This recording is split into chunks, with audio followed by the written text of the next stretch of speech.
to invade Cape Gloucester. Japanese command issued urgent orders. Withdraw all operational aircraft to Rabaul immediately. Takeuchi's Ki-61 didn't qualify as operational. The Ha-40 engine had been deteriorating for weeks. Oil consumption had increased noticeably. Cylinder head temperatures ran dangerously high, even during idle. The previous day, during a routine patrol, the engine developed a rough running condition at altitude. Takeuchi landed safely and reported the malfunction. The ground crew worked through the night. They methodically checked spark plugs, adjusted valve clearances, tested the magnetos. Everything appeared normal on inspection. Yet when they attempted to start the engine at first light, nothing happened. The starter motor engaged. The propeller rotated. Compression seemed adequate, but combustion never initiated. Either the ignition system had completely failed, or fuel wasn't reaching the cylinders. Without proper diagnostic equipment and replacement parts, both in desperately short supply, the mechanics couldn't repair it under field conditions. At 0640 hours, Takeuchi made his decision. He would fly a different aircraft back to Rabaul. His personal Ki-61, manufacturer number 263, would have to be left behind.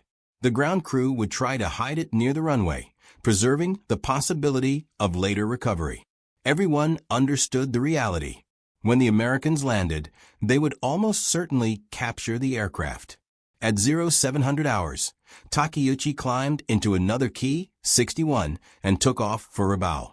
Behind him, mechanics pushed manufacturer number 263 off the runway. They concealed it in a palm grove at the airfield's edge, covering it with cut vegetation. Then they evacuated with the remaining ground personnel. The aircraft remained hidden for 4 days. On December 30th, Marines from the 1st Marine Division stormed Cape Gloucester Airfield as part of Operation Backhander's opening phase. That afternoon, a patrol discovered the camouflaged Ki-61. The aircraft was intact. Beneath the vegetation, the fuselage bands were still visible. The eagle marking identified it as a commander's mount. Intelligence Section Marines examined it immediately. This Ki-61 was unlike any Japanese fighter previously captured by American forces. Most captured aircraft showed extensive combat damage. This one had none. The engine remained complete. Instruments were intact. The armament was still installed, two 12.7mm Ho-103 machine guns in the forward fuselage, two 7.7mm Type 89 machine guns in the wings. The aircraft was a Type 61-1 Co, the earliest production variant, built at Kawasaki's Kagamigahara factory in April 1943. Construction number 263. Unit serial number 163. Marines reported the discovery to the Technical Air Intelligence Unit. TAU officers arrived at Cape Gloucester on January 2, 1944. They documented every detail methodically. Measurements were recorded. Photographs captured every angle. The engine underwent examination. Flight controls were tested. The fuel system was traced. The electrical system was mapped. Everything was documented. This represented the first intact Ki-61 captured by Allied forces. For 18 months, American pilots had been encountering this aircraft in combat over New Guinea. Intelligence reports designated it the Tony. Early combat reports suggested it might be a German Messerschmitt Bf 109 or Italian Macchi C.202 operating in Japanese markings. The actual identity had remained uncertain until now. Technical examination revealed the truth. The Ki-61 was entirely Japanese in design. The engine was a license-built Kawasaki Ha-40, derived from the German Daimler-Benz DB601, but the airframe represented original Kawasaki engineering. The fuselage featured a semi-triangular cross-section, narrow and deep. The wings were relatively small for a fighter of this weight, resulting in high wing loading. The landing gear was conventional, with fixed slots in the wing leading edges. The cooling system employed wing-mounted radiators, unusual for Japanese fighters, which typically used radial engines. This discovery answered questions that had troubled American intelligence since the Ki-61 first appeared. pilots reported that the Tony could dive faster than any other Japanese fighter. It maintained high speeds in level flight. It could absorb more battle damage than the lighter Zero. But it couldn't turn as tightly as other Japanese types. The airframe explained why. High wing loading meant higher stall speeds and larger turning radii. The liquid-cooled engine was heavier than comparable radial engines, shifting the center of gravity forward. These factors combined to produce an aircraft optimized for speed and firepower rather than maneuverability. The story of this aircraft and the men who flew it was just beginning. The captured Ki-61 arrived at Eagle Farm Airfield near Brisbane, Australia, in March 1944. TIU technicians immediately set to work making the engine operational.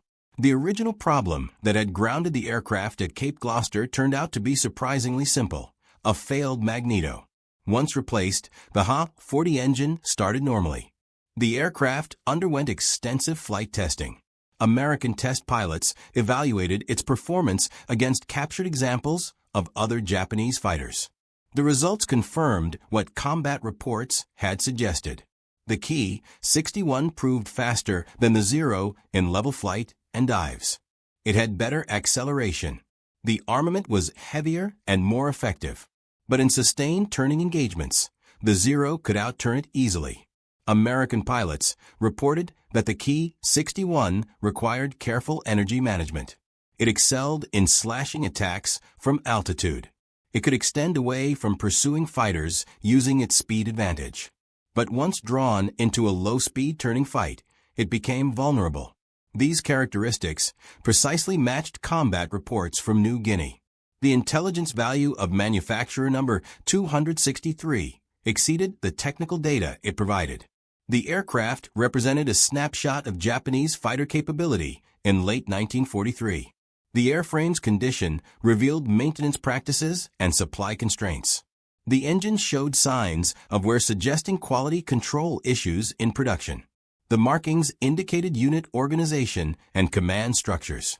Every detail contributed to the larger intelligence picture. In May 1944, the Ki-61 was stripped of its Japanese markings and repainted in American insignia. It received test serial number XJ00003. Further flight testing was conducted to evaluate tactics for American fighters engaging Tonys in combat. The data collected influenced training programs and tactical doctrines across the Pacific Theater. In June 1944, TIU received orders to return to the United States. The captured Ki-61 was disassembled and shipped to Naval Air Station Anacostia near Washington, D.C. There it was reassembled and underwent additional testing. In December 1944, the aircraft was repainted in pseudo-Japanese markings and evaluated against American naval fighters. Test pilots flew it against the F-6F Hellcat, F-4U Corsair, and other types to establish comparative performance data. The tests revealed that American naval fighters held significant advantages in most combat scenarios. The F-6F could outturn the Ki-61 and had superior high-altitude performance. The F-4U was faster at all altitudes and could outclimb the Tony. Both American types had better acceleration and more effective armament. The testing program at Anacostia continued through early 1945. Then, on July 2, 1945, manufacturer number 263 crashed at Yadkinville, North Carolina, during a test flight. The cause was engine failure. Metal particles were found in the oil system, indicating bearing deterioration, the same problem that had plagued the Ha-40 engine throughout its service life.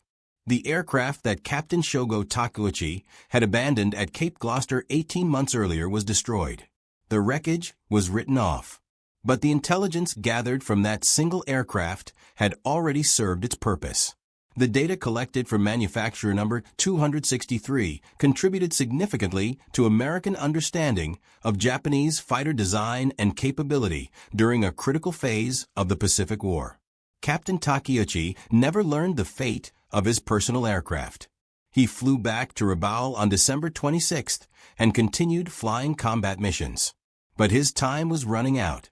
On December 21, 1943, 5 days before abandoning his Ki-61 at Cape Gloucester, Takeuchi took off from Borum Airfield near Wewak on an escort mission. His unit was assigned to protect Ki-48 light bombers attacking American positions at Araw. The mission encountered heavy fighter opposition. American P-38 Lightnings intercepted the formation. In the engagement that followed, Takeuchi's Ki-61 was hit multiple times. The aircraft caught fire. Takeuchi did not bail out. His aircraft crashed into the jungle near Hansa Bay. He was 25 years old. 19 confirmed victories. One of the top Ki-61 pilots in the Imperial Japanese Army Air Force. His body was never recovered. The 68th Sentai continued operations in New Guinea through early 1944. They fought a losing battle against overwhelming American air superiority. Engine failures, lack of spare parts, inadequate maintenance facilities, and constant combat attrition steadily reduced their strength. By March 1944, the unit had been effectively destroyed. Survivors were reassigned to other units or relegated to ground combat roles as the Japanese position in New Guinea collapsed completely. Lieutenant Mitsuyoshi Tarui was the other pilot from the 68th Sentai who achieved significant success flying the Ki-61. He and Takeuchi were considered the top two Tony pilots in the unit. Both men began their combat careers flying the nimble Ki-27. Both struggled initially with the heavier, less maneuverable Ki-61. But both learned to exploit the Tony strengths in speed and firepower. Tarui survived longer than Takeuchi. He continued flying Ki-61s after the 68th Sentai was withdrawn from New Guinea. He later flew in the Philippines campaign. His final victory total was recorded as 23 confirmed kills, making him one of the most successful Ki-61 pilots of the war.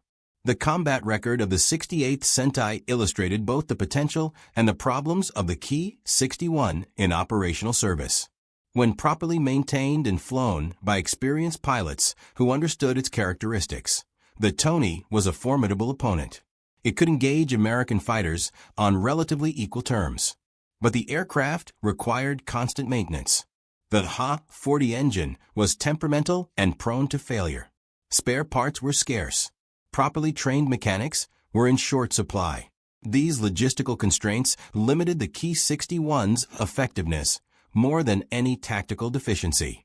By late 1943, when manufacturer number 263 was abandoned at Cape Gloucester, the tide of the Pacific War had turned decisively against Japan. American industrial production was overwhelming Japanese capacity to replace losses. Better aircraft were entering service on the American side. Japanese pilots were being killed faster than new pilots could be trained.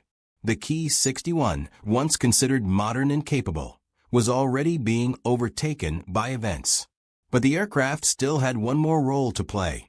As American B-29 Superfortress bombers began attacking the Japanese home islands in late 1944, the Ki-61 proved to be one of the few Japanese fighters capable of intercepting them at high altitude.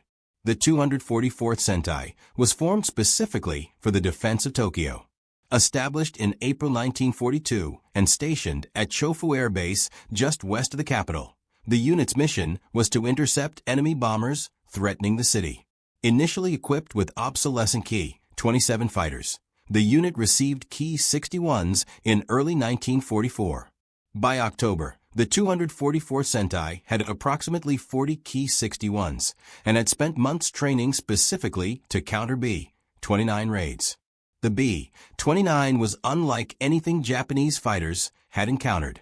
It flew at altitudes above 30,000 feet. It was heavily armed with remote-controlled gun turrets. It could absorb tremendous battle damage and continue flying.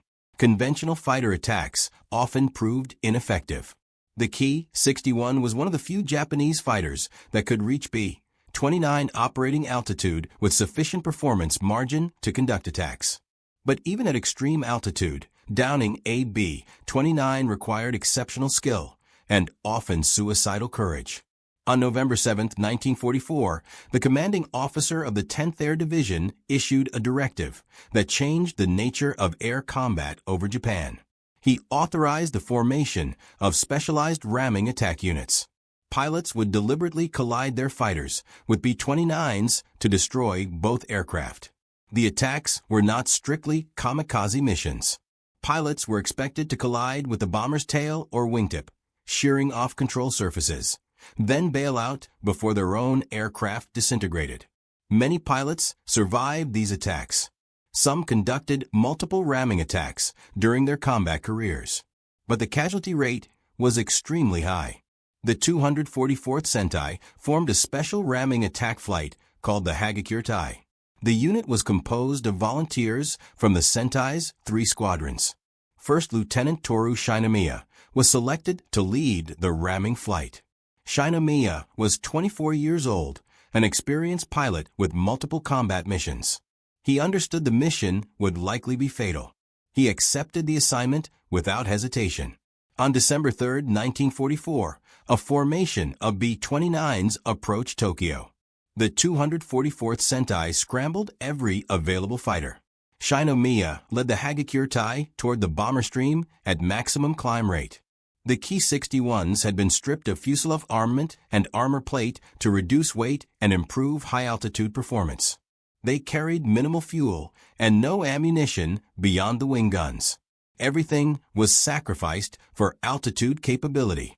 At 32,000 feet, Shinomiya positioned his Ki-61 above and behind a B-29 designated long distance from the 498th Bombardment Group.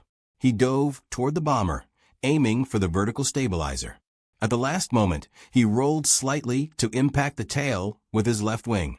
The collision tore the vertical stabilizer completely off the B-29. The bomber immediately entered an uncontrollable spin. Shinomiya's Ki-61 lost most of its left outer wing panel. The aircraft rolled violently. Shinomiya fought to maintain control long enough to slow the aircraft and reduce altitude. At 12,000 feet, he managed to bring the crippled fighter to a near-level attitude. He jettisoned the canopy and bailed out. His parachute opened successfully. He landed in a rice paddy near Chofu Air Base. Rescue crews retrieved him within an hour. He suffered minor injuries from the bailout, but was otherwise unharmed. 2 other pilots from the Hagakure-tai also conducted ramming attacks that day. Sergeant Masao Itaki collided with a different B-29, but his aircraft was too badly damaged to control. He bailed out successfully. Sergeant Atsumi Nakano rammed a 3rd bomber and managed to crash land his stripped Ki-61 in a field. All 3 pilots survived. The ramming attacks of December 3, 1944 were celebrated throughout Japan. The damaged Ki-61s were displayed publicly in Tokyo. Shinomiya's aircraft, missing most of its left wing, was exhibited inside the Matsuya department store. Nakano's crash fighter was displayed outside. A life-size cutaway drawing of a B-29 fuselage was placed beside them to illustrate the target the pilots had attacked. The 3 pilots became the first recipients of the Bukosho, an award established on December 7, 1944, by Emperor Hirohito to recognize exceptional valor in combat.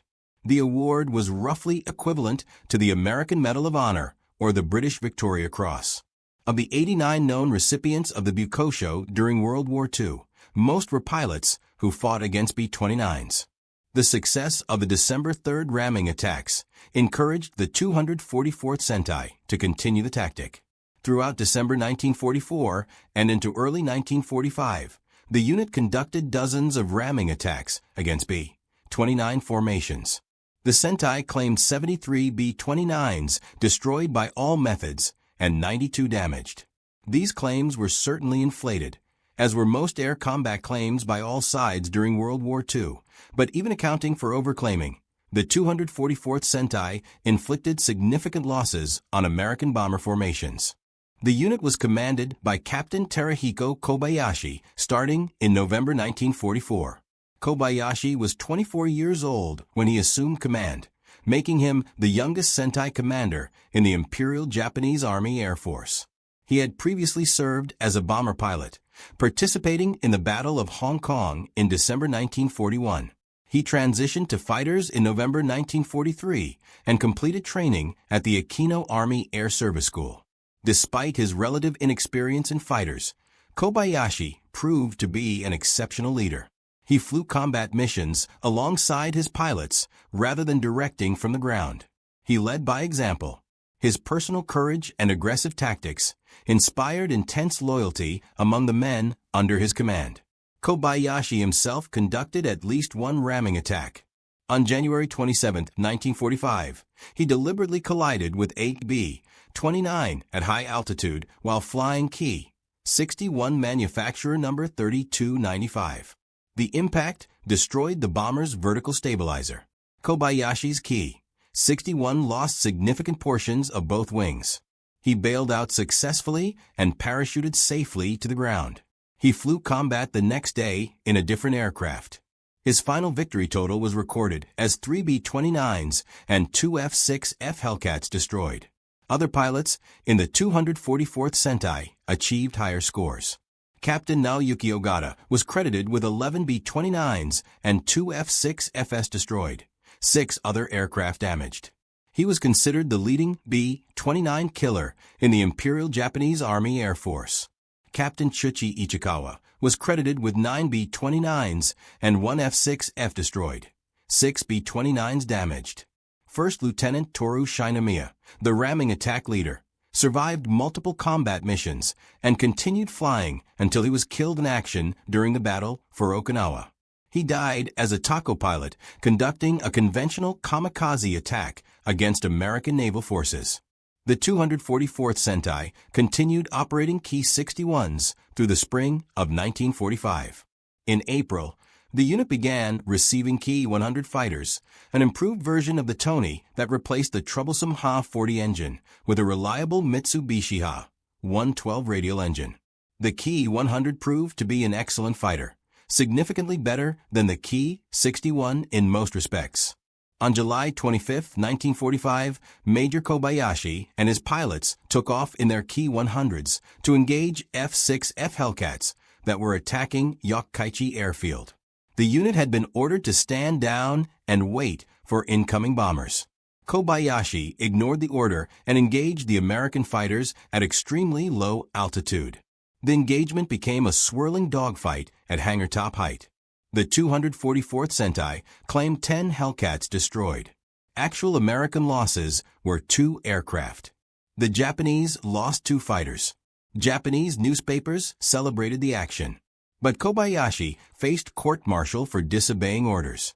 The charges were serious and could result in severe punishment. However, when Emperor Hirohito learned of Kobayashi's actions, he expressed approval. The court-martial was dropped immediately. Major Kobayashi survived the war. He worked in civilian industries until 1954, when he joined the newly formed Japan Air Self-Defense Force. He became a fighter pilot again, flying F-86 Sabres. He studied in the United States for 6 months in 1955 and 1956, receiving training on jet aircraft operations. He continued serving until his death in 1957 at age 36. The combat record of the 244th Sentai demonstrated what Japanese pilots could accomplish even in the final desperate months of the war. The unit operated under impossible conditions. Fuel was scarce. Spare parts were nearly non-existent. Replacement aircraft arrived slowly, if at all. Trained pilots were increasingly rare. Yet the unit continued fighting effectively until the end. The ramming attacks conducted by the Hagakure represented both the courage and the desperation of Japan's air defense effort. These were not senseless suicide attacks. They were calculated tactical decisions made by skilled pilots who understood their aircraft's capabilities and limitations. The Ki-61, stripped of excess weight, could just barely reach B-29 altitude. Once there, conventional attacks often failed because the fighters lacked the performance margin to position effectively. Ramming attacks succeeded where guns failed. But the cost was horrific. Pilots who survived one ramming attack were expected to conduct more until they were killed or too badly injured to fly. They were treated as dead men even before their first mission. The psychological burden was crushing. Many pilots accepted their fate with stoic resignation. Some found meaning in the sacrifice. Others simply did their duty because no alternative existed. The use of ramming attacks illustrated how thoroughly Japan's strategic position had deteriorated by late 1944. No nation resorts to such tactics unless all better options have been exhausted. The appearance of the B-29 over Japan in November 1944 marked the beginning of the end.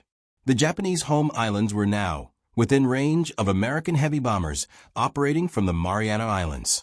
The bombing campaign would intensify throughout 1945. Japanese air defenses would be gradually overwhelmed. Cities would burn. The civilian population would suffer catastrophically. And Japanese fighter pilots flying aircraft like the Ki-61, already obsolescent, would continue fighting a battle they could not win. The Kawasaki Ki-61 Hien was never the best fighter of World War II. It was not as maneuverable as the Zero. It was not as fast as late-war American fighters. It was not as well-armed as German fighters. It was plagued throughout its service life by engine problems that limited its effectiveness. But the Ki-61 represented Japan's attempt to build a modern fighter that could compete on equal terms with Allied aircraft. The design incorporated self-sealing fuel tanks, a feature absent from earlier Japanese fighters. It included pilot armor. It mounted heavy armament by Japanese standards. It was fast and could sustain damage that would destroy lighter aircraft. In the hands of skilled pilots like Captain Shogo Takeuchi, Lieutenant Mitsuyoshi Tarui, and Major Terahiko Kobayashi, the Ki-61 proved it could be deadly. These men learned to exploit the aircraft's strengths while minimizing its weaknesses. They achieved victory totals that demonstrated the Tony's potential when properly employed.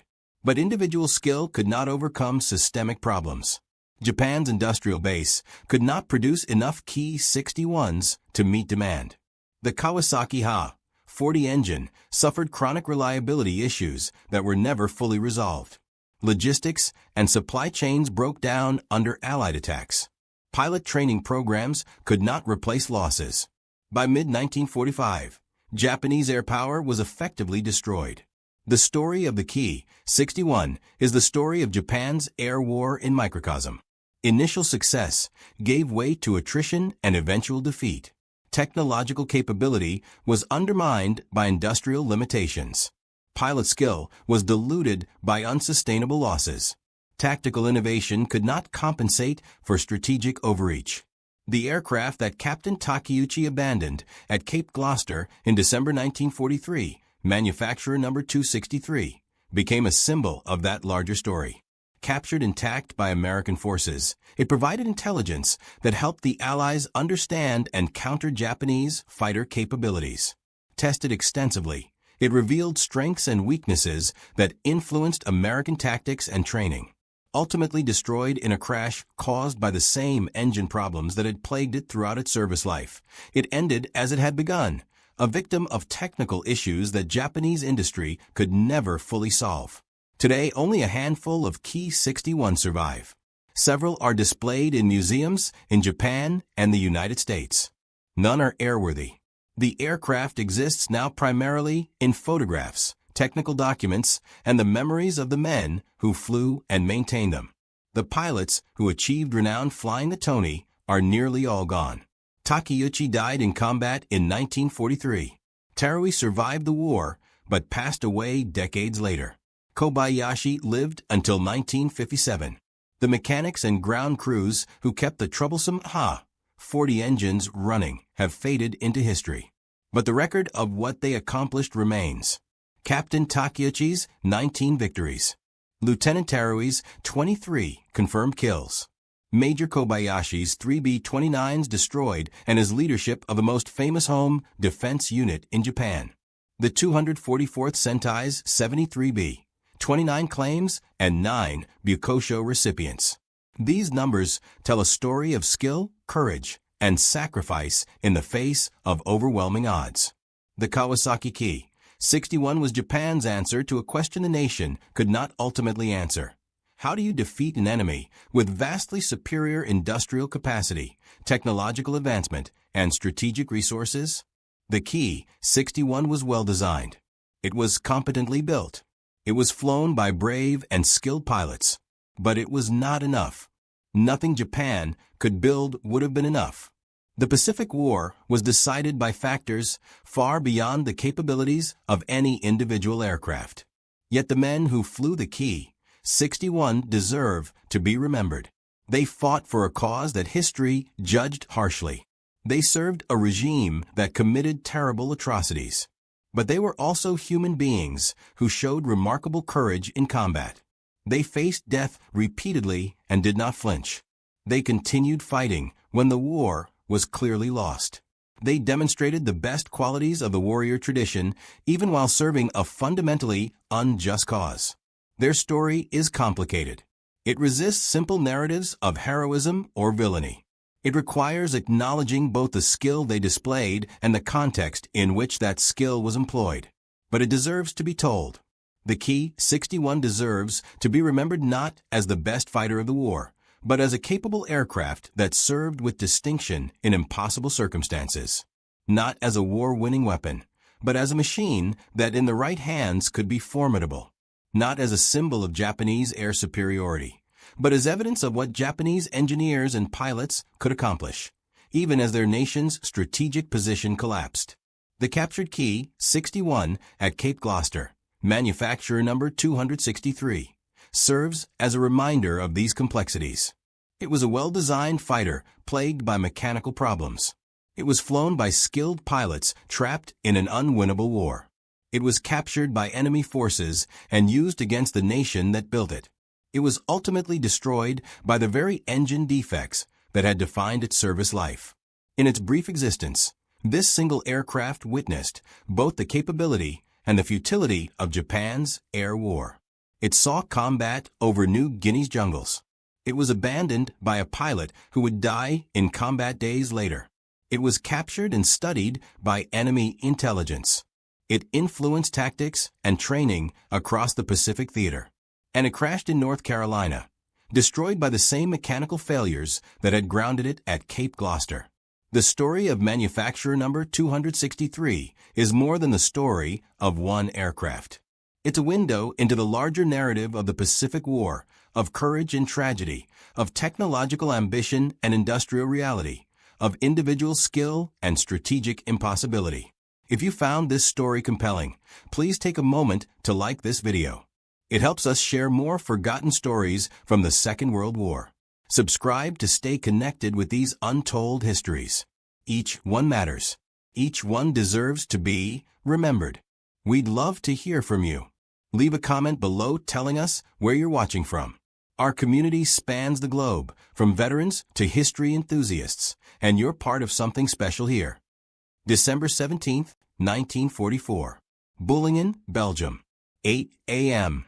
SS Obersturmführer Joachim Paper watched American POWs pump American gasoline into German panzers. The irony wasn't lost on him. Everything about this scene was backwards. Captured enemy refueling the conqueror's machines at gunpoint. Paper commanded Kampfgruppe, spearhead of 1st SS Panzer Division Leibstandard Adolf Hitler. 4,800 men, 117 tanks and assault guns. His orders were straightforward. Smash through American defenses, race west, grab the Meuse River bridges, cut the Allied armies in half. The offensive started 30 hours ago. Hitler named it Operation Watch on the Rhine. Biggest German attack in the West since 1940. 3 armies, 250,000 men, 1,400 armored vehicles. Target, Antwerp. Goal, separate British and Canadian forces, force Americans to negotiate, flip the war's momentum. One problem, fuel. German High Command allocated 5 million gallons for the entire operation. Basic math said the panzers needed double that to reach Antwerp. The planners knew. Their solution was elegant in its desperation. Capture American fuel depots. Take what you need. Keep rolling. Paper's intelligence officer handed him a map before the attack. Showed American supply installations, fuel dumps, ammo depots, supply points. Intelligence was solid. Americans had supplies everywhere. Question was whether Germans could grab them before Americans torched them. Bullingen was the first test. Paper's Kampfgruppe took the town at 7:30 that morning. Americans retreated so fast they left everything. Fuel depot intact. 50,000 gallons. Enough to refuel Paper's entire spearhead and push west. American prisoners handled the pumps. Paper ordered it. His men were exhausted, fighting 36 hours straight. Let the enemy pump their own fuel into German machines. Efficient. Also humiliating, which Paper considered useful psychological warfare. Fuel flowed. Paper watched jerry cans passed hand to hand. 5 gallons per can. 10 cans per tank. 100 tanks times 50 gallons equals 5,000. Would take hours. Hours Paper didn't have. Every minute stopped gave Americans time to organize defense. But without fuel, panzers were useless. Steel boxes on tracks. Paper learned that lesson on the Eastern Front. Best tank in the world meant nothing with empty gas tank. Wehrmacht lost more vehicles to fuel shortages than Soviet action in 1943. Entire divisions immobilized. Tanks abandoned. Positions overrun because panzers couldn't move. Now, in Belgium, same problem. German logistics had collapsed. Fuel allocated for offensive was stuck behind lines. Traffic jams.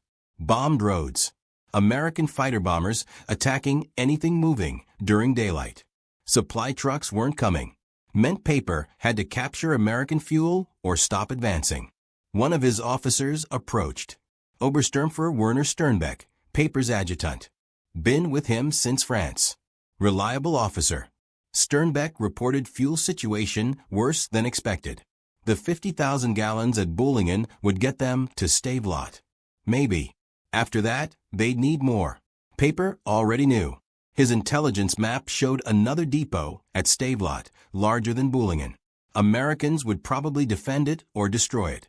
Either way, Paper had to reach it fast. Refueling continued. Paper walked through captured depot. American supplies stacked everywhere. Ammunition crates. Medical supplies. Rations. Winter clothing. Everything organized. Everything labeled. Everything abundant. He picked up a ration box. Small cardboard container. Brown waterproof coating. Label said, K-Ration, Meal, Combat, Individual, Breakfast Unit. Paper opened it.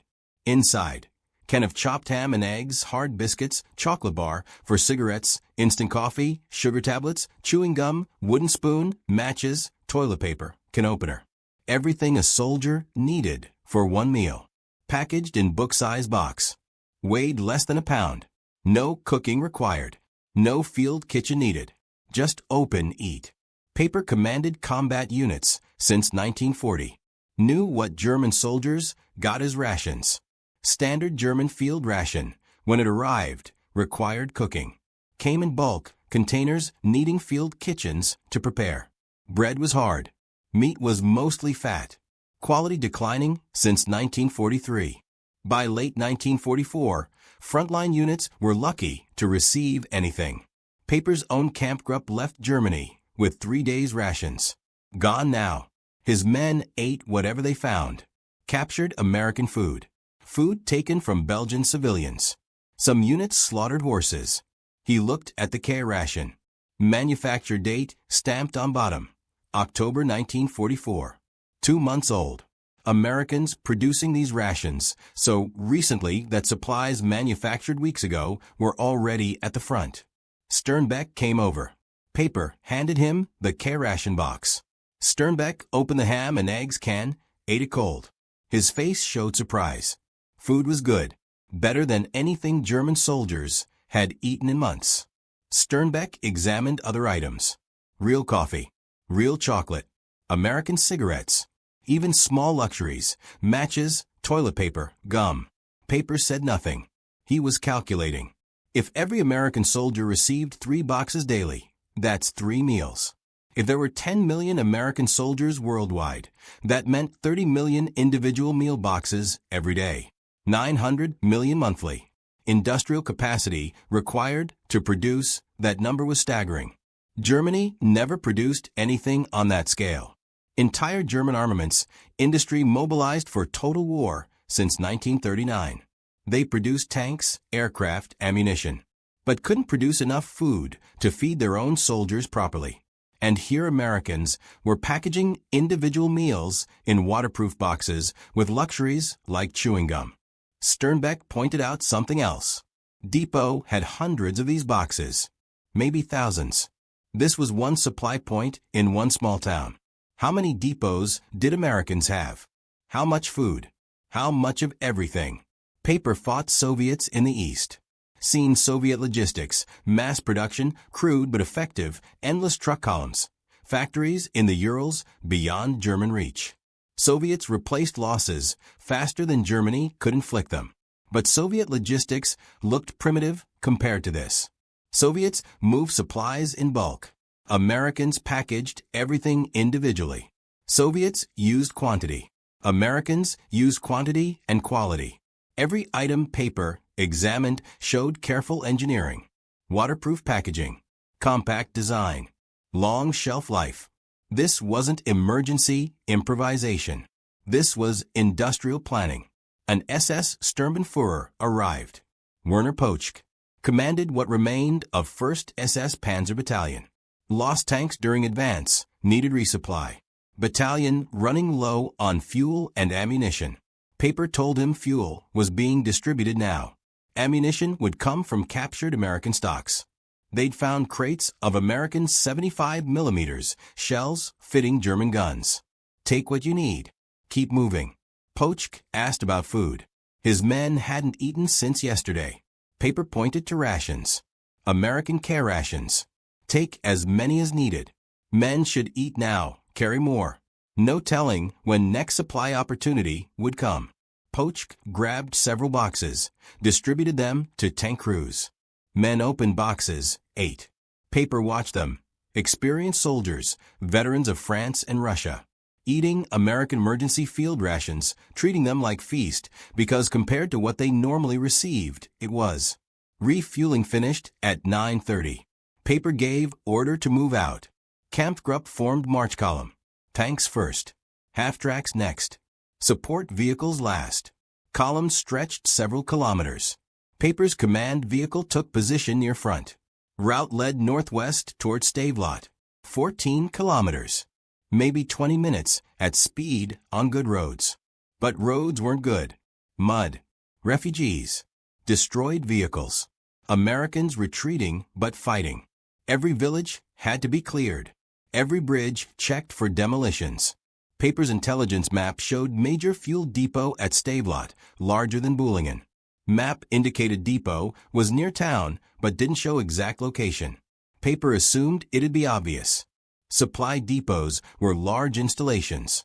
Vehicles. Storage tanks. You couldn't hide something that big. Kampfgruppe reached Stavelot at noon. Town sat on both sides of Amblev River. Stone bridge in center. American forces defending bridge. Paper's lead tanks engaged. Americans had anti-tank guns, fought hard. Battle for Stavelot lasted 3 hours. Paper's forces eventually pushed Americans back across river. German engineers checked bridge. Not demolished. Intact. Americans tried to blow it, but charges failed to detonate. Lucky. Without that bridge, entire advance would stop. Paper's units crossed bridge, entered western part of Stavelot. They searched for fuel depot. Intelligence said it was here, near town. Large quantities. Enough fuel to keep offensive moving for days. They found nothing. Paper sent reconnaissance teams in all directions. Check outskirts. Check roads. Check every building. Fuel depot had to be somewhere. Americans wouldn't abandon 3 million gallons of gasoline. They'd either defend it or destroy it. Paper's men found no evidence of either. At 3 p.m., one of his reconnaissance officers reported finding American supply dumps north of town. Small amounts. Jerry cans scattered along roads. Maybe few thousand gallons total. Not the major depot. Not what intelligence promised. Paper made decision. Fuel depot either didn't exist or Americans already evacuated it. Either way, he couldn't wait. His Kampfgruppe Had enough fuel to continue advance. Not much, but enough. Mission was reach Meuse River. Every hour stopped was hour wasted. Move on. Kampfgruppe departed Stavelot at 4 p.m., continued west. Behind them, American engineers moved back into position. They'd been watching from hills. Once Germans passed, they secured bridge approaches. Stavelot wouldn't fall completely. Americans would hold positions south of river. What Paper didn't know, fuel depot existed. It was there. 3.2 million gallons of gasoline stored in 5-gallon jerry cans stacked along a 5-mile stretch of road. Depot number 2 and depot number 3. Located 800 feet north of the road Paper used to approach Stavelot. 300 yards away. Paper drove past 3 million gallons of fuel and never saw it. Americans hadn't hidden depot. Hadn't camouflaged it. Jerry cans were stacked in plain sight along roadside. Thousands of them. Millions of gallons. Right there. But Paper expected fuel depot to look like German depots looked. Storage tanks. Buildings. Vehicles. Infrastructure. American depot was just jerry cans. Stacked. Waiting. No guards. No vehicles. No buildings. Just fuel in portable containers ready to be distributed wherever needed. Paper rolled past, looking for something that looked like a depot. Never found it, because he was looking for wrong thing. After war, American historian Major Kenneth Heckler interviewed Paper. Heckler told Paper about depot. 3 million gallons. 300 yards from your route. Paper shrugged. Said he expected fuel to be piled in town squares, like at Boulingen. When he didn't find it in Stavelot, he assumed Americans moved it. That missed depot changed everything. With 3 million gallons, Paper could have refueled entire Kampfgruppe multiple times. Could have refueled other German units. Could have kept offensive moving. Fuel crisis that eventually stopped German advance wouldn't have existed. But Paper never found it. Without fuel, his advance was doomed. December 21, 1944. Stilmont, Belgium. Major Hal McCown crouched in cellar, listening to German tanks surrounding his position. McCown commanded 2nd Battalion, 119th Infantry Regiment, 30th Infantry Division. His battalion fought Kampfgruppe Paper for 3 days. Now they were cut off. Situation deteriorating fast. German armor everywhere. American defensive positions collapsing.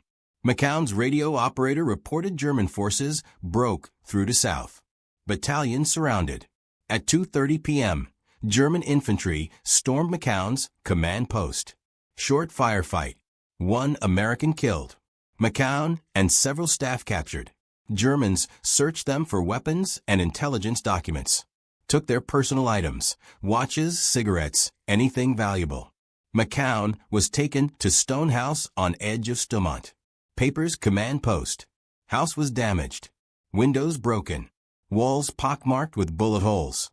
Inside, German officers studied maps, coordinated defensive positions. Because by December 21st, Paper's offensive had stopped. His Kampfgruppe was surrounded. No fuel. No ammunition. No supplies. No way forward. No way back. Paper stood near map table. Tall. Thin. 30 years old. Aristocratic features. Spoke perfect English. Saw McCown walked over. They were same rank. 2 battalion commanders. 1 German, 1 American. Both professional soldiers. Paper introduced himself. Asked McCown's name, unit, position. McCown gave required information under Geneva Convention. Name, rank, serial number. Paper didn't press for more. Seemed more interested in talking than interrogating. That night, Paper and McCown talked for 7 hours. From 11 p.m. until 5 a.m. next morning. Sat in room with maps, talked about war. Paper did most talking. McCown mostly listened. Paper defended Nazism. Explained why Germany was fighting. Justified German actions. McCown later said he'd met few men who impressed him in so short a time. Paper was intelligent, educated, articulate. Completely confident Germany would win. Even surrounded. Even out of fuel. Even with his Kampfgruppe disintegrating. Paper believed Germany would win. McCown spent 3 days with campgra paper. Observed everything: German supply conditions, morale, equipment, food, medical care. Made mental notes because he knew this information would be valuable. What McCown saw contradicted what paper said. Paper claimed Germany was winning, but evidence showed Germany was losing. German soldiers looked exhausted, fighting 5 days straight with minimal rest. Many wore parts of American uniforms: knit caps, gloves, sweaters, overshoes, even overcoats. Wearing enemy clothing because their own logistics couldn't provide adequate winter gear. Physical condition of men was generally good. No starvation, no obvious malnutrition, but they weren't eating well. German rations were scarce. Most men ate captured American food. K rations, C rations, 10-in-1 rations. Whatever they'd taken from overrun American positions. McCown watched German soldiers open American ration boxes. They examined contents like children examining presents. Chocolate bars, real coffee, cigarettes. Small luxuries American soldiers took for granted were precious to German troops who hadn't seen such things in months. One German soldier showed McCown a can of ham from K ration. Soldier said it was better than anything Wehrmacht issued. German army's canned meat was mostly fat and gristle. Required cooking. Tasted bad. This American ham was real meat. Preserved properly. Edible cold. Soldier said if Germany could produce rations like this, war would be different. McCown said nothing. He was prisoner. Arguing was pointless. But he understood what soldier meant. If Germany could produce rations like American rations, they would. Fact they couldn't meant they lacked industrial capacity. And if they lacked capacity to produce food, they lacked capacity to produce everything else sustaining modern warfare. German medical supplies were critically short. Aid station at Stumont had no morphine, no sulfa drugs, bandages being reused. Wounded German soldiers screamed during treatment because there was nothing for pain. McCown saw amputations performed with minimal anesthesia. Men biting leather straps, held down by comrades, sawing through bone while patient was conscious. American medical practice would consider that medieval. American aid stations had morphine, sulfa drugs, proper bandages, sterile instruments. American wounded received pain relief, antibiotics for infection, professional care. Germans were improvising with inadequate supplies, doing their best. But their best was far below American standards. December 22nd, Luftwaffe attempted aerial resupply of campgra paper. 6 planes flying low, dropping supply canisters by parachute. Drop zone was supposed to be inside German lines. Most canisters missed. Fell outside perimeter. American forces recovered them. German soldiers watched supply canisters land 200 yards away in American positions. Unreachable. Aerial resupply was complete failure. Paper's forces were now completely isolated, surrounded by American units. No fuel, no ammunition, dwindling food, no medical supplies, no way to evacuate wounded. 170 American prisoners, hundreds of German casualties. Situation was unsustainable. December 23rd, Paper held conference with senior officers. McCown was present. Listened as German officers discussed options. All options were bad. Couldn't advance, no fuel. Couldn't defend indefinitely, no ammunition. Couldn't retreat with vehicles, no fuel. Could attempt to break out on foot. Abandon everything. Tanks, half-tracks, vehicles. Wounded who couldn't walk. American prisoners. Everything. Paper made decision. Break out on foot. Destroy vehicles. Leave wounded with American medical supplies. Release American prisoners. March east through forest. Try to reach German lines. Only option giving his men any chance of survival. Breakout began at 2 a.m., December 24th. 800 German soldiers moving through darkness, through snow, through forest. No vehicles. No heavy weapons. Just small arms and whatever each man could carry. McCown escaped during confusion. made it back to American lines December 25th, filed immediate after-action report. Everything he'd seen. German supply conditions. Equipment status. Morale. Food situation. Medical care. Report was detailed, accurate. McCown later testified at Malmedy trial, June 1946. Appeared as defense witness.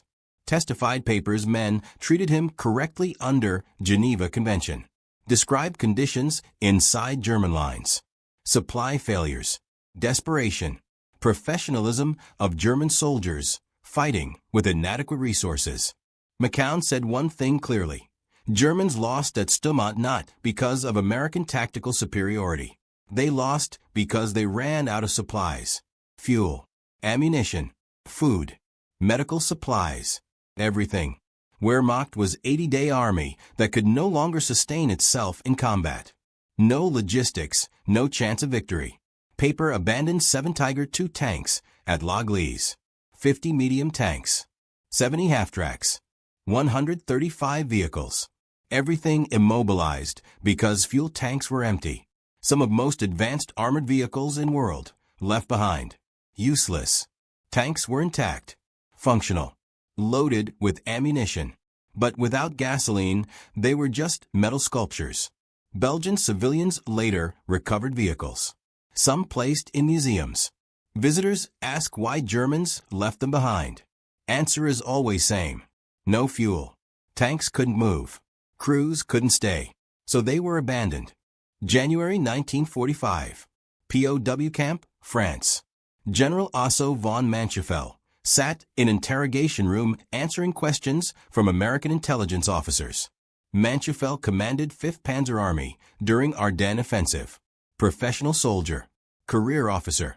Eastern Front veteran. He'd opposed Ardennes plan from beginning. American officers asked detailed questions. What were German objectives? What resources were allocated? What went wrong?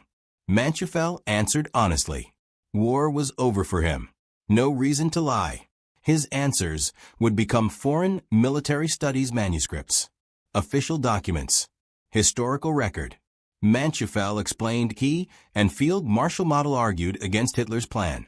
They wanted limited offensive, smaller objectives, realistic goals. Hitler wanted Antwerp, cross Meuse River, split Allied armies, force negotiations. Hitler's plan was strategically impossible with available resources. Fuel allocation made success impossible. 5 million gallons for 3 armies. 1,400 tanks. Thousands of vehicles. Basic mathematics showed it was insufficient. Planning assumed capturing American fuel depots. That assumption was gamble. You cannot base military operations on capturing enemy supplies. What if Americans destroy depots? What if you can't find them? What if they defend them successfully? All 3 scenarios happened. Some depots were destroyed. Some were never found. Some were defended. Fuel crisis began immediately, never stopped. Manchefeld said his tank units were crying for fuel as early as December 19th. Second day of offensive. Units already running dry. Supply trucks weren't reaching front. Captured fuel was insufficient. Entire offensive grinding to halt because panzers sat immobilized, waiting for gasoline that never arrived.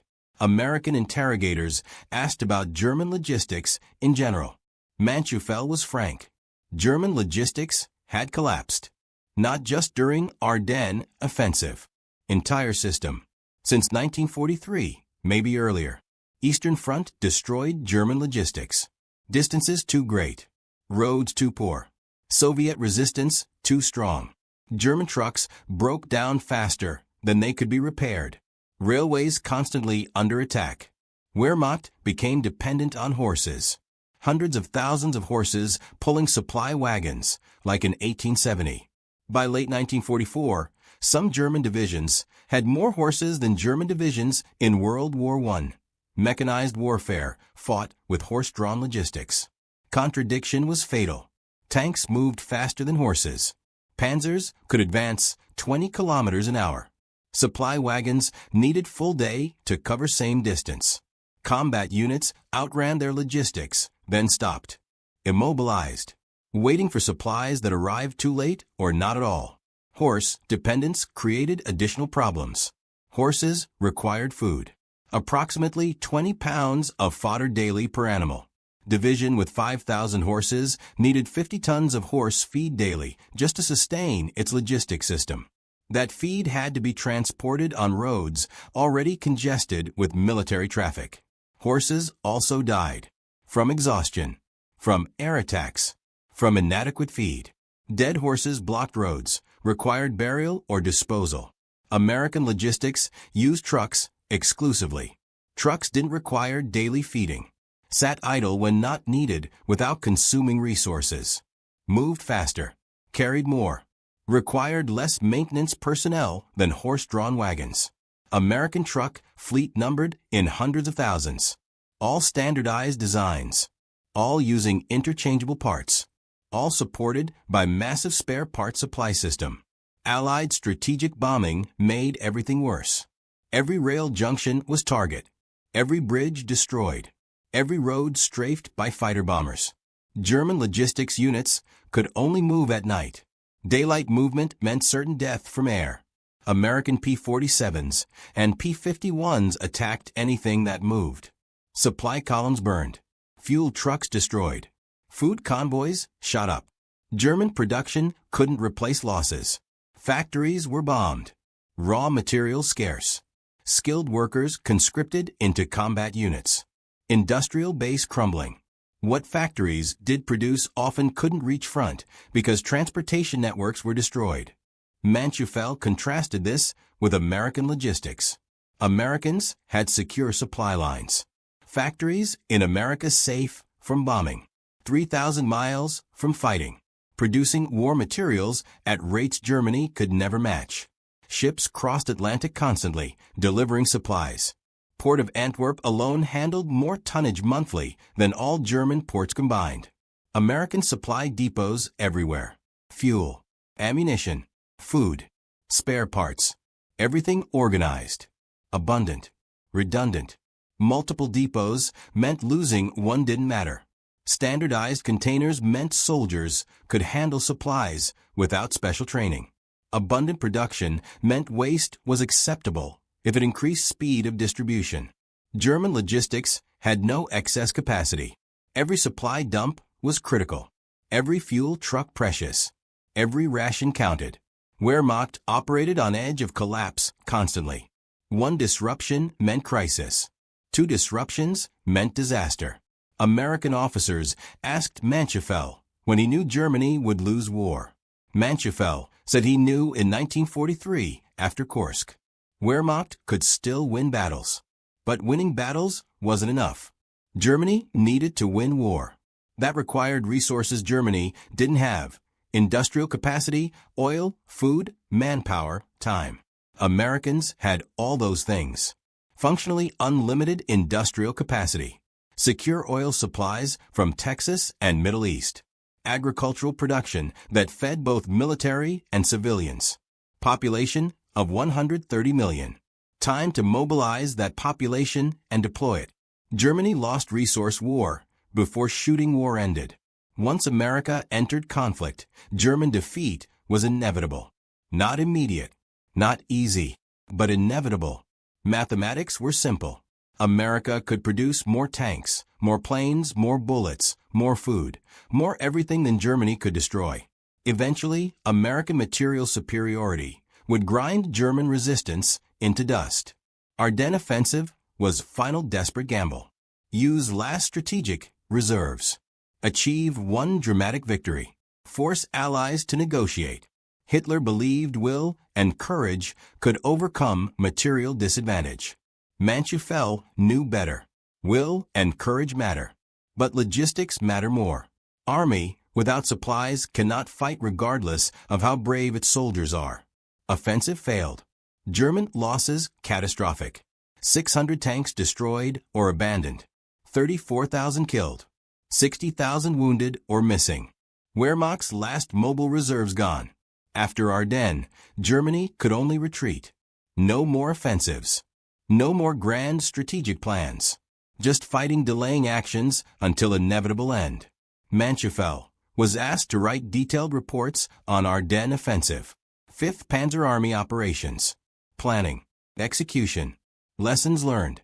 He wrote 148 pages. Then another 161 pages. Foreign Military Studies Manuscripts B. 151 and B. 151A. Professional Military Analysis. Balanced Assessments. Credit to American Performance. Honest evaluation of German failures. Tone was clinical, detached, professional. He faulted German shortcomings. Credited Allied successes. No excuses. No propaganda. Just factual analysis. This is what happened. This is why it happened. These were mistakes. These were consequences. Other German generals were less honest in post-war statements. They blamed Hitler, blamed weather, blamed bad luck, blamed everything except fundamental problem. Germany lacked industrial and logistical capacity to sustain modern warfare against opponents with superior resources.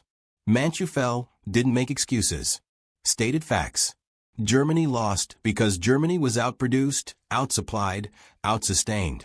German army in December 1944 was still capable of tactical excellence. But tactical excellence without strategic resources meant eventual defeat. Interrogation concluded. Manschufel returned to prisoner compound. Would spend next year in American custody. Then release. Return to Germany.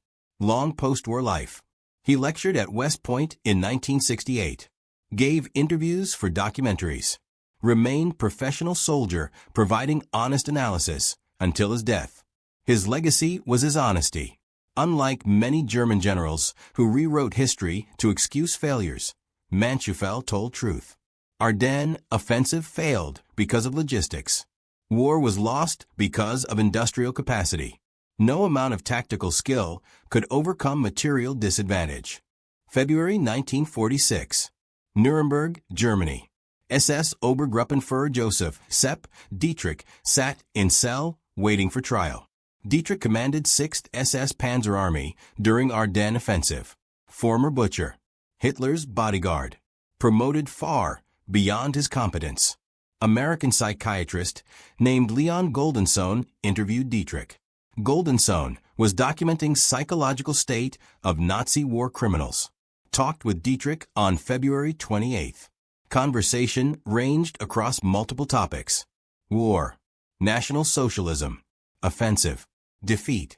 At one point, Dietrich made sardonic comment about his army. Said we call ourselves 6th Panzer Army because we've only got 6 panzers left. Dark humor. Gallows humor. But accurate. Offensive destroyed his army. Losses staggering. Equipment gone. Men dead or captured. What remained barely qualified as functioning military unit. Dietrich wasn't strategic thinker. Hermann Göring later said of him, he is decent but stupid. He had at most the ability to command division. Hitler gave him an army. Results were predictable. 6th Panzer Army was supposed to lead main thrust. Instead, it bogged down immediately. Poor planning, traffic jams, fuel shortages, American resistance. Dietrich's army was allocated fuel for 90 to 100 miles of travel. Distance to Antwerp was 140 miles. Even if everything went perfectly, fuel allocation was insufficient. Plan explicitly required capturing American gasoline depots. Without captured fuel, offensive couldn't succeed. Entire operation premised on taking enemy supplies. That dependency revealed German logistical bankruptcy. You cannot plan military operations around capturing enemy resources. It's desperation disguised as strategy. Professional officers like Manschufel understood this. Political appointees like Dietrich didn't. Goldensohn asked Dietrich about offensive's failure. Dietrich blamed everything except logistics. Blamed American air power. Blamed weather. Blamed terrain. Blamed Hitler for unrealistic objectives. All valid criticisms. But he never mentioned his army ran out of fuel because German logistics couldn't sustain attack. After war, analysis by both American and German military historians reached same conclusion. Ardennes offensive failed primarily due to logistics. Fuel shortages stopped advance. Ammunition shortages limited artillery support. Food shortages degraded soldier effectiveness. Medical supply shortages meant wounded died who could have been saved. German tactical performance was often excellent. Individual units fought well. Officers made good decisions with available resources. Soldiers showed courage and skill. But tactics cannot overcome logistics failures. Army without fuel cannot advance. Army without ammunition cannot attack. Army without food cannot sustain operations. Americans won Battle of Bulge not primarily through superior tactics, but through superior logistics. They moved reinforcements faster than Germans advanced, supplied defensive positions adequately, replaced losses from reserves, sustained operations through winter conditions that degraded German capabilities. American logistics in December 1944 was mature system.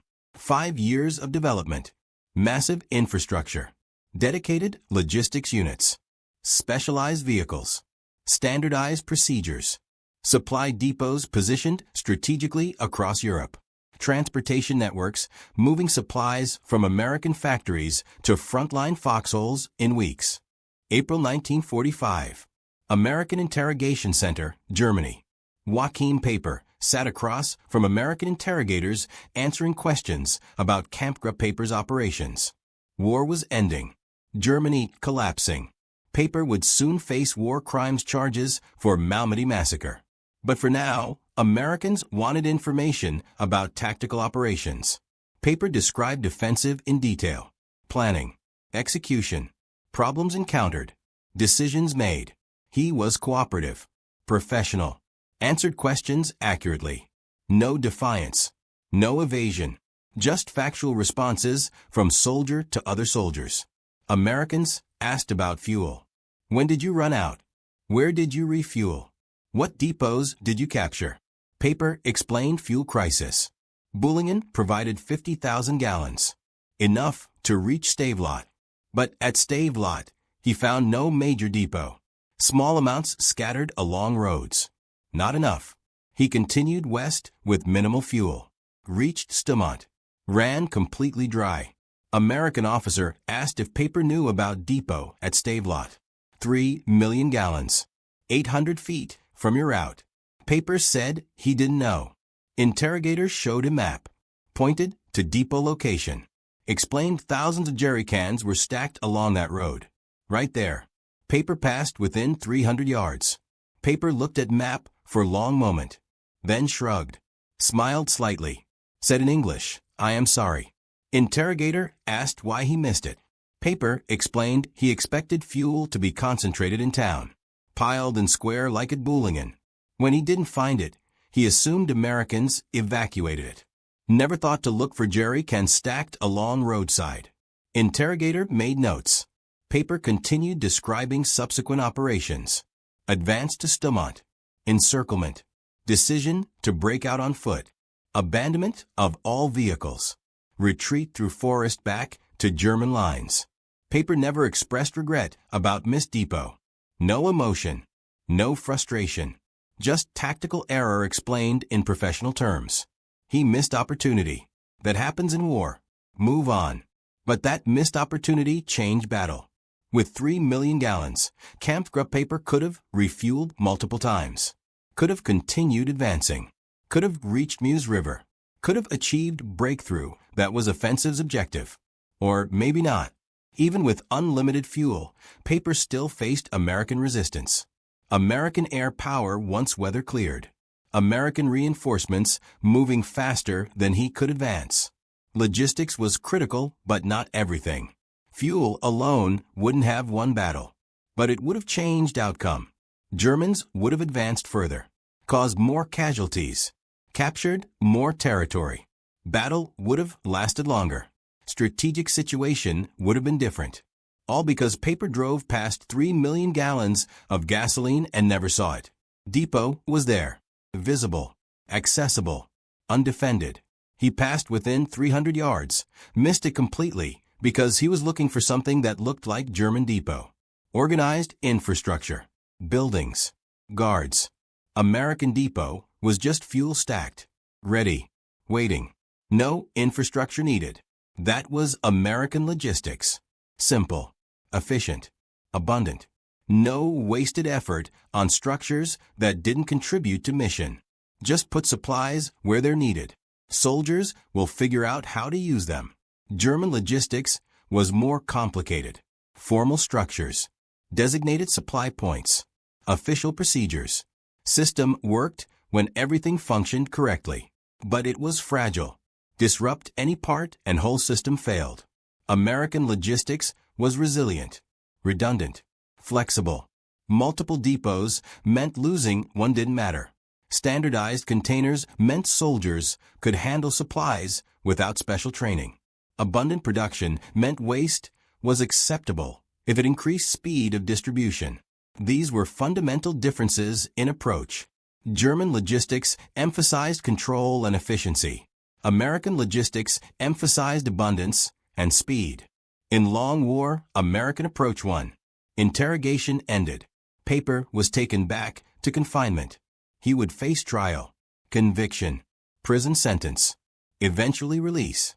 Long post-war life.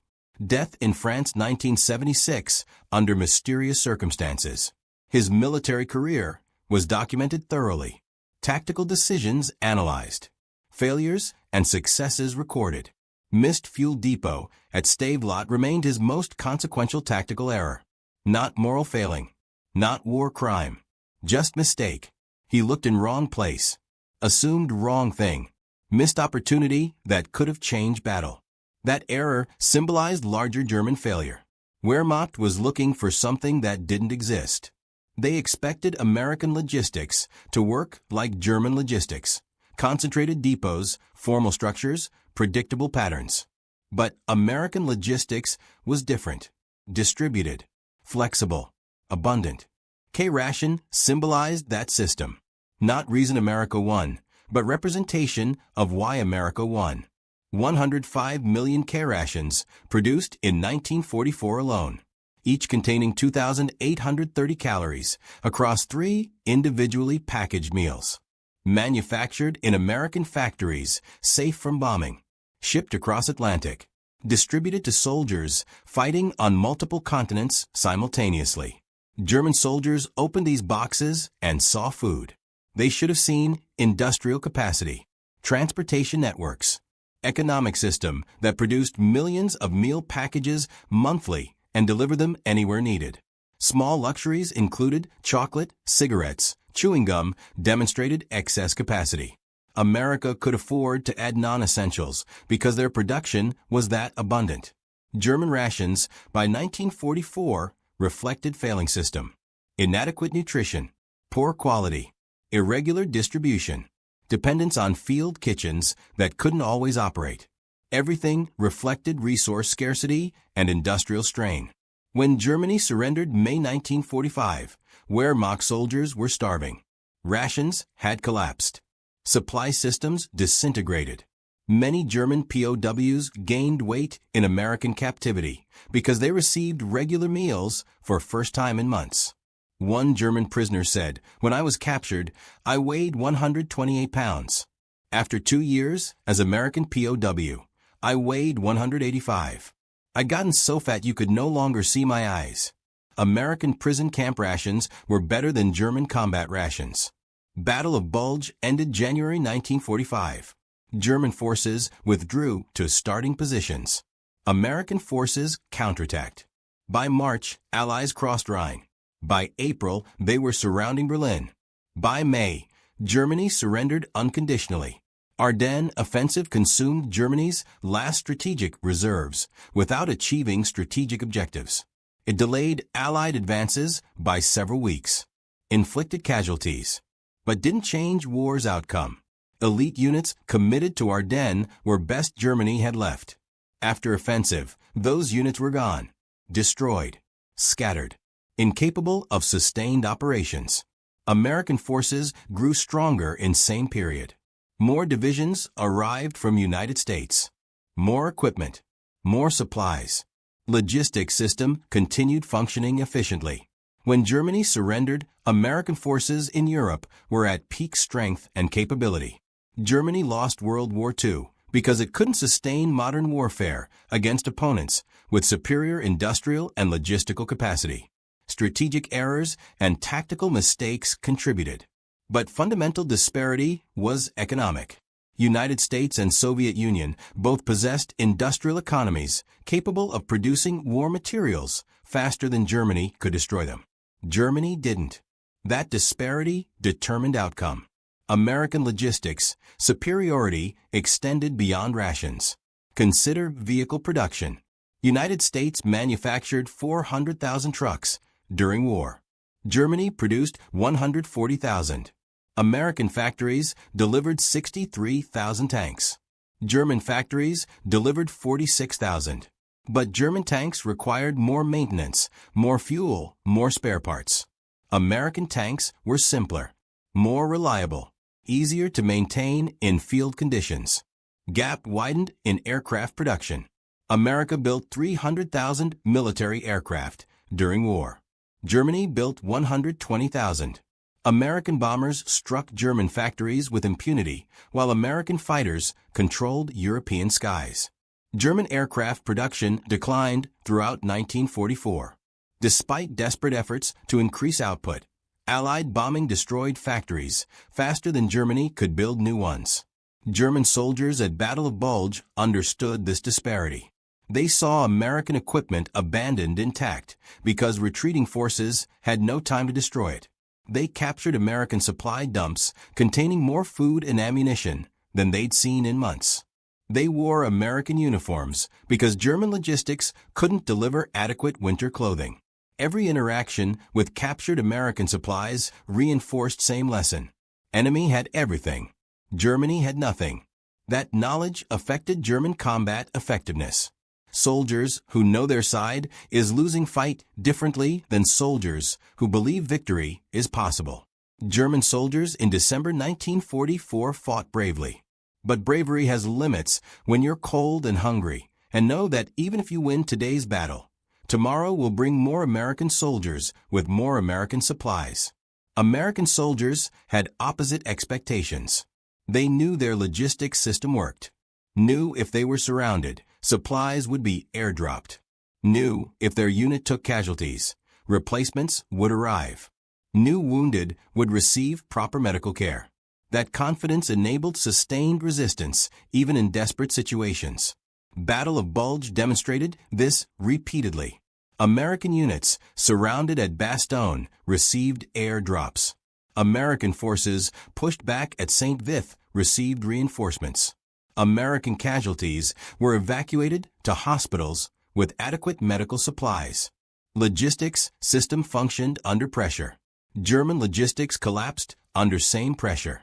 By January 1945, logistics differential had become absolute. German units abandoned vehicles for lack of fuel. American units had excess fuel stockpiled. German soldiers scrounged food from civilians. American soldiers received hot meals in field kitchens. German wounded lay in aid stations without morphine. American wounded received pain medication and antibiotics. Final months of war confirmed what Battle of Bulge demonstrated. Germany couldn't sustain military operations against enemy with functioning logistics. As German supply lines disintegrated completely, Wehrmacht units surrendered en masse. Not because they lacked courage or tactical skill, but because they lacked food, fuel, ammunition, and hope. When American forces entered Germany in 1945, they found country whose infrastructure had been destroyed by strategic bombing. Factories were rubble. Rail yards were craters. Roads were impassable. Industrial base that supported German military operations no longer existed. Meanwhile, American factories continued producing war materials at full capacity. Economic war had been decided long before shooting stopped. K-ration encapsulated this reality informed German soldiers could hold in their hands. waterproof cardboard box containing 3 individually packaged meals with luxuries like chocolate and cigarettes. Manufacture date showing recent production. Sheer abundance visible in every captured American supply depot. This wasn't just food. This was proof of industrial capacity that Germany never possessed, and by 1944 could never acquire. Logistics won war. Tactics mattered. Strategy mattered. Leadership mattered. But logistics provided foundation, enabling everything else. Army without adequate supplies cannot execute tactics, regardless of how skilled its soldiers are. Cannot implement strategy, regardless of how brilliant its generals are. Cannot sustain combat operations, regardless of how motivated its troops are. Germany lost World War II because it couldn't sustain modern warfare against opponents with superior industrial and logistical capacity. United States produced more of everything, delivered it faster, sustained operations longer. Economic disparity made military outcome inevitable. K-ration didn't cause American victory. But examining one in December 1944, German soldiers held evidence of why they were losing. Mount Suribachi loomed above the volcanic wasteland of Iwo Jima on February 23, 1945. Inside a reinforced concrete bunker, Private First Class Tadashi Yamamoto's hands shook as he committed treason to paper. His words, if discovered by his superiors, would earn him a firing squad. Yet he wrote them anyway, compelled by a truth too overwhelming to contain. These Americans, these Marines, they don't behave like men. They refuse to die as others do. Every word we heard about their weakness was propaganda. Nothing but lies. Through the narrow firing slit, Yamamoto had witnessed something that shattered every assumption his training had drilled into him. 6 Marines had charged his position while machine gun fire tore through the air. 3 collapsed immediately. The remaining 3 kept advancing. When his comrades unleashed grenades, one Marine threw himself onto the blast, absorbing it with his own flesh to protect his squad. Then, impossibly, he continued fighting, catastrophic wounds and all, until his body simply refused to hold his weapon any longer. The survivors overran the position in minutes. 21,000 Japanese defenders occupied Iwo Jima, fortified within 18 kilometers of interconnected tunnels and reinforced positions. Tokyo had promised them they would face soft American troops, men who would crack under sustained pressure. What materialized instead would demolish every military calculation the Imperial Japanese Army had formulated about their adversaries. The mathematics of this catastrophic miscalculation weren't being recorded in strategic documents. They were being written in the savage reality of close-quarters combat that would consume 26,000 Marines as casualties across just 36 days. The first cracks, Guadalcanal, August 1942. Japanese confidence had begun crumbling long before Iwo Jima. On August 7, 1942, Guadalcanal in the Solomon Islands became the testing ground. Corporal Hideo Takahashi, a veteran of the China campaign, where Japanese forces had seemed unstoppable, recorded his observations after the first week of combat. These Americans who came ashore are unlike any adversary we've encountered. They refuse to retreat when encircled. They won't surrender when their situation becomes hopeless. Most disturbing, they fight at night as though darkness strengthens rather than frightens them. Guadalcanal marked Japan's first defensive engagement in the Pacific. The Imperial Army anticipated easy victory over inexperienced American forces. The 1st Marine Division that stormed the beaches numbered slightly over 16,000 men. Japanese intelligence had classified Marines as elite troops certainly, but still Americans, products of a weak, democratic society that prioritized individual comfort over collective sacrifice. Within days, every single assumption proved catastrophically incorrect. Lieutenant Shigeru Fukudome commanded a reinforced company ordered to recapture Henderson Field on the night of August 20th. His unit of 200 men had previously defeated Chinese divisions 3 times their size. They advanced using textbook tactics, confident that Americans would panic in darkness. The Marines were positioned in meticulously prepared defensive positions with overlapping fields of fire. Fukudome's company walked directly into a killing zone. What followed defied everything in Japanese tactical doctrine.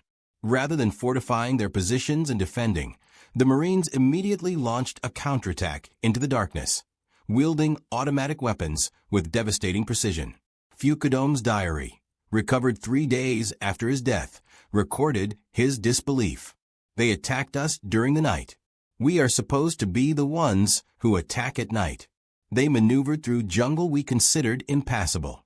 They killed silently, then vanished like ghosts. By sunrise, only 90 men remained for my company. The Americans had suffered 12 casualties. This pattern replicated itself across Guadalcanal. Japanese forces, accustomed to enemies who crumbled under banzai charges, discovered Marines who held their positions until physically overwhelmed, then fought hand-to-hand with bayonets, knives, and bare fists. Sergeant Kenji Matsumoto, who survived 4 months on Guadalcanal before evacuation, wrote in a letter later intercepted by American intelligence. We were instructed that Americans are individualistic, that they won't sacrifice themselves for their comrades. This is completely false. I witnessed a Marine machine gunner continue firing with both legs shattered until Japanese infantry killed him at arm's length. His assistant immediately seized the weapon and resumed firing. We lost 40 men to that single position. Training that created warriors. The Marine training regimen that produced such soldiers baffled Japanese military analysts. Private Yamamoto, who would later face Marines on Iwo Jima, first learned about them during intelligence briefings in 1943. The instructor, a staff officer who had interrogated captured Marines, seemed genuinely disturbed. American Marines undergo training that would be classified as criminal abuse in any civilized military. They are systematically broken down mentally and physically, then reconstructed into something barely resembling the soft civilians who entered. They're taught to view death in combat as honorable, to never surrender, to fight until physically incapable. A pause. Then, this sounds familiar, doesn't it? They've copied our Bushido, but they've added something we failed to anticipate: American industrial capacity. The combination proved devastating. Japanese soldiers trained in the code of Bushido expected death before dishonor, but they fought with equipment increasingly inferior to American weaponry. Marines underwent training nearly as harsh as Japanese soldiers endured, creating warriors equally willing to die. But those Marines landed with overwhelming firepower that rendered Japanese positions untenable. November 20th, 1943, Tarawa Atoll. Rear Admiral Keiji Shibasaki commanded 4,500 defenders within fortifications deemed impregnable. The 2nd Marine Division dismantled that assumption in 76 hours.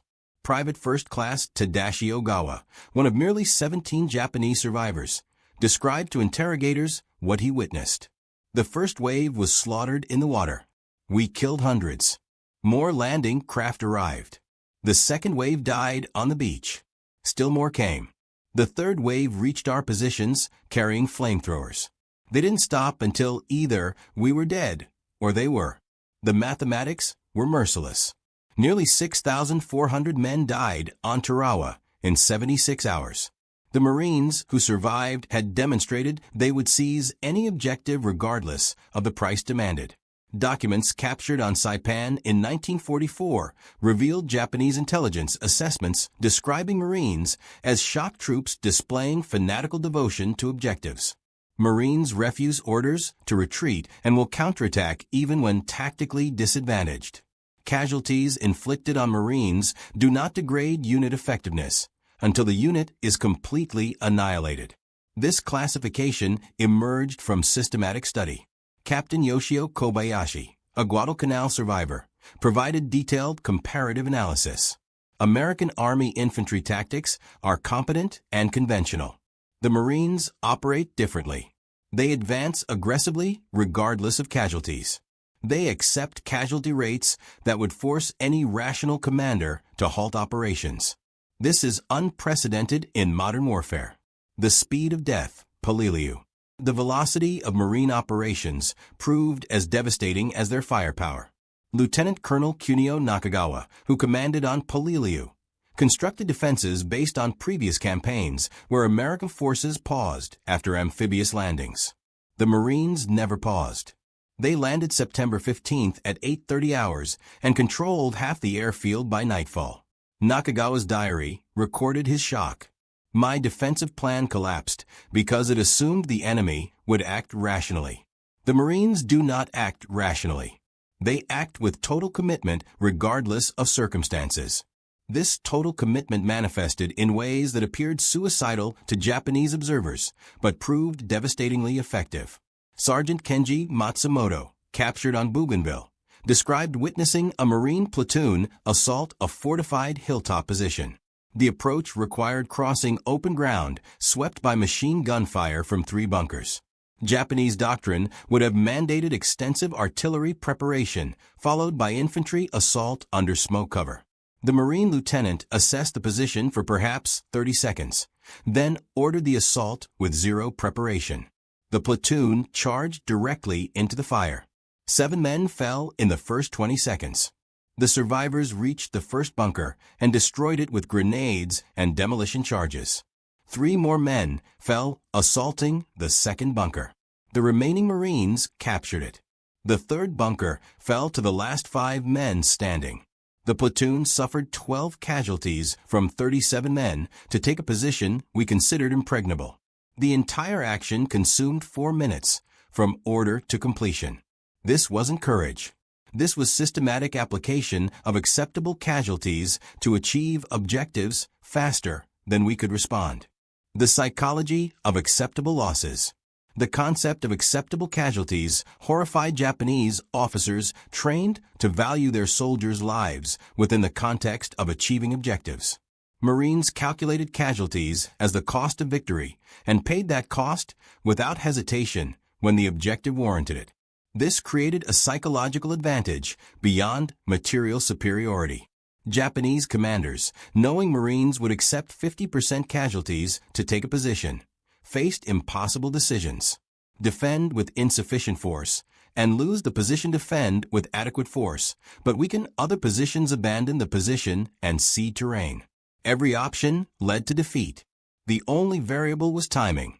Major Yoshitaka Takahara, senior staff officer on Iwo Jima, who survived the battle, analyzed this dilemma in post-war interrogations. General Kurabayashi understood we could not stop the Marines. Our defenses were designed to delay them and inflict maximum casualties. We succeeded brilliantly at inflicting casualties. Over 20,000 Marines were killed or wounded in 36 days. This would have destroyed any other military force's ability to continue offensive operations. The Marines reinforced and continued attacking without any reduction in intensity. We calculated that inflicting 10,000 casualties would halt their advance for at least a week. They suffered 10,000 casualties in the first week, and their advance never slowed. This revealed the fundamental imbalance. They could replace casualties faster than we could kill them. They had 50 Marine divisions in the Pacific Theater or training in the United States. We had finite defenders on each island. Mathematics dictated our defeat. The logistics of inevitability. The mathematics extended beyond simple manpower. Marines landed with logistical support that enabled sustained operations at intensities Japanese forces could not match. Second Lieutenant Toshio Yamamoto, captured on Saipan, witnessed the contrast firsthand during a nighttime infiltration. I led a patrol to observe American positions 3 days after their landing. We expected to find exhausted troops with limited supplies, as Japanese forces would have been after 3 days of intense combat on a contested beachhead. Instead, we found Marines eating hot food, receiving ammunition resupply by truck, with medical tents treating wounded and rest areas where units rotated off the line. Their supply dumps contained more ammunition than my entire regiment possessed. They had mobile kitchens preparing fresh meals. They had portable showers and laundry facilities. They were fighting the most intense battle of the Pacific War and living better than we did in garrison. This demonstrated that defeating them was impossible. They would never exhaust their food, ammunition, medicine, or replacements. We would. The relentless American logistics created a form of attrition warfare that favored Marines despite higher initial casualties. Japanese defenders fought from fixed positions with limited supplies and zero reinforcement. Every casualty was permanent. Every round of ammunition expended could not be replaced. Marines fought from an expanding beachhead with supplies arriving daily by ship and air. Casualties were evacuated and replaced. Ammunition was unlimited. The longer a battle lasted, the weaker Japanese defenders became while Marines grew stronger. This dynamic proved decisive on Peleliu, where Colonel Nakagawa's defense lasted from September 15th to November 27th. The 1st Marine Division suffered such heavy casualties it was withdrawn and replaced by elements of the 81st Infantry Division in October.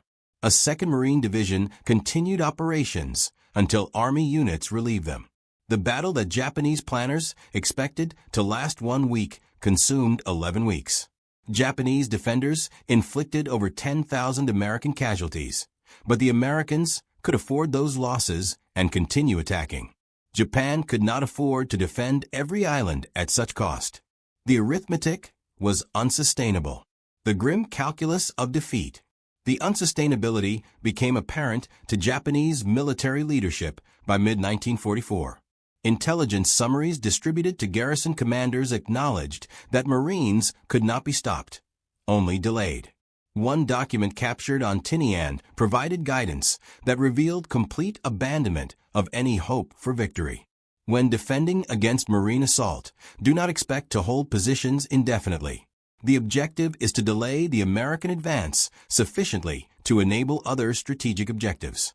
Each day of resistance is valuable. Each Marine killed or wounded is valuable. But understand that the position will fall. Prepare accordingly. Stock positions with maximum ammunition. Create redundant, defensive positions. Plan to fall back in stages. Accept that you will likely die in the defense. Your sacrifice buys time for the Empire. There is honor in this sacrifice, even without victory. This grim calculus defined Japanese defensive strategy for the final year of the Pacific War. Defenders no longer fought to win battles. They fought to make those battles so costly that Americans might negotiate rather than invade Japan itself. Marines, by accepting casualties that would have forced other armies to halt, negated this strategy. They paid the price demanded and continued advancing. No cost was too high. No position was too strong. The offensive never stopped. Private Tadashi Ogawa, one of the few survivors from Tarawa, later described the psychological impact of facing such an enemy. After the first day of battle, we knew we would lose. The Marines had landed in overwhelming force. They had naval gunfire that destroyed our positions. They had air support that bombed us continuously. But we still believed we could make them pay such a terrible price they would reconsider future invasions. Then we watched them continue attacking despite horrific casualties. They walked through machine gun fire that killed dozens. More Marines came behind them. We killed them too. More came. We fought for 3 days with absolute commitment.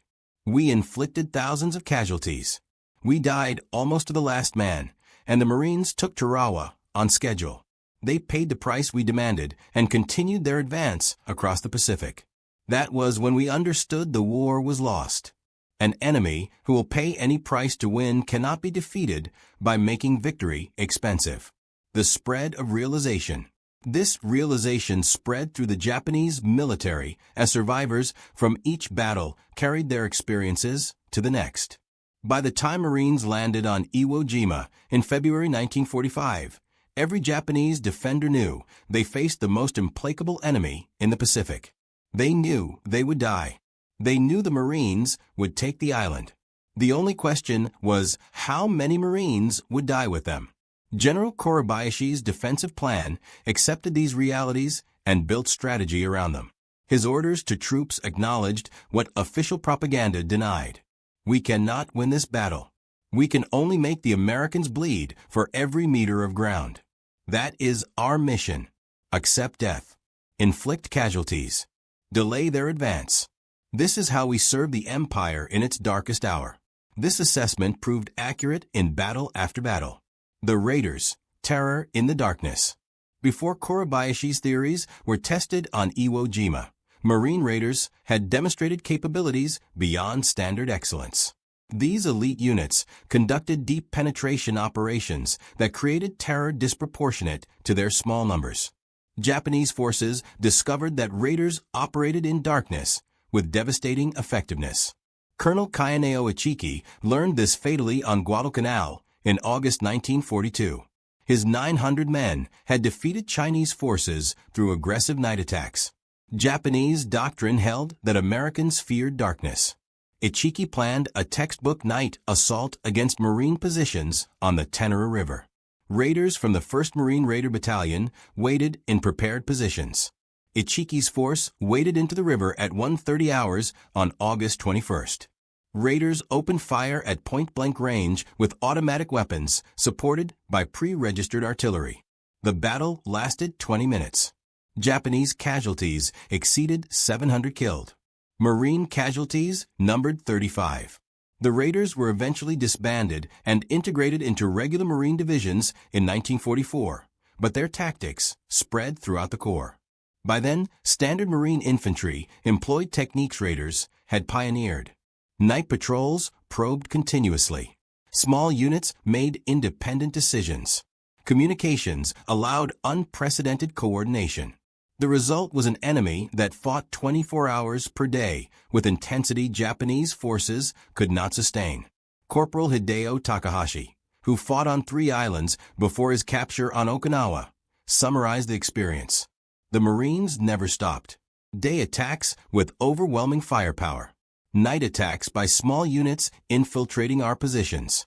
Constant artillery harassment preventing rest.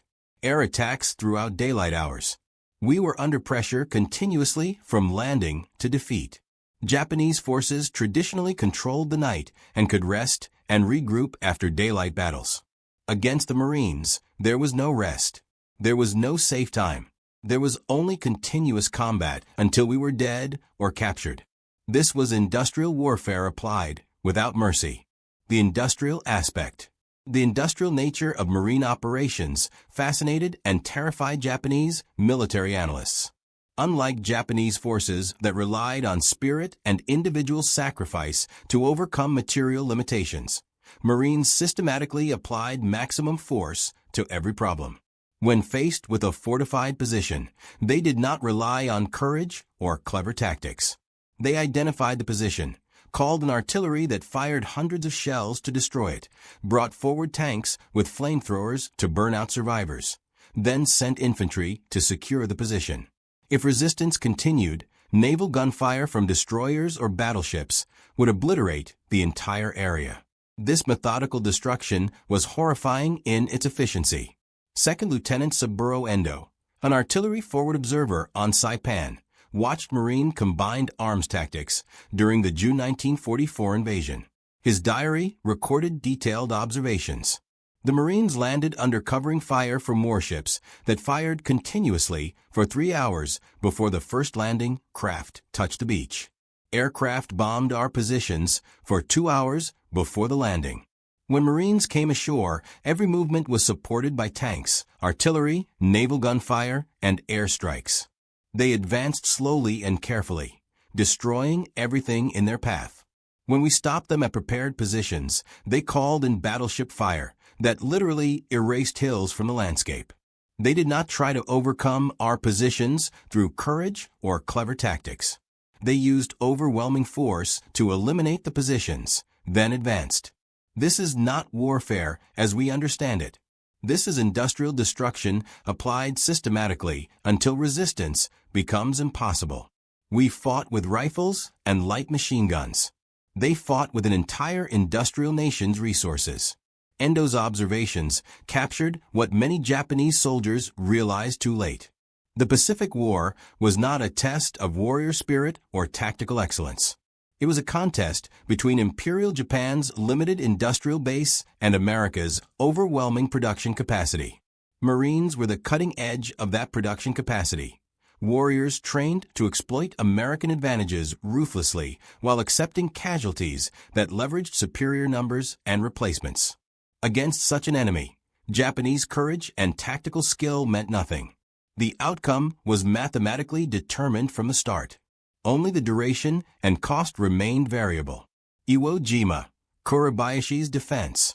General Kurabayashi banned the banzai charges that had wasted Japanese lives in previous battles. He created a defense in depth that channeled Marines into killing zones covered by multiple bunkers. He positioned artillery to deliver devastating fire on landing beaches. He built 11 miles of tunnels, connecting 1,500 cave positions. Every approach was registered for mortar and artillery fire. The beach was a death trap. 3 Marine divisions, 70,000 men, landed on Iwo Jima on February 19th. Kurabayashi's defenses worked exactly as planned. Naval bombardment barely scratched the fortifications. Marines landed in neat waves and immediately took catastrophic casualties. Within minutes, the black volcanic sand was covered with dead and wounded. Japanese artillery observers called down perfectly coordinated fire. The assault seemed to be failing. Then something happened that Kurabayashi had not anticipated, though he should have from previous battles. The Marines did not withdraw to regroup. They advanced into the artillery fire. They found the gaps between Japanese positions and exploited them. When bunkers stopped the advance, demolition teams crawled forward under fire to destroy them. When those teams died, other Marines took their place. The attack never stopped. Private First Class Tadashi Yamamoto watched from his bunker as Marines assaulted the position to his right. His diary records the incomprehension Japanese defenders felt. A Marine flamethrower team approached the bunker. We killed the operator. His assistant picked up the weapon and continued. We killed him. A third Marine took the weapon. We wounded him severely. He continued firing until the weapon was empty, then threw grenades into the firing ports until we killed him. By then, demolition engineers had reached the bunker entrance. The position was lost. This happened 30 times in the first hour. How do you defeat men who will not stop? The brutal arithmetic. The answer, as Japanese defenders discovered, was that you could not. The brutal arithmetic of Iwo Jima demonstrated Marine doctrine in its purest form. 70,000 Marines landed. 26,000 became casualties, including nearly 7,000 killed. But all 21,000 Japanese defenders died except for 1,600 who were captured, most because they were unconscious or too wounded to resist. The Marines paid an almost unimaginable price, but they took every objective. Kurabayashi himself, who survived until late March 1945, wrote his final assessment in a message smuggled to Tokyo before the position collapsed. The Marines are the most effective fighting force I have encountered. They possess several attributes that make them uniquely dangerous. First, their training creates soldiers willing to accept casualties that would break other units. Second, their firepower exceeds ours by a factor of 5:1 in artillery and 10:1 in air support. Third, their junior leaders make decisions at squad level that our officers make at company level, allowing them to exploit opportunities faster than we can react. Fourth, and most critical, they never stop attacking. There is no defense that can survive this combination indefinitely. This final point terrified Japanese defenders across the Pacific. Soldiers could accept defeat in battle. They could understand being outgunned or outmaneuvered. What they could not comprehend was an enemy that simply would not stop regardless of losses. Corporal Hideo Takahashi, who fought on 3 islands before his capture on Okinawa, explained in a post-war interview, "You must understand the difference between Marines and other American forces. Army units would attack, take casualties, and pull back to reorganize. This is sensible military doctrine. Marines would attack, take casualties, and continue attacking over the bodies of their own dead. This is not military doctrine. This is something else entirely. The transformation of boot camp. The quality that made Marines so feared was deliberately created through training that broke recruits down to nothing. then rebuilt them into warriors whose identity was inseparable from the Corps itself. Documents captured on Saipan included interrogation reports of a Marine prisoner who explained the transformation to bewildered Japanese intelligence officers. Boot camp lasts 8 weeks. For the first 4 weeks, drill instructors destroy everything civilian in the recruit. You are told you are worthless, that you will never be a Marine, that you should quit and join the Army. The abuse is psychological and physical. You are pushed until you think you cannot continue, then pushed further. Those who quit are publicly shamed. Those who remain learn that surrender is not an option. The interrogation report noted the Japanese officer's response. This resembles our own training, but more systematic. However, the Marine prisoner then described something that had no parallel in Japanese military training. The second 4 weeks, the instructors build you into a Marine. You learn that you are part of something greater than yourself, that every Marine who ever lived is your brother. This created something unique. Marines fought because to fail was to betray every Marine who had ever lived. The psychological pressure created fighters who would advance when rational calculation said to stop. When banzai charges failed. Japanese forces encountered this mentality in its most concentrated form during banzai charges that should have succeeded but failed catastrophically. October 24th to 25th, 1944. Saipan. Colonel Takuya Takashina led approximately 3,000 Japanese soldiers in a final banzai charge against Marine positions. Japanese doctrine held that such an assault, conducted with absolute commitment, would shatter any defense through sheer ferocity and the defender's fear of being overrun. The Marines of the 27th Infantry Division, positioned in the attack's path, were mostly sleeping when the charge began at 3 o'clock hours. Japanese soldiers poured into the Marine lines screaming, bayonets fixed, overwhelming forward positions through sheer numbers. Traditional doctrine would call for a fighting retreat to regroup. The Marines counterattacked immediately. Officers and sergeants organized desperate defensive stands at key positions.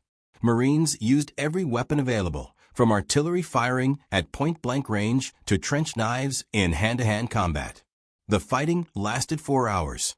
When dawn broke, Japanese bodies covered an area 500 meters deep. American casualties numbered 90 killed and 247 wounded. 3,000 Japanese soldiers died. Private First Class Issei Yoshida survived the charge with severe wounds. His interrogation report, filed 3 days later, captured the shock Japanese soldiers felt. We were told that Americans fear close combat, that they rely on firepower because they are cowards at heart. We charged into their positions, expecting them to break. They fought us hand-to-hand and defeated us. I saw a Marine sergeant kill 7 men with a bayonet and a pistol before he fell. This is not cowardice. We were lied to. The material contrast. The lies extended to every aspect of Marine capabilities. Japanese propaganda had spent years describing Americans as soft, individualistic people who could not withstand hardship. Marines sleeping in foxholes filled with water, eating cold rations for weeks, fighting in 100-degree heat with 80% humidity, contradicted those claims. Japanese soldiers supposedly trained for hardship watched Marines thrive in conditions that taxed Japanese endurance to its limits. Corporal Kenji Matsumoto, who survived Guadalcanal before being transferred to Bougainville, where he was captured in February 1944, described the contrast in conditions. We were on reduced rations by September 1942, rice twice per day, sometimes less. We supplemented with anything edible we could find in the jungle. We watched the Marines eat 3 full meals daily, sometimes more. They received regular resupply by air and sea. They had fresh water, medical supplies, ammunition without limit. We realized we were fighting an enemy who would never run out of resources. That understanding broke something in us. Combined arms superiority. The material superiority Marines enjoyed was devastating. When faced with fortified bunkers, Marines called in artillery that delivered hundreds of shells in minutes, brought forward Sherman tanks with flamethrowers, and used naval gunfire that could level hills. If that failed, demolition teams would pack hundreds of pounds of explosives against positions. Lieutenant Shigeru Fukudome, before his death on Guadalcanal, wrote the most comprehensive analysis of Marine combined arms tactics captured during the war. The Marines do not fight like individual soldiers.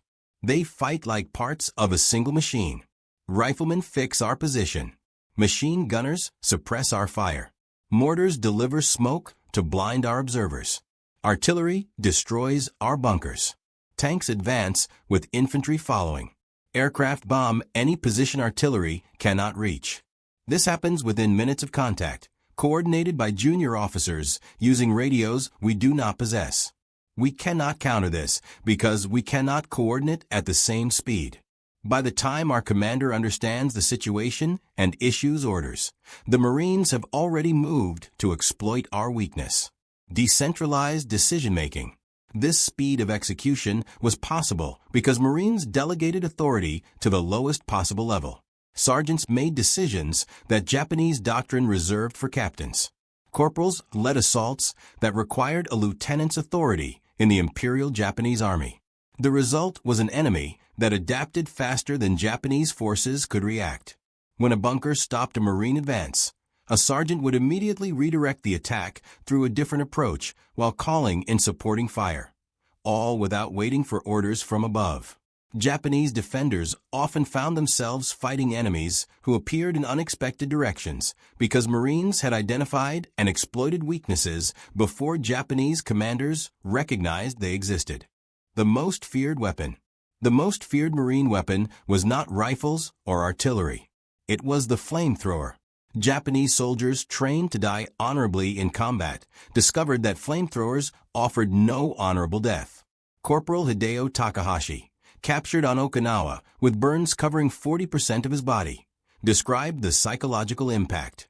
We were taught to accept death in battle as glorious. Death by bullets, bayonets, artillery, these are warriors' deaths. Fire is something different.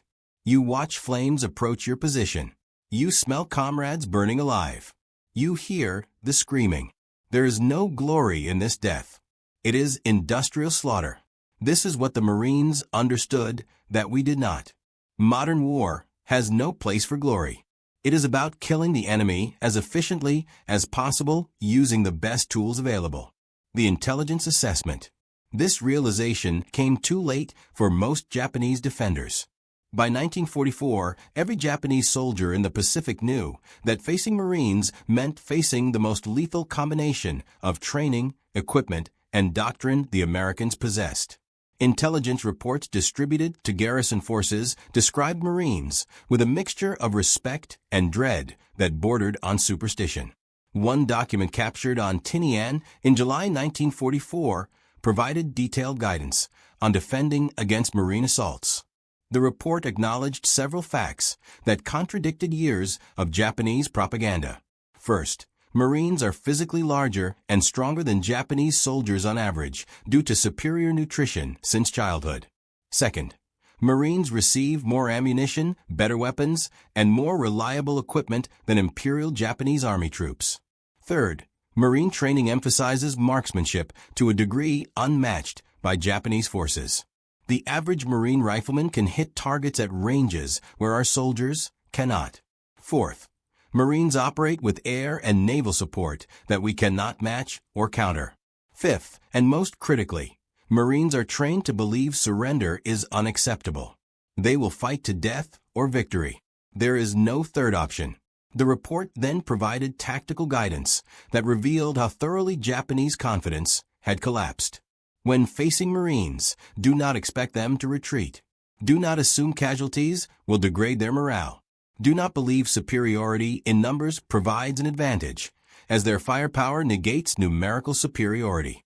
Do not attempt banzai charges unless no other option exists, as Marines will slaughter charging troops with automatic weapons and artillery. Do not expect them to fear nighttime attacks, as they fight effectively in darkness.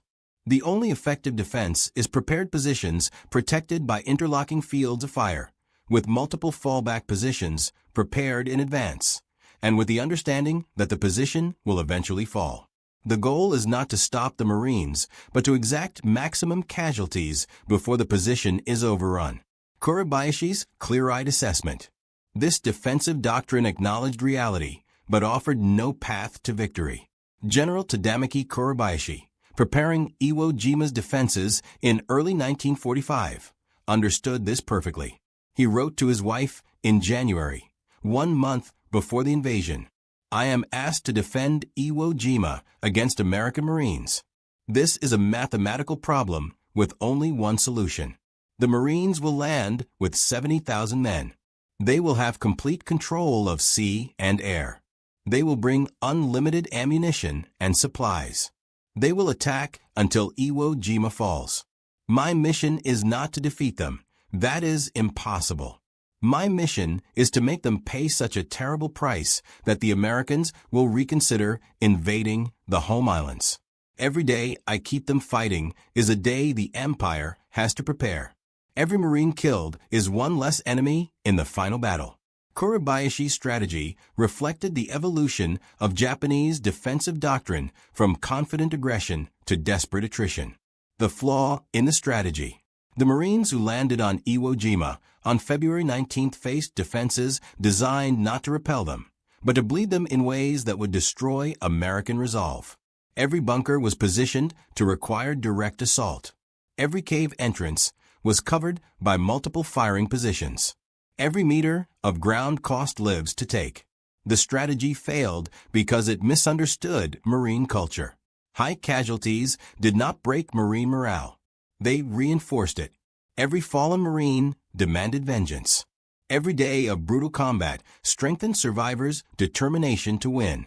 The worse the fighting became, the harder Marines fought. This was incomprehensible to Japanese military thinking, which assumed that even fanatical troops had a breaking point.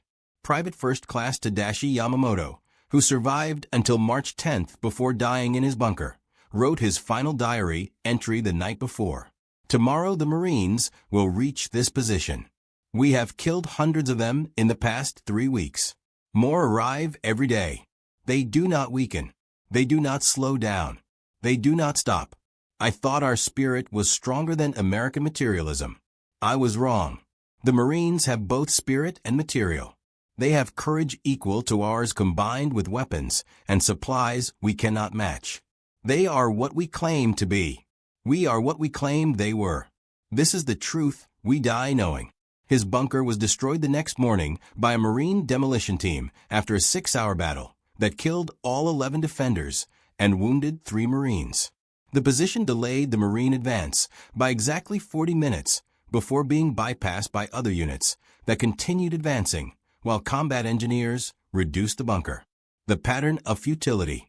This pattern repeated across Iwo Jima thousands of times. Japanese defenders fought with desperate courage, inflicting terrible casualties, achieving nothing except their own deaths. The campaign ended on March 26th. The final statistics told the story of what happened when Marines fought the best defenses Japan could create. 21,000 Japanese defenders died, 600 surrendered, most because they were unconscious or physically incapable of resistance. The Marines suffered 26,000 casualties from 70,000 men committed, nearly 40% casualties. Any other military force would have required months to recover. The 3rd, 4th, and 5th Marine Divisions were back in action within 6 weeks. The defining characteristic. This ability to absorb casualties and continue fighting became the defining characteristic that most terrified Japanese defenders. Corporal Kenji Matsumoto, imprisoned in Hawaii after his capture, explained in a 1946 interview what Japanese soldiers felt facing Marines. "The worst part was knowing they would never stop. You could kill half a Marine unit, and the survivors would continue attacking. You could wound their leaders, and sergeants would take command. You could fight them to exhaustion, and they would attack again the next day. There was no way to win. You could only kill them until they killed you. That is not war. That is mutual annihilation. And the Marines had more men than we did." American industrial regeneration. The American industrial capacity that produced waves of replacement Marines astonished Japanese military planners. Intelligence reports from late 1944 noted that Marine divisions suffered 75% casualties on Peleliu in September 1944, then returned to full strength within 3 months. Those replacements landed on Iwo Jima in February and fought with the same effectiveness as veterans. This ability to regenerate defeated units was beyond Japanese capability.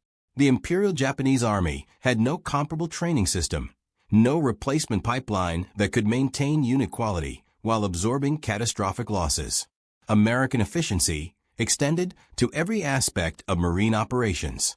Wounded Marines received medical treatment within minutes of being hit. Casualty evacuation by air and sea moved wounded men from battlefield to hospital ship in hours. Blood plasma, antibiotics, surgical care saved lives at rates unprecedented in military history. Japanese wounded often died from lack of medical supplies, from infected wounds, from injuries that American medicine routinely treated. Captured Japanese soldiers watched Marines who should have died from wounds that would have killed Japanese soldiers instead survive to fight again. After surrender, the final humiliation. The final humiliation came after Japanese surrender in August 1945. Marines occupied Japanese home islands expecting resistance from a population indoctrinated to die rather than submit. Instead, they found exhausted people grateful the war had ended. Private First Class Issei Yoshida, repatriated in 1946 after recovering from wounds received on Saipan, described his return home. Everything we were told was lies. The Marines did not torture prisoners. They provided food, medical care, shelter. They treated us better than our own officers had. The Americans were not barbarians. We were the barbarians. This knowledge destroyed what remained of our faith in the empire. Common themes in defeat. Thousands of former Japanese soldiers reached similar conclusions. The post-war interrogation reports revealed common themes.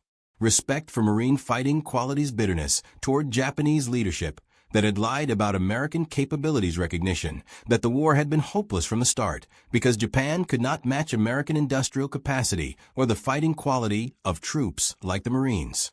The most comprehensive assessment came from General Tadamaki Kurabayashi's final message from Iwo Jima, delivered through desperate radio transmission on March 21st, 5 days before the island fell. I have fought the Marines for 31 days. They are the finest soldiers I have encountered. Their training is superior. Their equipment is overwhelming.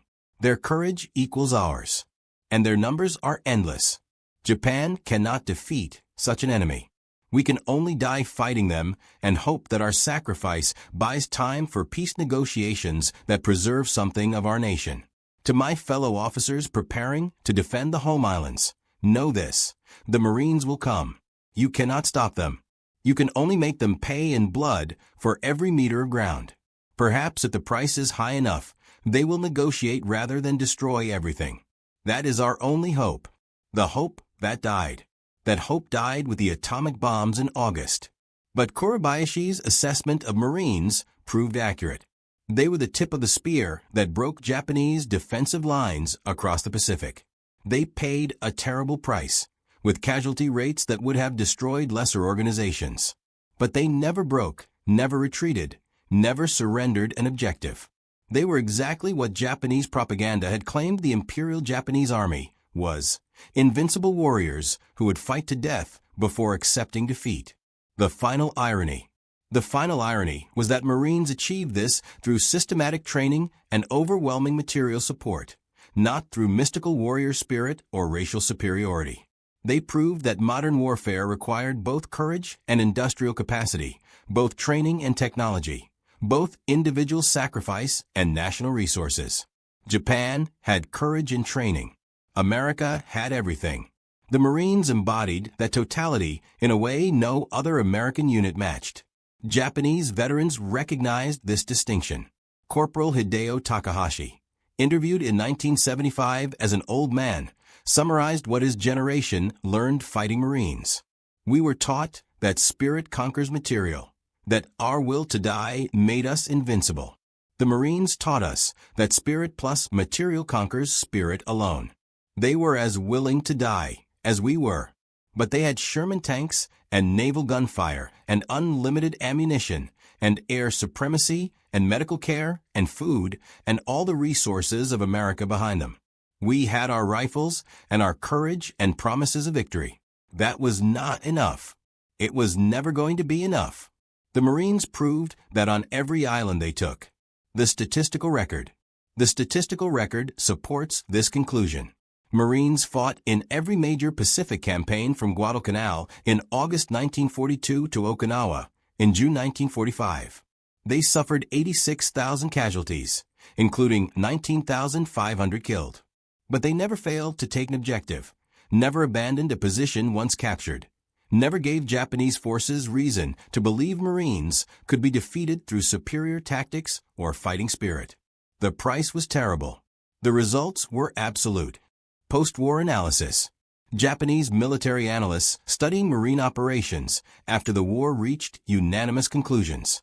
The Marines represented the ultimate expression of American military power. They combined warrior ethos matching Japanese Bushido with industrial resources matching American production capacity. They trained soldiers willing to die for victory while providing those soldiers with weapons and support that made victory possible. This combination was unbeatable. Lessons learned too late. The lessons learned came too late for the 21,000 Japanese soldiers who faced Marines on Iwo Jima, or the 30,000 who fought them on Okinawa, or the hundreds of thousands who prepared to fight them on the home islands before surrender ended the war. Those men knew only that Marines were the enemy they feared most, the enemy their officers could not stop, the enemy who would keep coming regardless of casualties until every Japanese defender was dead. Private First Class Tadashi Yamamoto's final diary entry, written hours before his death in a bunker on Iwo Jima, captured this knowledge. The Marines will win not because they are braver than we are, not because they want victory more than we do. They will win because their nation gives them everything they need to win. And they will use those resources without mercy until we are all dead. This is the truth our leaders should have told us. We are samurai fighting with swords against men with machine guns who also have the spirit of samurai. There was never any hope. There was only death. His bunker fell the next day. The Marines who cleared it found his diary and forwarded it to intelligence officers who translated it and filed it among thousands of similar documents. A truth written in blood. The words captured a truth that Japanese soldiers across the Pacific had learned through brutal experience. Fighting the Marines was not like fighting other American forces. It was not like fighting British or Chinese or any other enemy. It was fighting an opponent who combined everything Japan claimed to possess with everything Japan lacked. That combination made the Marines the most feared enemy Japanese soldiers would face. Statistics and stories. The statistics tell part of the story. The battles tell more. But the words of Japanese soldiers who survived to tell of it reveal the complete picture. They fought men who would not stop, who would not surrender, who would die before accepting defeat, and who had the weapons and support to make that spirit devastating. Against such an enemy, courage was not enough. Training was not enough. Determination was not enough. Nothing was enough except surrender or death. The Japanese military chose death. The Marines delivered it with systematic efficiency. Why they were feared. That was why Japanese soldiers feared fighting the Marines more than any other unit. The Marines said they would take the objective, and they took it. They said they would accept any cost, and they paid it. They never stopped. Japanese defenders discovered that courage meant nothing when facing an enemy who matched their determination and exceeded their firepower by factors that made resistance futile. That was the lesson learned in blood from Guadalcanal to Okinawa. The post-war admission. After the war ended and propaganda dissolved, Japanese veterans acknowledged the truth their leaders had hidden. The Marines were everything Japan claimed its soldiers were, backed by everything Japan could never provide. Against such an enemy, the war was lost before it began. The Marines proved it completely, one island at a time, at a cost measured in thousands of lives on both sides. Reflections on Spirit and Material. The Marine Corps demonstrated that the dichotomy between spirit and material was false. Modern warfare required both in equal measure. A warrior willing to die meant nothing if he lacked the tools to fight effectively. Superior weapons meant nothing if the soldiers using them lacked the will to press forward under fire. The Marines possessed both qualities in abundance, supported by a nation capable of sustaining both qualities indefinitely. Japan possessed one quality, the willingness to die, but lacked the industrial capacity to sustain it. As the war progressed, this imbalance became not just apparent, but overwhelming. The voice of survivors. Every Japanese survivor interviewed after the war spoke of this realization, though they described it in different ways. Some focused on the weapons disparity. Others emphasized Marine training and tactics. Still others pointed to American logistics and medical care. But all reached the same conclusion. The Marines represented a form of warfare Japan could not match or counter. They were the synthesis of everything modern war demanded, delivered with relentless efficiency and supported by inexhaustible resources. The final assessment. In the end, Private Yamamoto's assessment proved most accurate. The Marines won not through superior spirit. Japanese soldiers possessed equal courage, but through the combination of that spirit with overwhelming material advantage. They were samurai with machine guns, fighting samurai with swords. The outcome was never in doubt.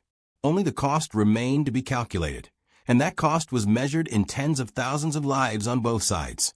Lives spent proving what mathematics had determined from the war's beginning. The human cost. The human cost extended beyond casualty figures. It included the destruction of Japanese military confidence, the collapse of faith in leadership that had promised victory, and the bitter realization that courage alone could not overcome material disadvantage. For the Marines, the cost included physical wounds that would never fully heal, psychological trauma that would last lifetimes, and the burden of having been the instrument of such comprehensive destruction. Both sides paid prices that transcended statistics. Both sides learned lessons written in blood and sacrifice. The evolution of understanding. In the decades following the war, as the propaganda faded and honest reflection became possible, Japanese veterans began to articulate what they had learned with greater clarity. The Marines had not been demons or supermen. They had been extraordinarily well-trained soldiers, supported by a system that maximized their effectiveness. They had been men willing to die, backed by a nation capable of ensuring that willingness translated into victory. The systematic approach to war. What most impressed Japanese analysts in retrospect was not individual Marine heroism. Japanese soldiers had demonstrated equal heroism, but the systematic approach to warfare the Marines embodied. Every aspect of Marine operations was designed for maximum efficiency. Training that created psychological resilience tactics, that leveraged firepower superiority logistics, that enabled sustained operations medical care, that preserved fighting strength command structure, that enabled rapid decision-making combined arms coordination, that overwhelmed defenses. This systematic approach to warfare represented modern military thinking at its most developed. It was warfare as industrial process rather than warrior contest. The contrast in philosophy. Japanese military philosophy had emphasized spirit, sacrifice, and individual warrior excellence. These remained important in modern warfare, but they were insufficient without the supporting infrastructure the Americans provided. The Marines proved that modern warfare required industrial capacity to produce weapons logistical systems, to deliver supplies medical infrastructure, to preserve manpower training systems, to create skilled soldiers command philosophy that empowered junior leaders' national will to sustain operations despite casualties. Japan possessed some of these elements. America possessed all of them. The Marines were the sharp edge of that comprehensive system. Recognition without bitterness. By the 1970s and 1980s, as aging Japanese veterans reflected on their experiences, a curious quality emerged in their assessments. They spoke of the Marines with respect rather than bitterness. They recognized that they had faced not monsters, but fellow warriors, men who had simply been better supported by their nation's industrial and logistical capacity. Corporal Matsumoto, in his final interview before his death in 1983, expressed this perspective. "We fought bravely. The Marines fought bravely. The difference was not in courage, but in support. They had everything they needed to win. We had only our determination. In modern warfare, determination alone is insufficient." The broader lesson. The broader lesson extended beyond military tactics to questions of national strategy. Japan had initiated war against an opponent with 10 times its industrial capacity, then fought that war as though spirit could overcome material disadvantage. The Marines demonstrated, island by island, that this assumption was catastrophically wrong. Modern warfare required both spiritual and material elements. Neglecting either guaranteed defeat. This lesson, purchased at terrible cost, influenced Japanese strategic thinking in the post-war era. The human element. Yet even as Japanese veterans acknowledged the systemic advantages Marines possessed, they never forgot the human element, the individual Marines who had advanced under fire, who had fought until physically unable to continue, who had matched Japanese determination with their own unwavering commitment. These were not faceless representatives of American industrial might. They were individual warriors who had earned respect through their actions under fire. Private Yoshida, in a 1987 interview, captured this dual recognition. The Marines were men like us, men who feared death but advanced anyway, men who suffered but continued fighting, men who demonstrated courage equal to any samurai.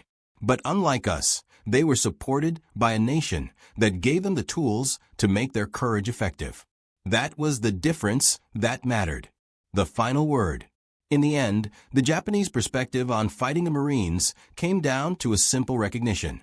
They had faced the most effective fighting force the Americans could field, supported by the full industrial and logistical capacity of a continental nation.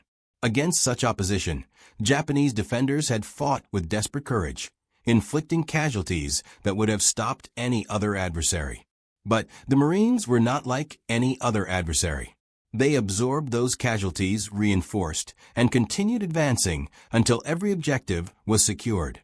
The pattern repeated from Guadalcanal to Okinawa, proving with mathematical certainty what Japanese commanders should have recognized from the beginning. Modern warfare could not be won through spirit alone. Private Yamamoto's epitaph. Private First Class Tadashi Yamamoto died in his bunker on Iwo Jima on March 11, 1945. His diary survived him, recovered by Marines who cleared the position. His final entry served as epitaph not just for himself, but for all Japanese soldiers who faced the Marines. We were told we were invincible. We were told our spirit made us superior. We were told the Americans were weak. All lies. The Marines have proven themselves everything we claim to be, with resources we could never match. They are the future of warfare, warriors supported by industry, courage backed by material, spirit combined with system. We are the past, samurai facing machine guns, believing willpower alone could achieve victory. The past cannot defeat the future. This is the lesson we die learning. The legacy. 70 years later, that lesson remains relevant.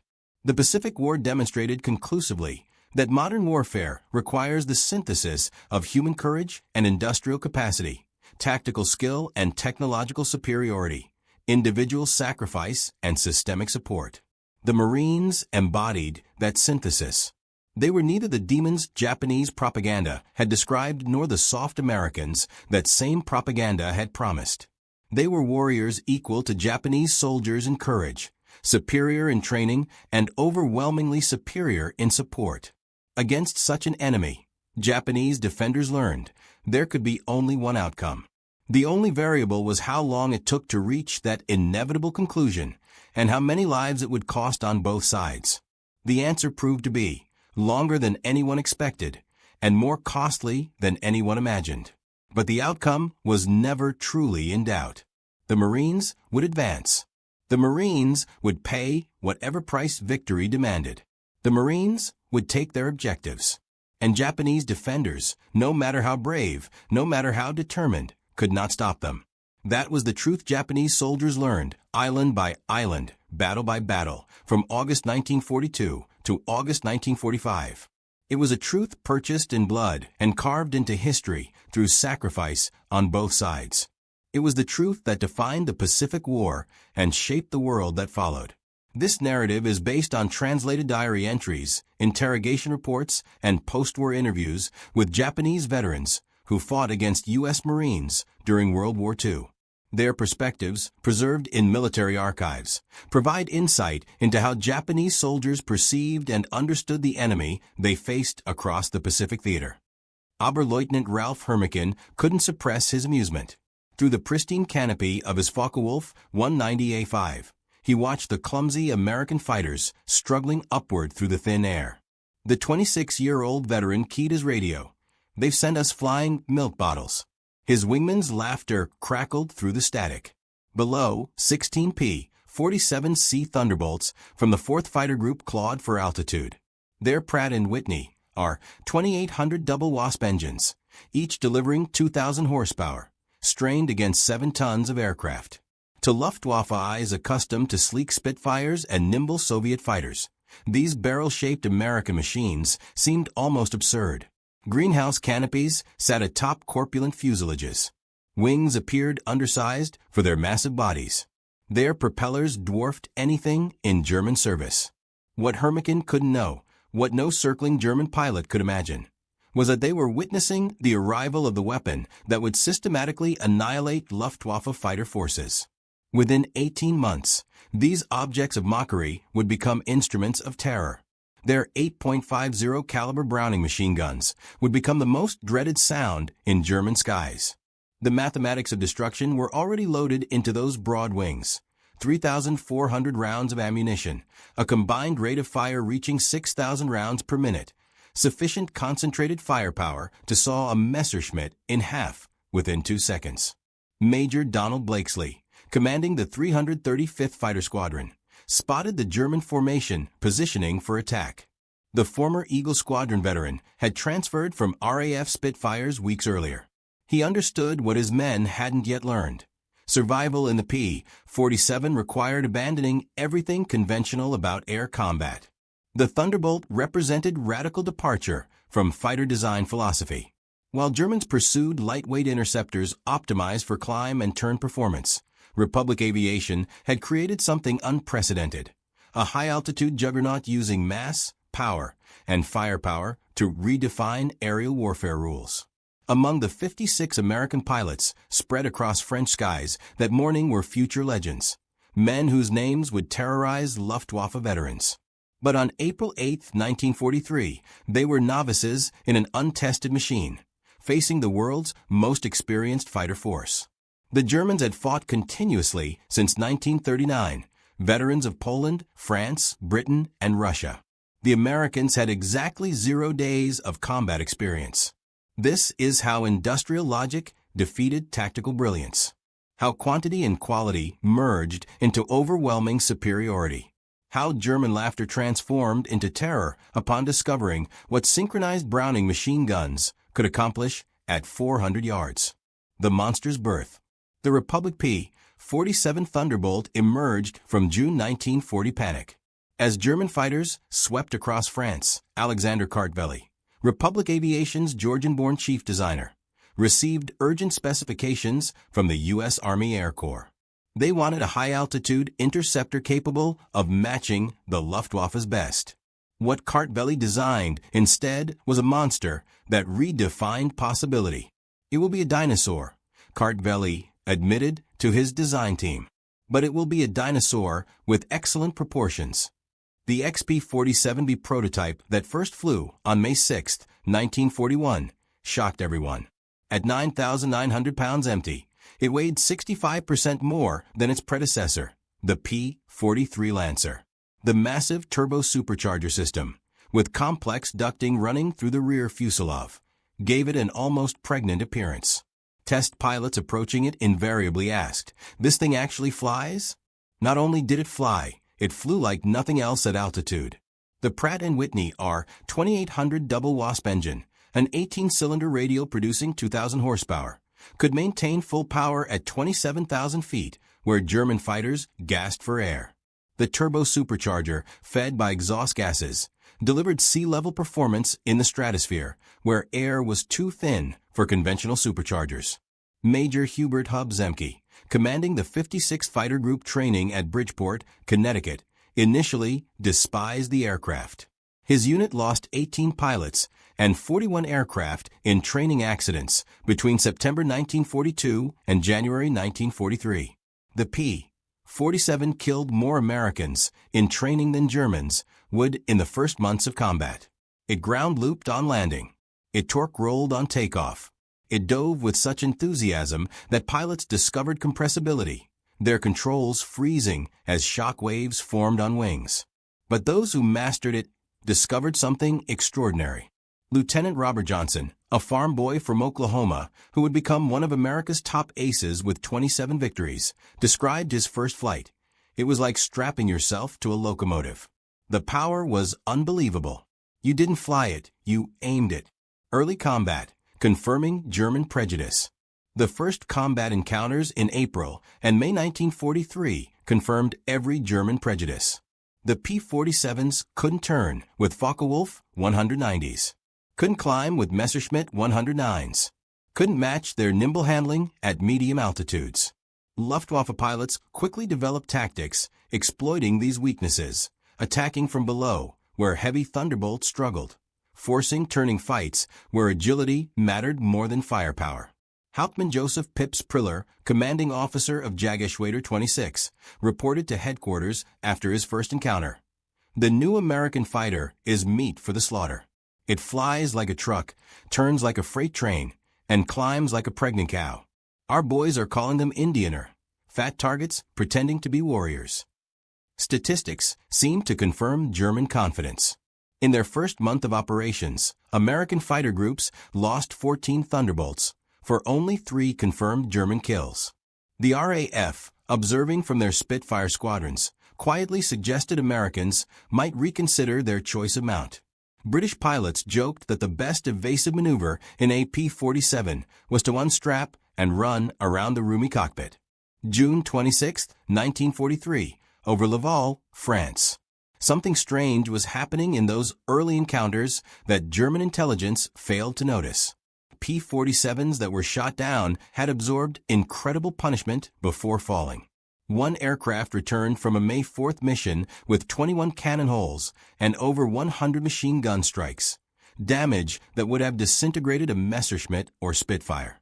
The massive radial engine, lacking vulnerable coolant systems, shrugged off hits that would have stopped liquid-cooled fighters cold. More significantly, when P-47s did get their guns on target, the results were catastrophic. The Thunderbolt's weapons battery created a convergence zone of destruction that German pilots had never experienced. Unlike rifle-caliber weapons of early war fighters or cannon with limited ammunition, the American fighter could maintain sustained fire for over 30 seconds, an eternity in aerial combat. The event that would begin changing German perceptions occurred on June 26, 1943, over Laval, France. It involved 2nd Lieutenant Robert S. Johnson of the 61st Fighter Squadron, and an encounter that would become legendary on both sides of the conflict. Johnson's formation of 48 P-47s was returning from escort duty when they were bounced by 16 Focke-Wulf 190s from 2/JG-26, led by Hauptmann Wilhelm Ferdinand Galland, younger brother of the famous Adolf Galland. The Germans executed a perfect attack, diving from the sun with overwhelming speed advantage. Johnson's Thunderbolt, flying at the rear of the formation, was caught in crossfire from multiple attackers, taking catastrophic damage in the first seconds of combat. 20 mm cannon shells exploded across his aircraft. The canopy shattered. Hydraulic fluid sprayed into the cockpit. The engine cowling was torn away. Fire erupted behind the instrument panel. Johnson, wounded in the nose and leg by shrapnel, tried to bail out but discovered the canopy was jammed. A 20 mm shell had exploded in the canopy track, welding it shut. He was trapped in a dying aircraft at 27,000 feet. What happened next defied every assumption about combat damage tolerance. Despite having no forward visibility through the oil-covered windscreen, a barely functioning engine that shook violently, and controls that responded only intermittently.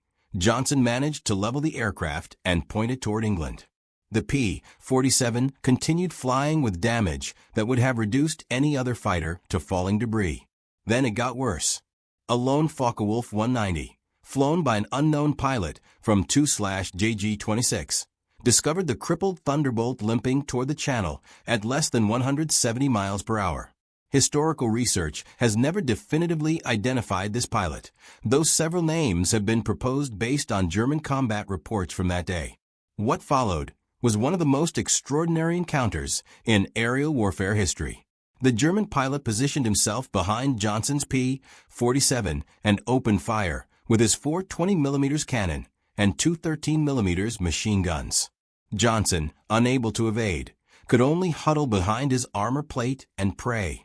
The Thunderbolt absorbed the entire cannon ammunition load.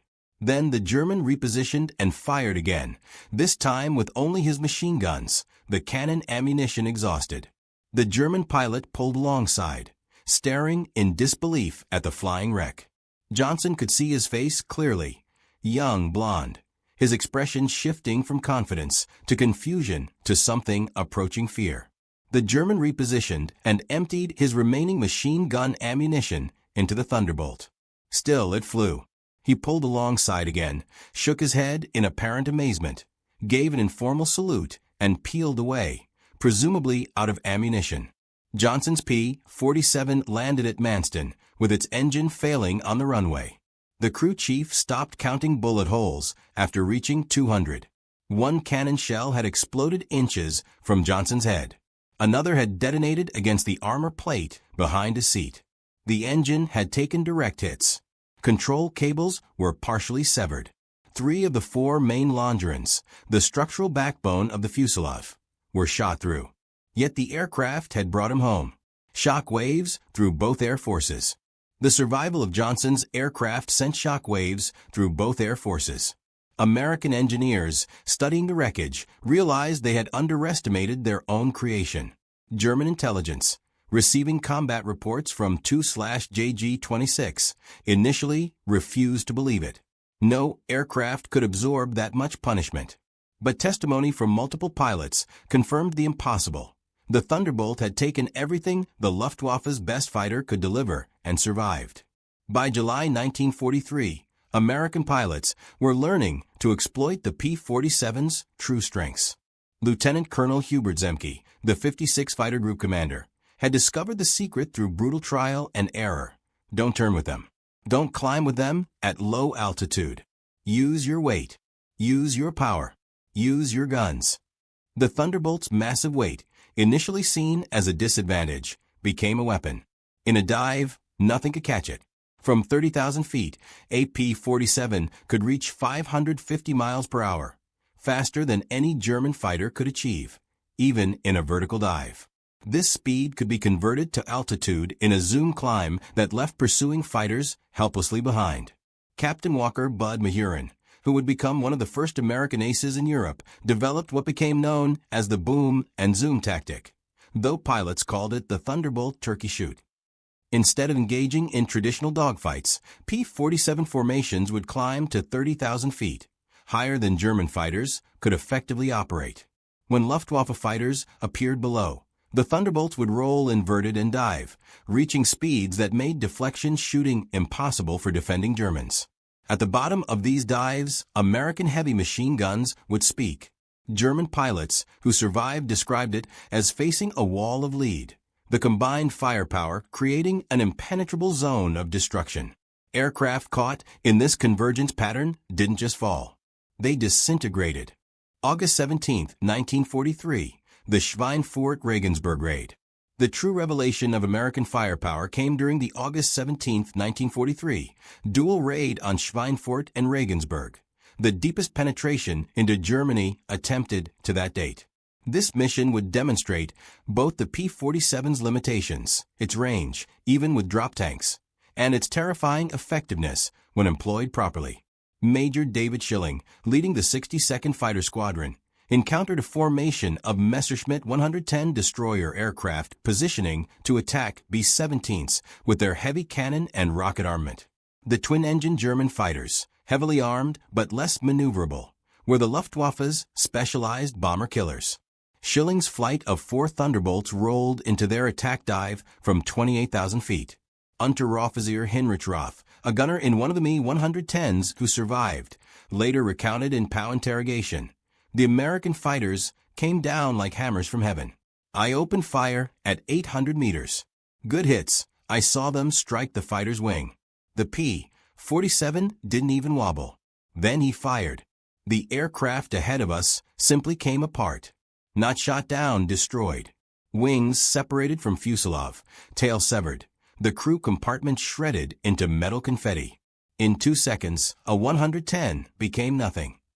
8 Messerschmitt 110s were destroyed in less than a minute. The German pilots had never experienced such concentrated firepower. Each P-47 carried 425 rounds per gun, 3,400 rounds total, weighing nearly 900 pounds. At convergence distance, typically set at 300 yards, all 8 guns' ballistic paths intersected in a zone roughly 6 feet in diameter. Anything in that zone faced 100 half-inch projectiles per second, each traveling at 2,900 feet per second. The ammunition itself was a revelation of American industrial capacity. While German fighters struggled with limited cannon ammunition, typically 120 to 200 rounds for a 20 mm weapon, American pilots could maintain fire for over half a minute. The standard combat load mixed armor-piercing incendiary tracer, and standard ball ammunition in patterns designed to both destroy and ignite. Lieutenant Colonel Francis "Gabby" Gabreski, who would become the top American ace in Europe with 28 victories, described the effect. "When you hit them with all 8, they don't just go down, they explode. I saw a 109 literally cut in half, the tail falling one way, the nose and wings another. The pilot never knew what hit him." The altitude advantage. By September 1943, the Luftwaffe was discovering another horrifying reality about the P-47. Its performance improved dramatically with altitude, while German fighters suffered.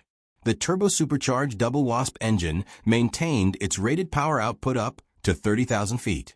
German fighters, relying on single-stage or two-stage mechanical superchargers, saw their performance degrade significantly above 25,000 feet.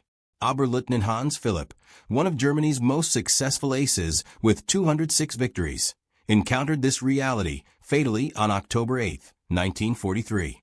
Leading Jagerschwader 1 against a B-17 formation at 28,000 feet over Bremen, Philipp found his Focke-Wulf 190A 6 sluggish and unresponsive in the thin air. The BMW 801 engine, powerful at medium altitudes, was gasping for oxygen nearly 6 miles above Earth. When P-47s of the 56 Fighter Group dove on his formation from 32,000 feet, the German fighters were sitting ducks. Robert Johnson, now an experienced combat pilot on his way to A status, was flying at 31,000 feet when he spotted Philipp's distinctive Focke-Wulf with its elaborate nose art. Johnson's combat report was clinical. Open fire at 300 yards, 30-degree deflection. Observed strikes along entire fuselage. Enemy aircraft exploded. No parachute observed. Philipp's death sent shock waves through the Luftwaffe. If one of their best, a man who had survived over 500 combat missions on both Eastern and Western fronts, couldn't survive against the Thunderbolts, what chance did average pilots have? The German High Command ordered an immediate investigation into the P-47's capabilities. The report delivered to Reichsmarschall Hermann Göring in November 1943 was sobering. The Thunderbolt service ceiling exceeded 42,000 feet, higher than any German fighter could reach.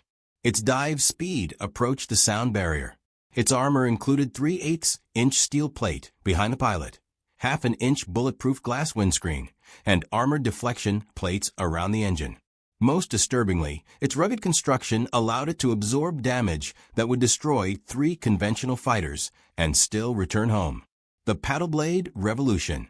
In January 1944, A new variant of the P-47 began arriving in England that would complete the transformation from laughingstock to nightmare. The P-47D-22 featured a Hamilton standard hydromatic propeller with paddle blades, 13 feet in diameter with broad chord blades that bit into the air like massive oars. The improvement in climb rate was immediate and dramatic. Where earlier Thunderbolts had climbed at an anemic 2,200 feet per minute at sea level, the paddle blade variants could achieve 3,000 feet per minute, matching or exceeding German fighters at most altitudes. The massive propeller also improved acceleration, allowing P-47s to build energy faster in level flight. Hauptmann Heinz Nock of Jagdgeschwader 11, a veteran with over 200 combat missions, encountered the new variants in February 1944 during a bomber interception near Hanover. He wrote in his combat diary, "The fat American fighters have learned to climb. We bounced to formation near Hanover, expecting our usual advantage. They turned into us and climbed with us. When we tried to disengage, they followed us up to 30,000 feet. Schmidt was caught and blown apart, nothing left but smoke and fragments. These are not the same machines we laughed at last year." The paddle blade propeller did more than improve performance. It changed the sound of the Thunderbolt. The distinctive thundering roar, created by blade tips reaching supersonic speeds, could be heard from miles away.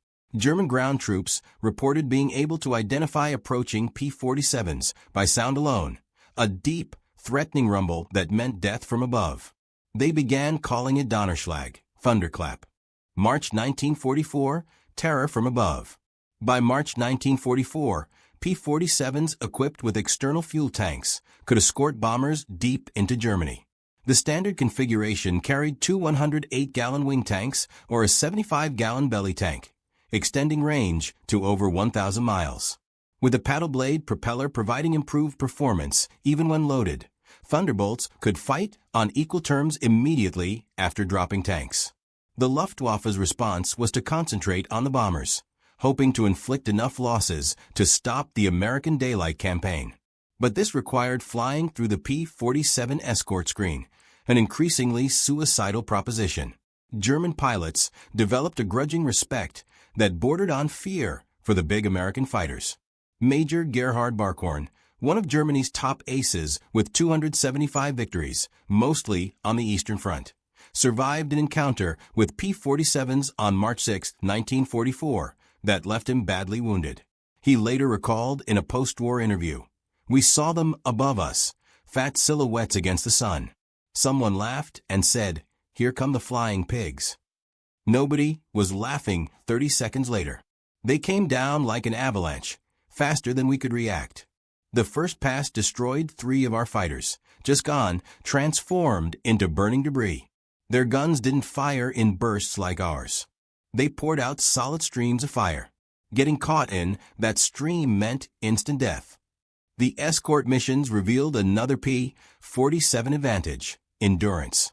While German fighters operated at maximum power settings that consumed fuel rapidly, the big American radials could cruise efficiently at high altitude.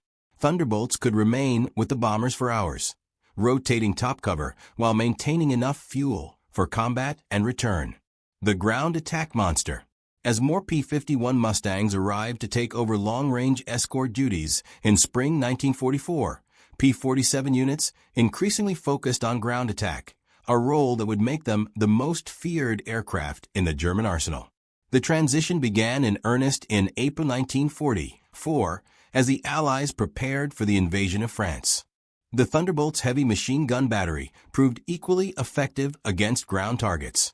The standard armor-piercing incendiary ammunition could penetrate the top armor of most German vehicles, while the sheer volume of fire could destroy soft targets in seconds. A 2-second burst put 160 half-inch projectiles into a target area the size of a truck. But it was the addition of bombs and rockets that transformed the P-47 into a true multi-role monster. The D-25 variant could carry 2 1,000-pound bombs under the wings and a 500-pounder under the fuselage, a bomb load equal to early war medium bombers.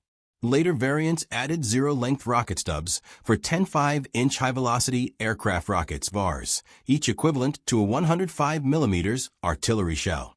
Oberst Hans von Luck, commanding the 125th Panzer Grenadier Regiment during the Normandy campaign, experienced P-47 ground attacks firsthand.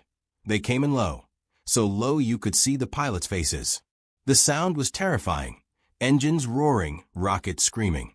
Then, the hammer of those heavy machine guns. A column of our trucks simply ceased to exist. 20 vehicles transformed into burning wreckage in one pass. The psychological effect on the men was devastating. They called them JBOs, fighter bombers. But these were something beyond that. They were flying artillery with the accuracy of snipers. D-Day. The sky belongs to America. On June 6, 1944, the Luftwaffe discovered how completely the balance of power had shifted. Over 500 P-47s provided air cover for the invasion, creating an impenetrable umbrella over the beaches. German fighters attempting to reach the landing zones were massacred. Oberleutnant Wolfgang Fischer of WW2, one of only 3 German pilots to reach the beaches that day, reported, "The sky belonged to the Americans." Thunderbolts were stacked from sea level to 30,000 feet. We tried to break through at dawn, 12 fighters from our group. I was the only one to return. The P-47s were waiting at every altitude. You couldn't climb over them, couldn't dive under them. Their guns turned our fighters into aluminum rain. In the weeks following D-Day, P-47s systematically destroyed German movement in daylight. The statistics were staggering. In June alone, 9th Air Force Thunderbolts claimed 651 locomotives, 3,847 trucks, 512 tanks and armored vehicles, and 4,553 horse-drawn vehicles destroyed. The Wehrmacht was forced to move only at night, severely hampering their ability to respond to Allied advances. The Germans tried everything to counter the Thunderbolt threat. They reinforced vehicle armor, deployed more anti-aircraft guns, developed new camouflage techniques. Nothing worked. The P-47's combination of speed, armor, and firepower made them nearly unstoppable. Even the feared 88 mm flak guns struggled to track the fast-moving fighters at low altitude. Pacific Thunder. While devastating Europe, the P-47 was simultaneously proving its worth in the Pacific theater. The 348th Fighter Group, operating from New Guinea, discovered that the Thunderbolt's qualities were perfectly suited to the vast distances and harsh conditions of Pacific warfare. Colonel Neil Kirby, commanding the 348th, developed tactics specifically for the Pacific. On October 11, 1943, Kirby led 4 P-47s against 40 Japanese aircraft over Wewak, shooting down 6 enemy planes himself in a single mission, earning him the Medal of Honor. The Japanese, accustomed to fighting nimble but fragile American fighters, were unprepared for the P-47's combination of firepower and durability. Japanese ace Saburo Sakai, who encountered P-47s over New Guinea, later wrote, "We called them monsters. Our 20 mm cannon, which could destroy a P-40 with a few hits, seemed to have no effect. I put dozens of rounds into one Thunderbolt and watched it fly away. Their return fire was terrifying, streams of heavy bullets that tore aircraft apart." The P-47N, developed specifically for the Pacific, featured increased fuel capacity with wet wings holding 93 gallons each, extending range to 2,350 miles. This variant would escort B-29s to Japan, proving that the short-legged fighter of 1943 had evolved into a true long-range weapon. The Jet Challenge. Perhaps the ultimate vindication of the P-47's evolution came in its encounters with German jet fighters. The Messerschmitt Me 262, with its 540 miles per hour top speed, should have been untouchable by propeller-driven fighters. But Thunderbolt pilots discovered they could catch jets in 2 situations: during takeoff and landing when jets were most vulnerable, and in high-speed dives from altitude. On November 27, 1944, Lieutenant Colonel John C. Meyer of the 352nd Fighter Group became one of the first pilots to shoot down a Me 262 with a P-47. Diving from 28,000 feet, Meyer's Thunderbolt reached speeds approaching 500 miles per hour, fast enough to catch the jet in level flight. The jet pilot, confident in his speed advantage, never saw the diving P-47 until Meyer's guns opened up at 400 yards. Meyer's combat report noted, "The enemy aircraft disintegrated under fire. Large pieces, including both engines, separated from the fuselage. The pilot did not escape."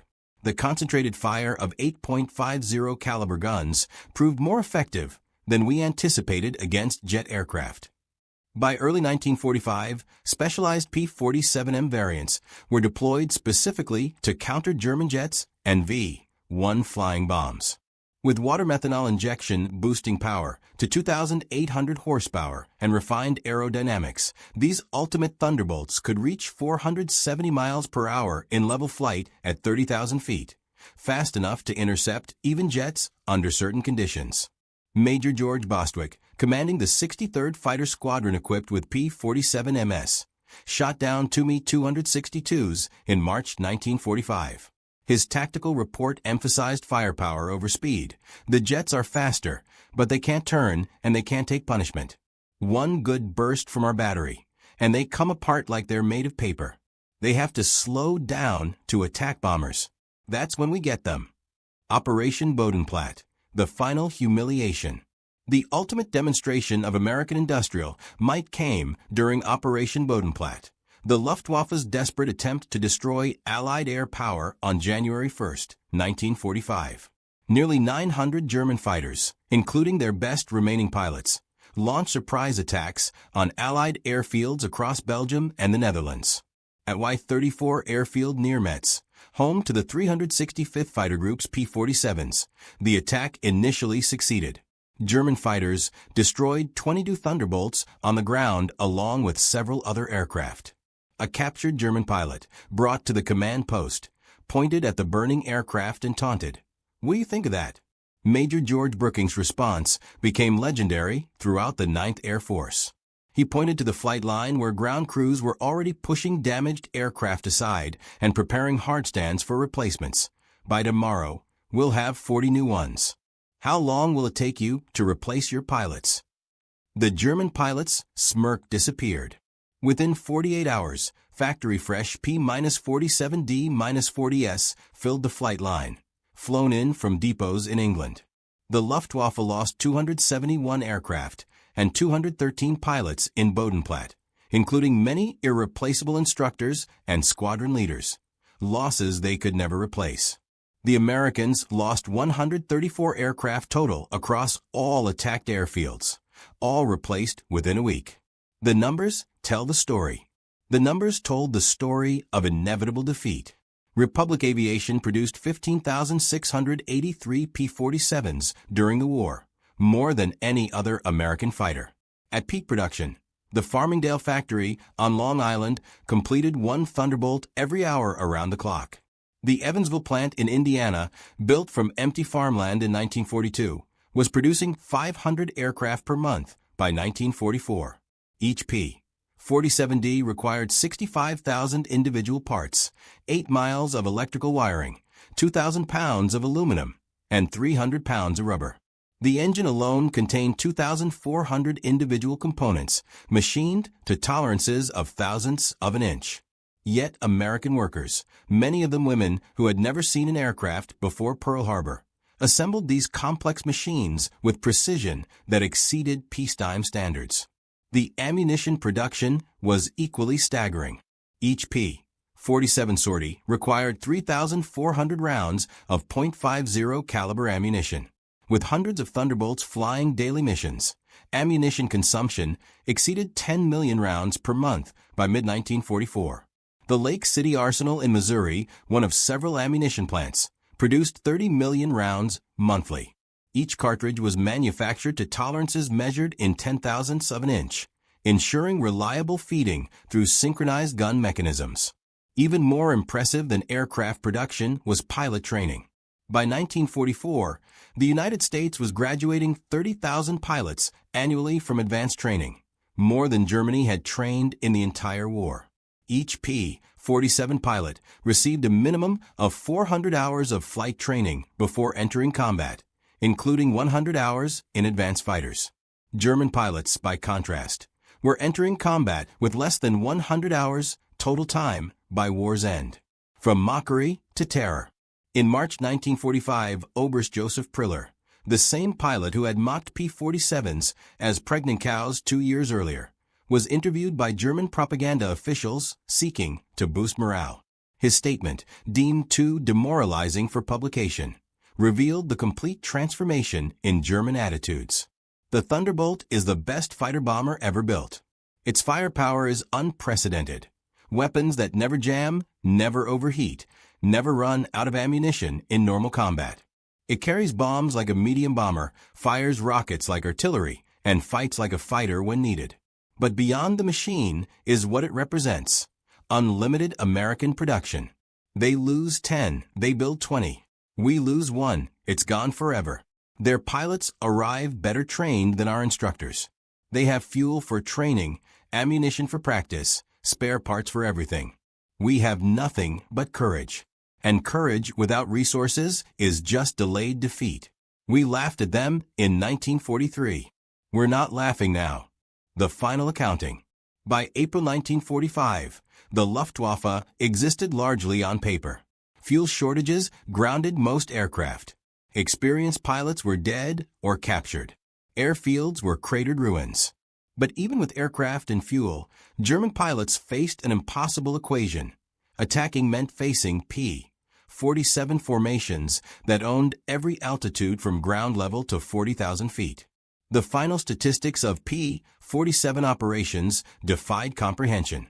In Europe, 3,752 German aircraft destroyed in aerial combat, 3,315 aircraft destroyed on the ground, 86,000 railway cars destroyed, 9,000 locomotives destroyed, 6,000 armored fighting vehicles destroyed, 68,000 trucks destroyed, 60,000 horse-drawn vehicles destroyed. The Mediterranean stretched dark beneath Lieutenant Colonel Reuben Tucker as he braced himself in the doorway of the C-47. It was 10 p.m., July 11, 1943. The transport's engines roared steadily, carrying the 504th Parachute Infantry Regiment toward Sicily's southern shore. Everything had gone according to plan during the flight from Tunisia. The formation held tight. Inside, paratroopers sat weighted with 70 pounds of gear, ready for what should have been a textbook jump. Then hell opened up below them. Tracers spiraled upward like deadly fireflies. 40-millimeter shells burst orange against the black sky. The Mediterranean itself seemed to erupt with thunder as every gun in the Allied fleet turned skyward. They were firing at Tucker's planes, at American aircraft, at their own forces. In the lead transport, a radio operator's voice cracked with desperation over the frequency. "We are American paratroopers. Stop firing. Stop firing." The message went out on the correct channel, but coordination had collapsed. Most ships never got word about the airborne operation. Their gunners had just survived German bomber attacks 15 minutes earlier.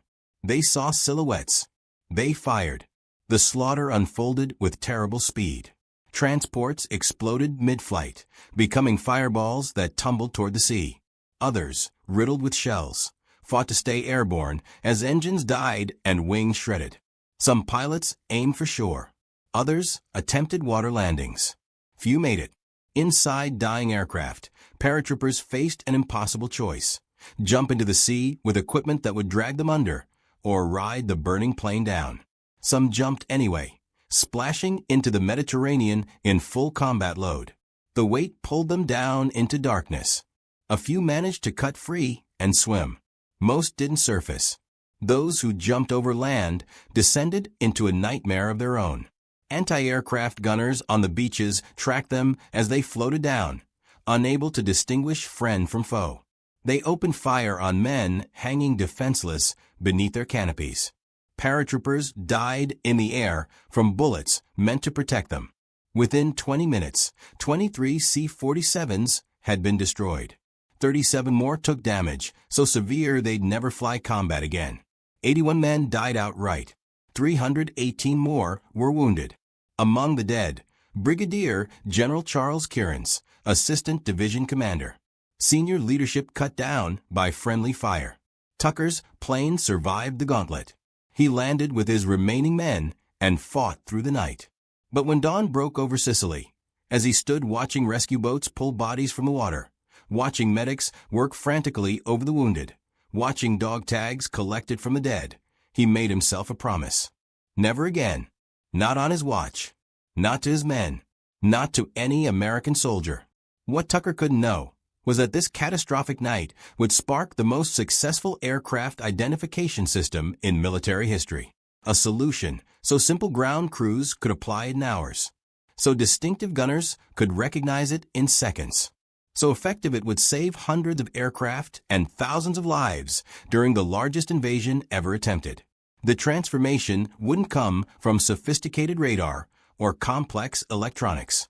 It would come from the most basic tools imaginable: paintbrushes, black paint, white paint, and desperate determination to ensure Allied forces would never again slaughter their own. The tragedy had been building for months. Since early 1943, Allied planners understood that invading Nazi-occupied Europe would require unprecedented air superiority. Thousands of aircraft would fill the skies simultaneously: fighters, bombers, transports, gliders, reconnaissance planes, all operating in the same airspace, all vulnerable to the same terrible mistake. The existing identification system looked adequate on paper. American planes carried white stars on blue circles. British aircraft bore red, white, and blue roundels. These markings worked fine when operations involved dozens of planes. But Operation Overlord, the planned invasion of France, would involve over 13,000 Allied aircraft in the initial assault alone. Electronic Identification Friend, or FOE, IFF, was supposed to prevent friendly fire. Radio transponders received interrogation signals from the ground and transmitted friendly responses. In theory, every Allied aircraft would identify itself electronically to every anti-aircraft battery and every fighter pilot. In practice, the system had critical limitations. Lieutenant Commander William McGarry understood these limitations better than most. Commanding the USS Jeffers, a destroyer escort assigned to protect the Sicily invasion fleet, he'd requested specialized aircraft recognition training for his crew. The Navy ran a school in Columbus, Ohio specifically for this purpose, the Renshaw course, using innovative techniques to train gunners to identify aircraft silhouettes in fractions of a second. Ensign Donald McClure, 25 years old, completed the Renshaw course in early 1943. He joined the Jeffers in Norfolk on June 5th. For 34 days until the ship sailed for Sicily on July 9th, McClure drilled every officer and crew member on aircraft recognition. Every single day. Multiple sessions. No exceptions. The discipline proved critical. On the night of July 11th, when C-47s appeared over the invasion fleet, most ships opened fire immediately. The Jeffers didn't. McGarry's crew recognized the aircraft silhouettes. Despite the chaos, despite the darkness, despite having just survived German bomber attacks, the Jeffers was one of the few ships that held fire. But the Jeffers was the exception. Most ships lacked the Renshaw training. Most crews operated on raw nerves after days of combat. Just 15 minutes before the C-47s arrived, German Junkers 88 bombers had attacked the fleet. The Ju-88 had a twin-engine configuration similar to the C-47. In darkness, under stress, with adrenaline coursing through exhausted bodies, the distinction became impossible. The official Army history described it with brutal honesty. The slow-flying, majestic columns of aircraft were like sitting ducks. Dozens were hit. One exploded mid-air. Others, on fire, tried ditching in the sea. Squadrons broke apart, tried reforming, scattered again. 8 pilots turned back to Tunisia with their paratroopers still aboard, unable to penetrate the wall of fire. Major General Matthew Ridgway, commander of the 82nd Airborne Division, watched the disaster from a ship off Sicily's coast. He'd expressed concerns before the operation launched. Naval commanders told him they couldn't guarantee his aircraft safety. They'd actually said those words. Ridgway had been promised all ships would be informed about the paratrooper transports passing overhead. Many ship commanders later insisted they never received those orders. The investigation identified multiple failures. Ground commanders hadn't adequately alerted troops about the airborne mission. Paratroopers and infantry used different passwords, creating confusion. The C-47s carried yellow recognition lights on their bellies, but gunners either didn't see them or didn't recognize their significance.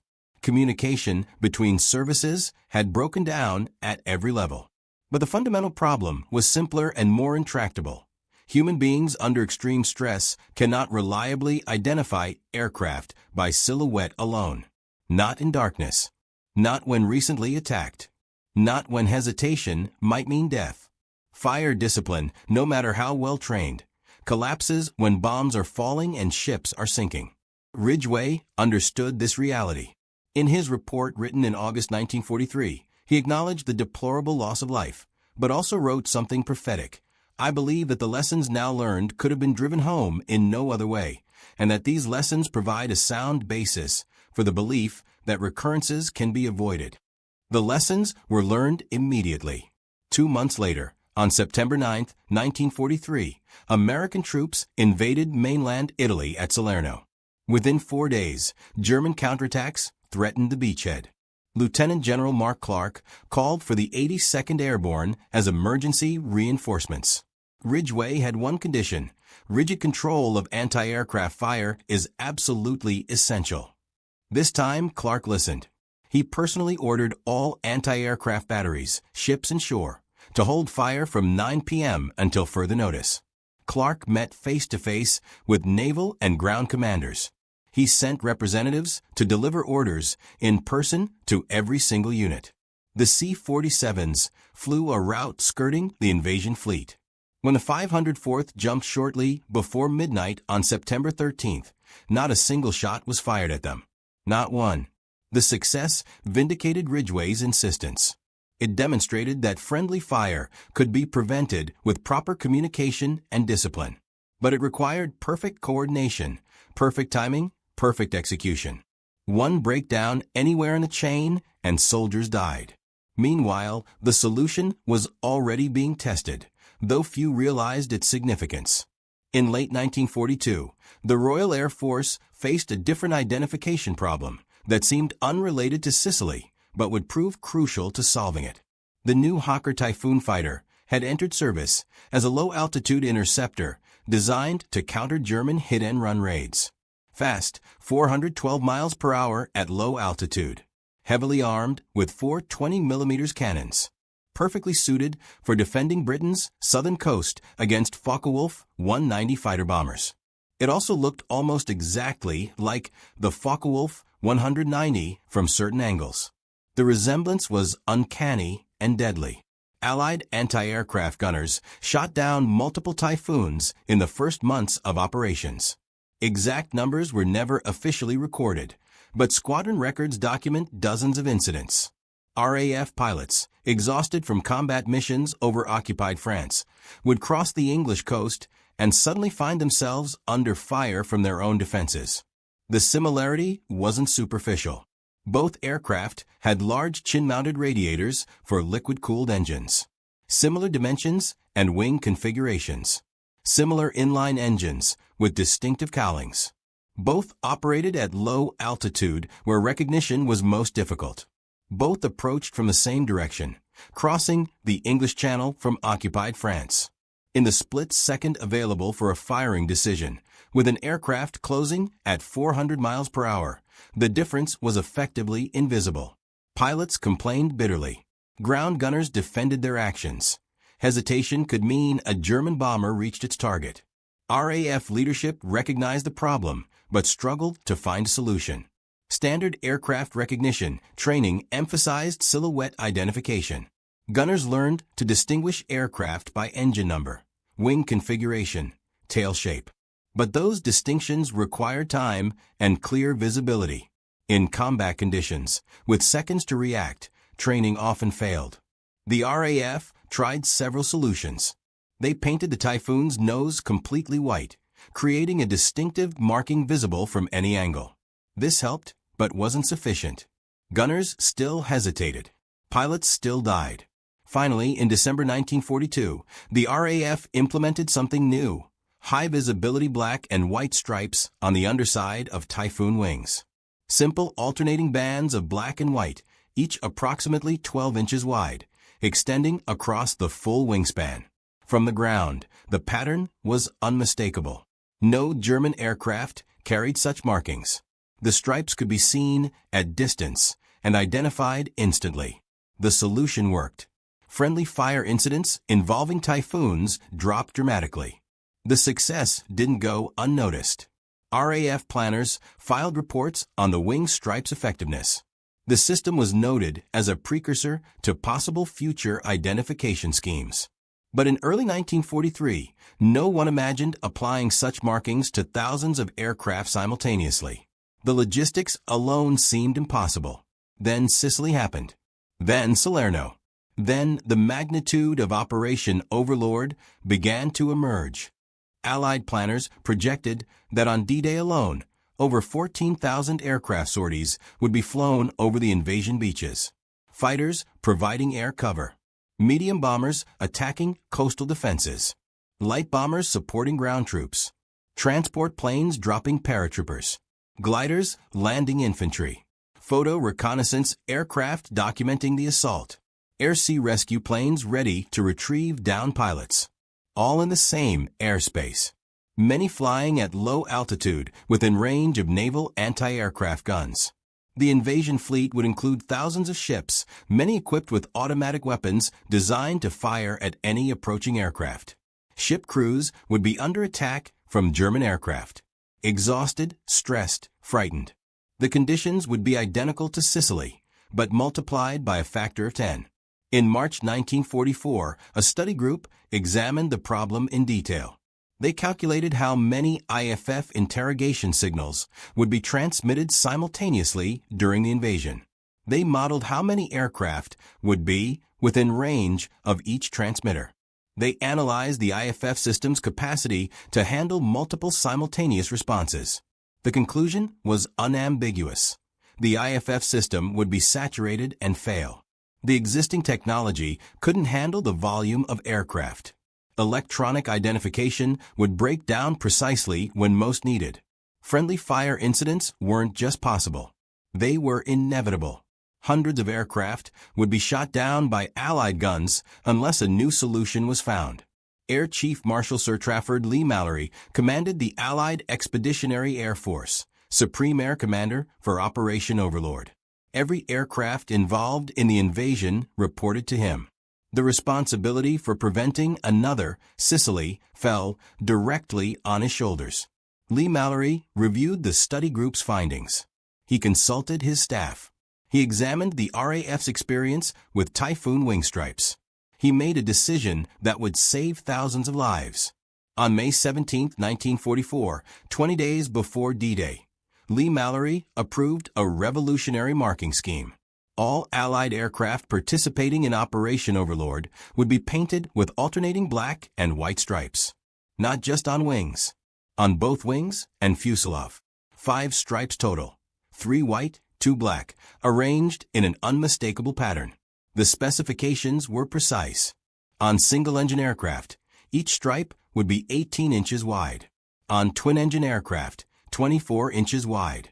The stripes would wrap around the fuselage just forward of the tail section.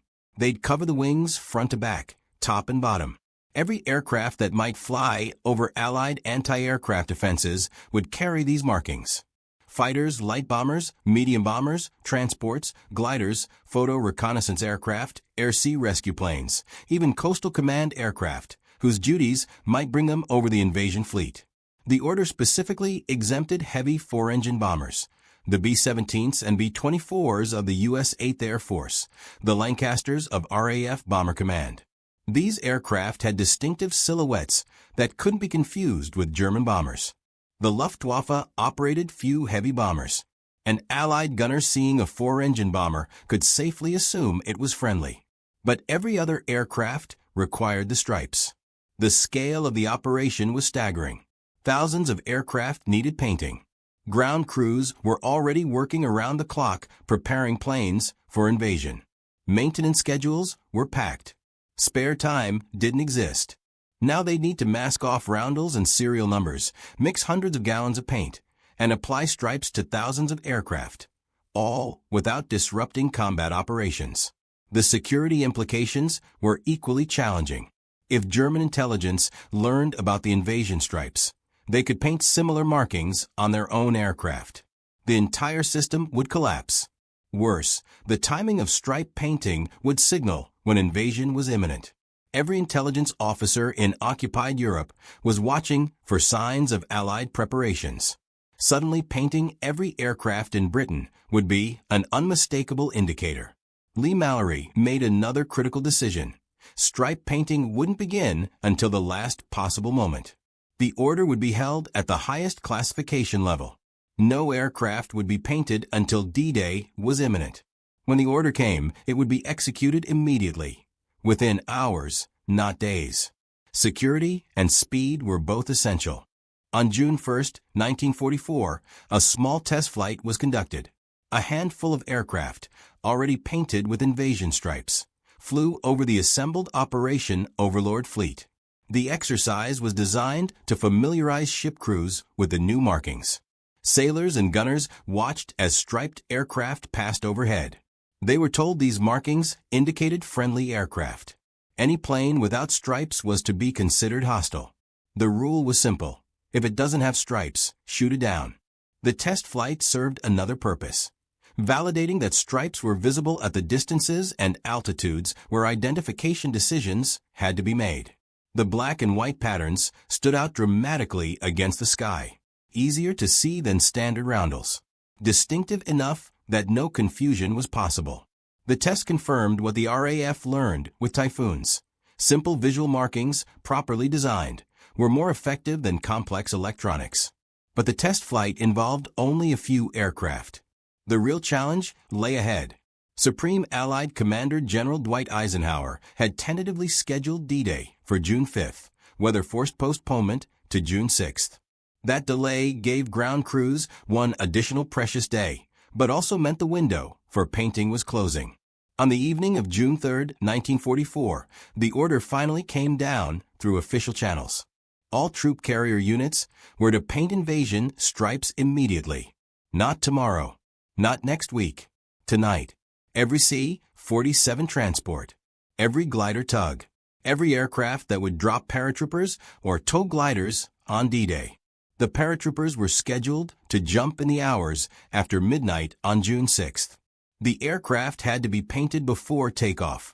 Ground crews had approximately 48 hours to complete the work. On June 4th, the order went to fighter and bomber squadrons across Britain. Every P-51 Mustang. Every P-47 Thunderbolt. Every P-38 Lightning. Every Spitfire, Typhoon, and Tempest. Every B-26 Marauder and A-20 Invader. Every Mosquito photo reconnaissance aircraft. Every air-sea rescue plane. Thousands of aircraft. All to be painted in less than 48 hours. The scale was unprecedented. Nothing like it had ever been attempted. Ground crews scrambled. Paint supplies, carefully stockpiled in secret for weeks, were distributed to squadrons across England. 5-gallon cans of black. 5-gallon cans of white. Brushes of all sizes. Rollers for large surfaces. Masking tape to protect roundels and serial numbers. Written instructions on stripe width and placement. Diagrams showing proper application. Warnings about keeping national markings visible. The supplies arrived in trucks that drove through the night, headlights masked, following roads memorized in daylight. The work began immediately. Ground crews who'd worked all day maintaining aircraft, loading ammunition, fueling tanks, returned to flight lines for another shift. This time carrying paint instead of tools.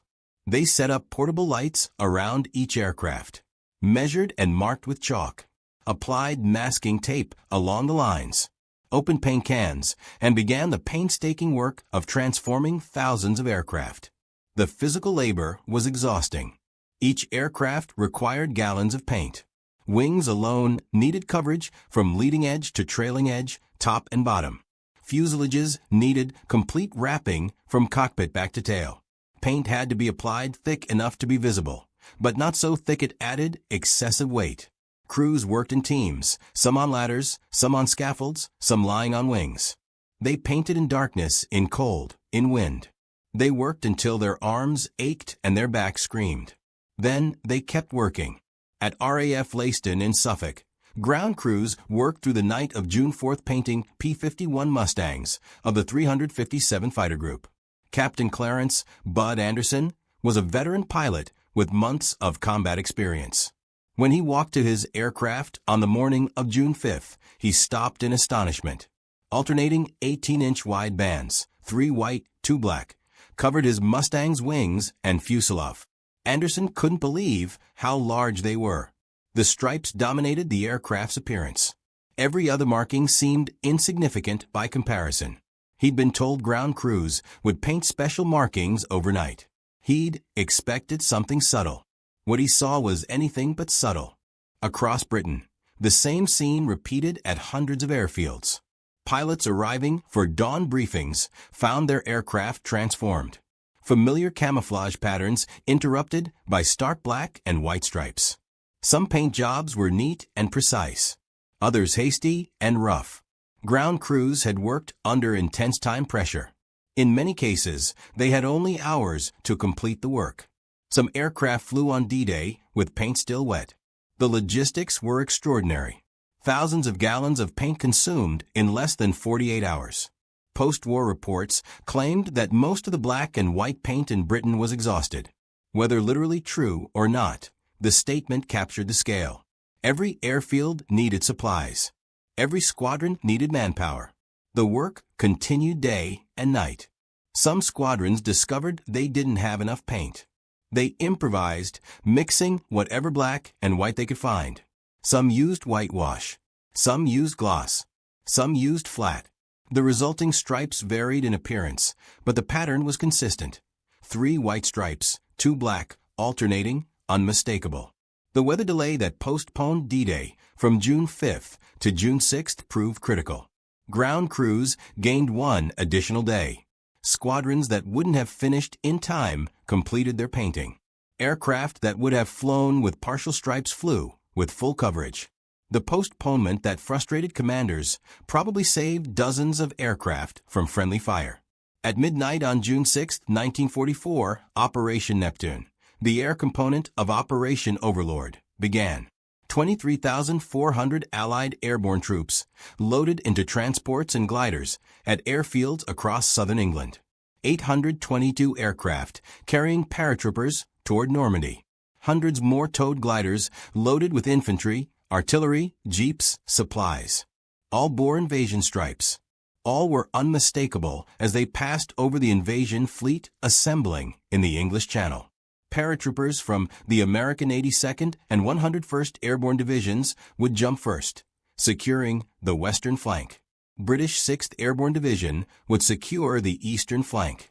The drops would begin at 12:16 a.m., 5.5 hours before amphibious landings. The aircraft would fly over the most heavily defended invasion fleet ever assembled. 6,000 ships, tens of thousands of anti-aircraft guns. Crews that had been at battle stations for days. Nerves stretched to breaking. Ships of the Allied naval force watched the Armada pass overhead.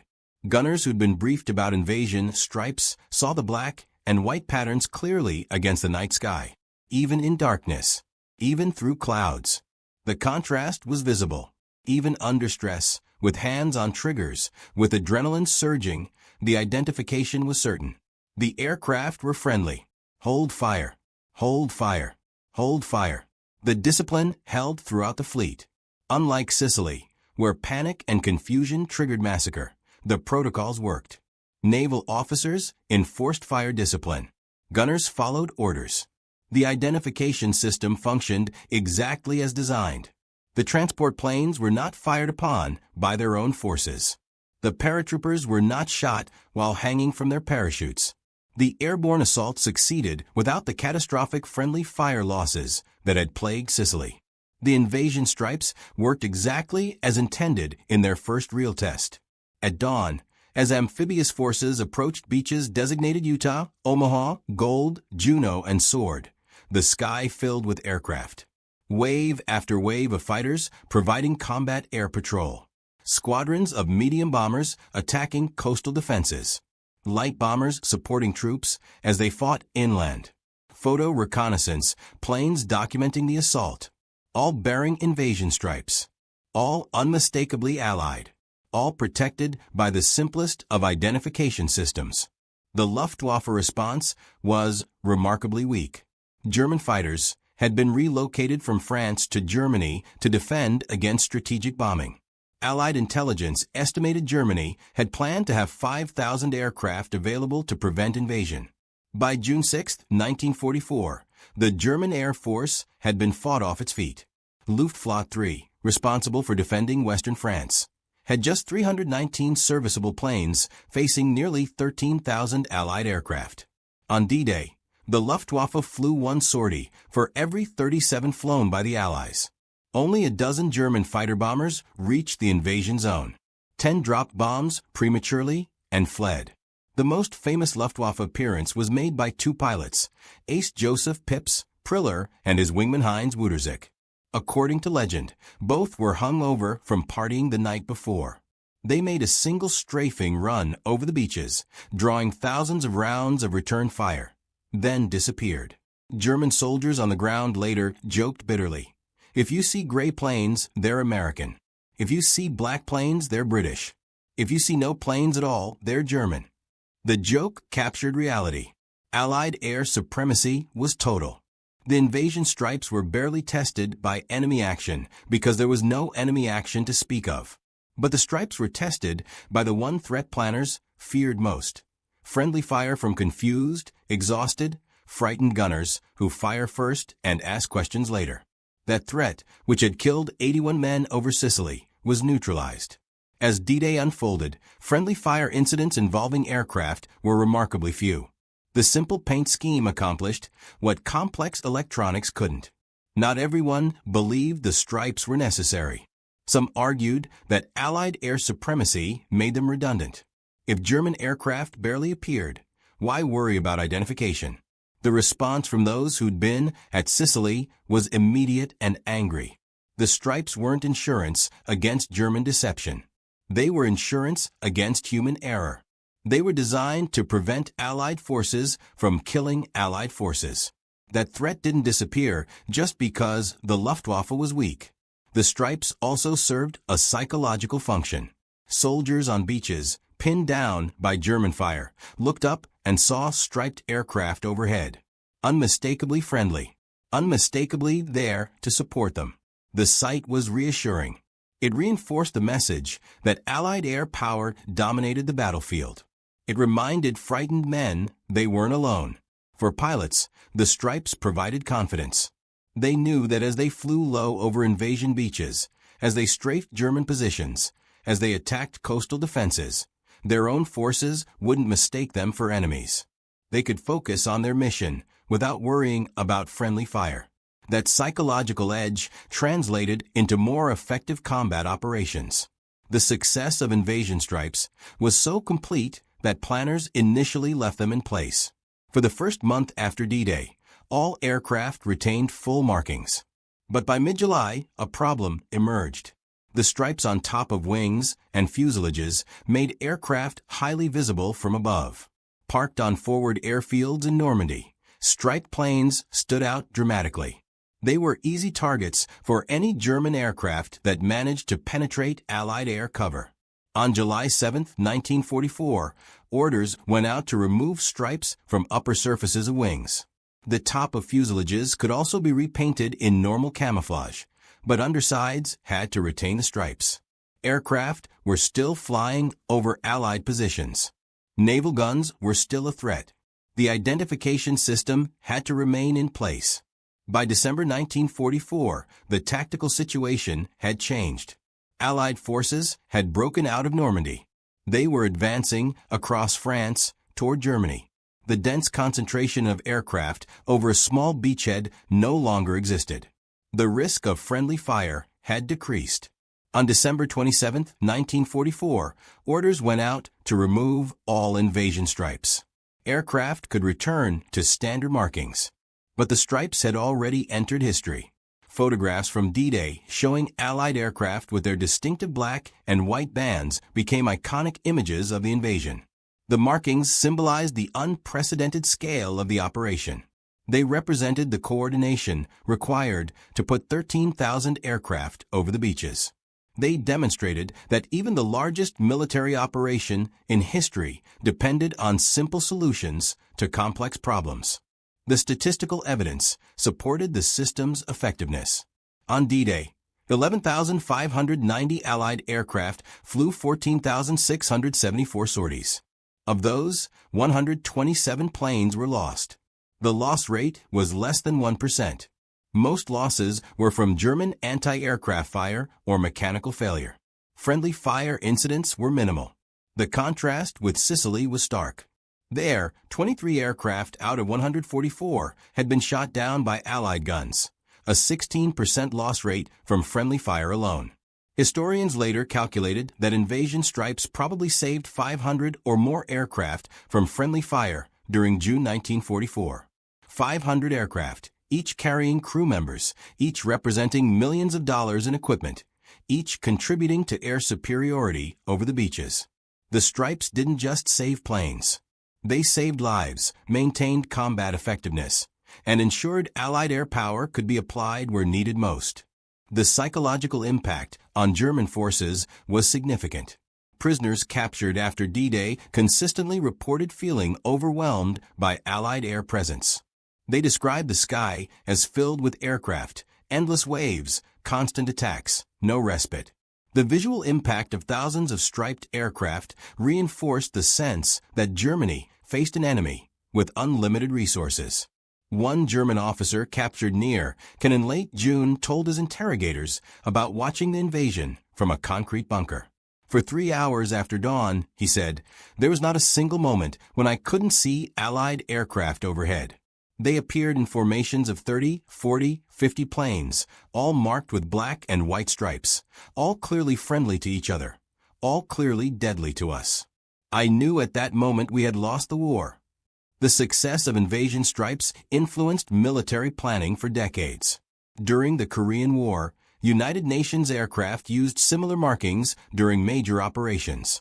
In the 1956 Suez Crisis, British and French aircraft were painted with black and yellow stripes. The principle remained the same. Simple visual markings applied uniformly could prevent friendly fire more effectively than complex technology. Modern military forces use different systems. Electronic identification has improved dramatically since 1944.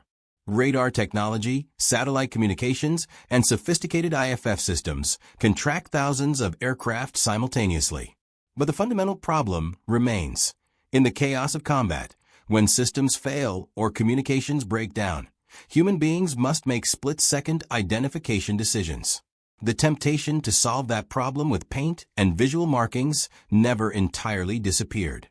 In 1985, 41 years after D-Day, surviving veterans of the Normandy invasion gathered for a reunion in France. Among them were pilots who'd flown striped aircraft over the beaches, gunners who'd held their fire because they recognized the markings, paratroopers who'd jumped from transports that made it through because ships didn't fire. One veteran, a former anti-aircraft gunner on a destroyer, described his memory of D-Day.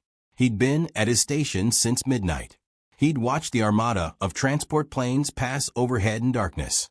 He'd seen the black and white stripes even in the dark. His fingers had been on the trigger. His orders were clear. If the planes hadn't been striped, he would have fired. He would have killed American paratroopers. Instead, he held fire. The stripes saved lives, he said simply. Mine included. Because if I'd fired on our own planes, if I'd killed our own men, I couldn't have lived with that. The story of invasion stripes is ultimately about learning from failure. The tragedy over Sicily in July 1943 wasn't inevitable. It resulted from poor planning, inadequate training, and communication failures. 83 men died because those failures weren't corrected. But their deaths weren't meaningless. The investigation that followed identified specific problems. Solutions were developed. Procedures were changed. Technology was improved. The invasion stripes were only one element of that improvement. Training programs were expanded. Communication protocols were standardized. IFF systems were upgraded. Fire discipline was emphasized at every level. But the stripes were the most visible symbol of change.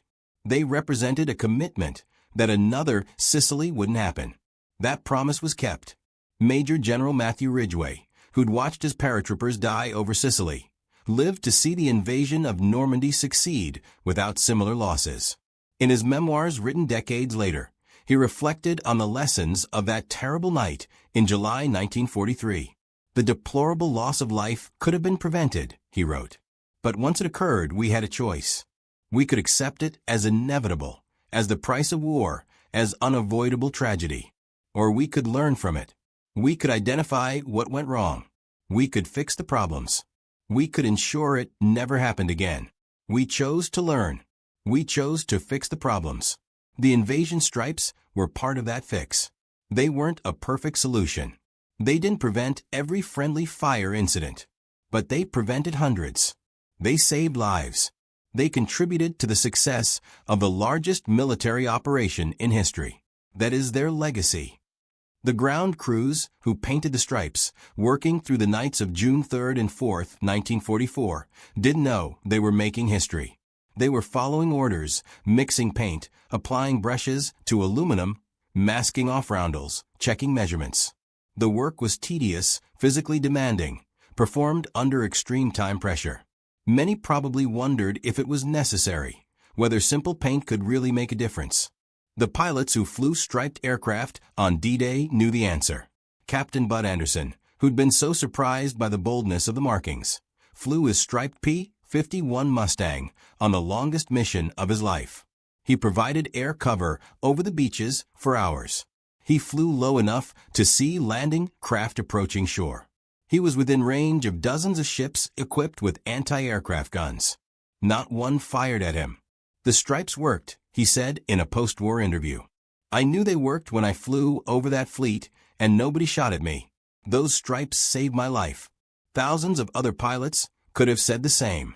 Thousands of aircrew members owed their survival to ground crews they never met, who painted stripes they initially thought excessive. Thousands of soldiers on beaches looked up at striped aircraft and knew they had support. The impact rippled through every level of the operation.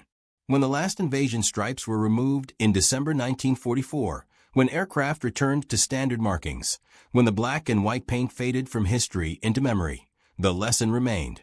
Simple solutions to complex problems, learning from failure, protecting your own forces as carefully as you attack the enemy. These principles didn't begin with invasion stripes. They didn't end with them. But the stripes provided a perfect example of their application. They showed what could be accomplished when military organizations commit to solving problems rather than accepting casualties. The true importance of those simple black and white bands lies not in their visual impact. It lies in the lives they saved, in the lesson they taught, in the proof they provided that learning from tragedy can prevent its repetition. That is why pilots painted stripes on wings. Not for identification alone, not for tactical advantage, but because 81 men died over Sicily and their deaths demanded meaning. The stripes gave those deaths meaning. They transformed tragedy into prevention. They turned failure into success. They saved 500 aircraft and thousands of lives. They showed that sometimes the difference between catastrophe and triumph is nothing more than black paint, white paint, and the determination to learn from the past. The metallic echo penetrated through the water like a ghostly whisper.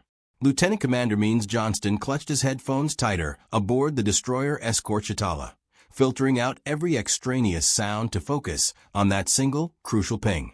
June 4, 1944, approximately 800 yards west of Rio de Oro in French West Africa. The moment was 11:09 in the morning.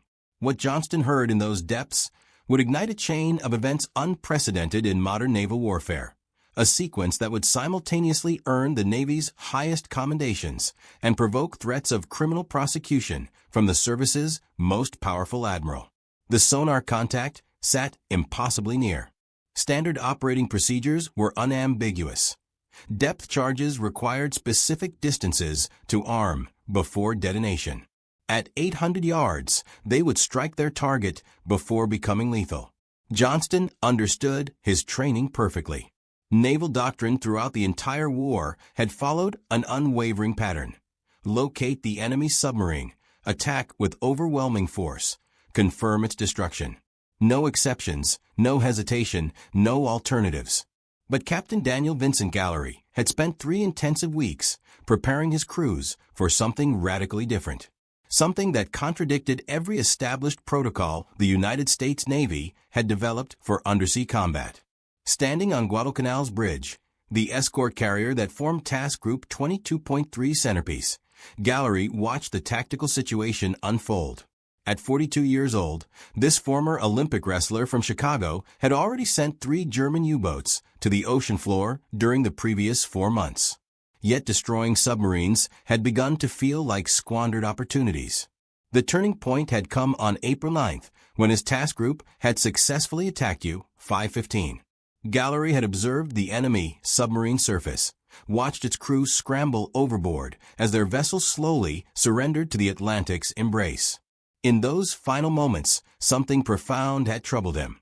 The enemy sailors were drowning, certainly, but so was intelligence. Code books, cipher machines, tactical charts, operational documents, all vanishing forever into the depths. That night, Gallery conceived a plan so bold that it would either revolutionize naval operations or terminate his career in disgrace. He would capture the next submarine intact, not sink it, not destroy it, capture it completely functional. When Gallery first presented this concept to his destroyer captains, they assumed he was joking. No American naval force had successfully boarded and seized an enemy vessel at sea since the War of 1812, more than 130 years earlier. The dangers were staggering. German submarines carried multiple scuttling charges, specifically designed to obliterate the vessel completely if capture appeared imminent.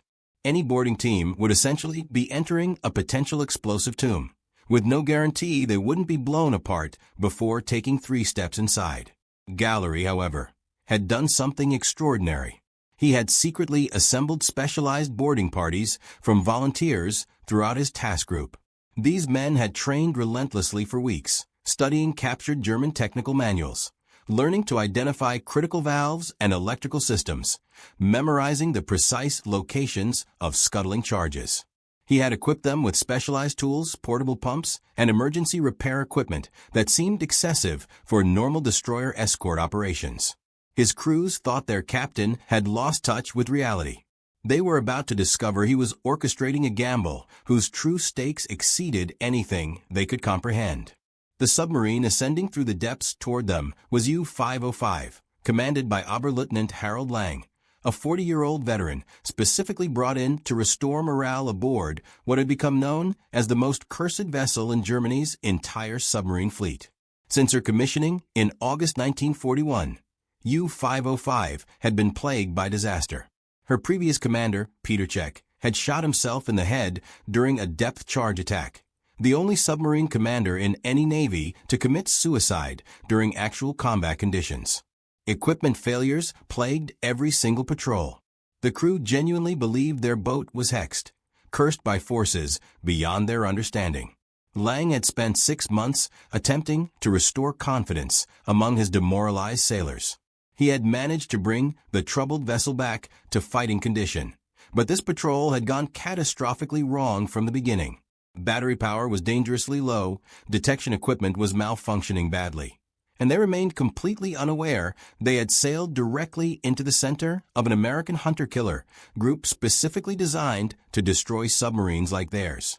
At 11:10, Shatala fired her Hedgehog mortars. 24 projectiles arced through the air before splashing into the ocean in a precise circular pattern. Unlike conventional depth charges, Hedgehogs only detonated upon direct contact with a submarine's hull. The silence that followed felt eternal. Then came the distinctive crack of underwater explosions. Direct hits. Immediately, Shatala followed with a pattern of conventional depth charges set for shallow detonation, creating a devastating underwater barrage that would crack the submarine's hull integrity. Inside U-505, the explosions hurled men violently against bulkheads and shattered instrument gauges into fragments. The submarine rolled with terrifying force, its bow angling toward the surface at an impossible degree. In the engine compartment, high-pressure valves ruptured, releasing sprays of oil mixed with seawater. The rudder jammed completely, locking the vessel into an uncontrollable spiral pattern. Machinist Mathans Gobeler, thrown from his duty station, watched in absolute horror as the depth gauge spun wildly backward. They were in an uncontrolled ascent toward the surface, and no one could do anything to prevent it. Lang ordered the ballast tanks blown, accepting the inevitable reality. They would have to surface in full view of the enemy. As U-505 broke through the waves at 11:16, positioned less than 600 yards from Shatala, Lang made a fateful decision that would haunt him for the remainder of his life.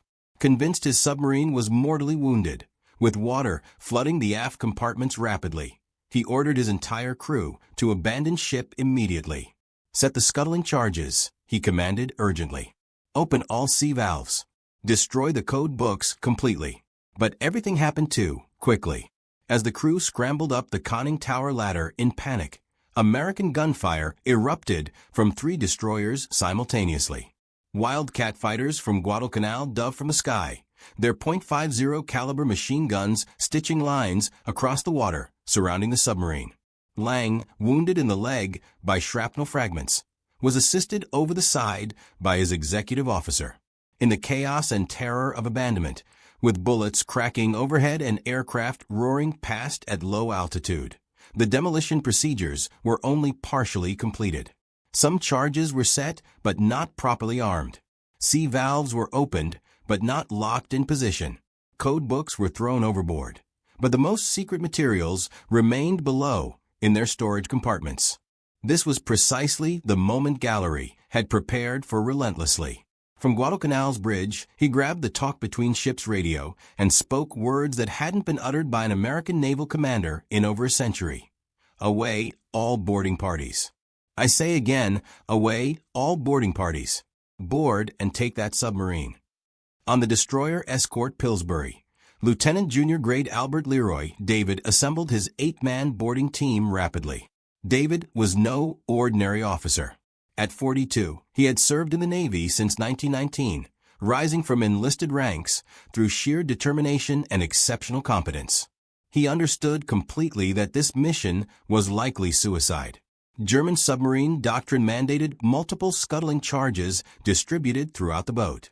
If even one had been properly armed, the submarine would disintegrate the instant they entered its hull. The whaleboat launched from Pillsbury at 11:22. Bouncing across the choppy Atlantic toward the circling submarine. U-505 was still making 5 or 6 knots forward, her jammed rudder forcing her into wide circles, with water sloshing over her foredeck continuously. David's team had to time their approach with perfect precision, coming alongside a moving submarine with no crew available to throw the mooring lines, no one to shut down the still-running engines. As they bumped against the steel hull, David made a decision that would later earn him the Medal of Honor. Without any hesitation, he leaped onto the slippery deck and sprinted toward the conning tower hatch. Behind him, Radioman Second Class Stanley Wodowick and Torpedoman's Mate Third Class Arthur Nispel followed immediately, while the rest of the boarding party struggled desperately to secure their boat to the circling submarine. David plunged through the conning tower hatch into complete darkness. The emergency lighting had completely failed. Water sloshed ankle-deep through the control room, and the submarine's severe inclination made every movement treacherous. The smell assaulted him immediately, a nauseating mixture of diesel oil, battery acid, human sweat accumulated over months, and the metallic tang of fear. Temperature inside exceeded 95 degrees Fahrenheit. The air was thick with humidity from the flooded compartments, making every breath feel like drowning. What David didn't know was that he had an unlikely ally in this desperate moment. Ewald Felix, a German sailor who had been slow to abandon ship during the chaos, had made a crucial decision that would never appear in any official report. In the moments before escaping through the hatch, Felix had quietly closed several critical valves, actions that prevented the submarine from sinking immediately. David's flashlight beam cut through the darkness, illuminating a scene from nightmares. Water spurted from dozens of ruptures throughout the pressure hull. The hum of electrical motors mixed with the sinister hiss of escaping air. Somewhere in this maze of pipes, valves, and machinery, 14 demolition charges waited to explode.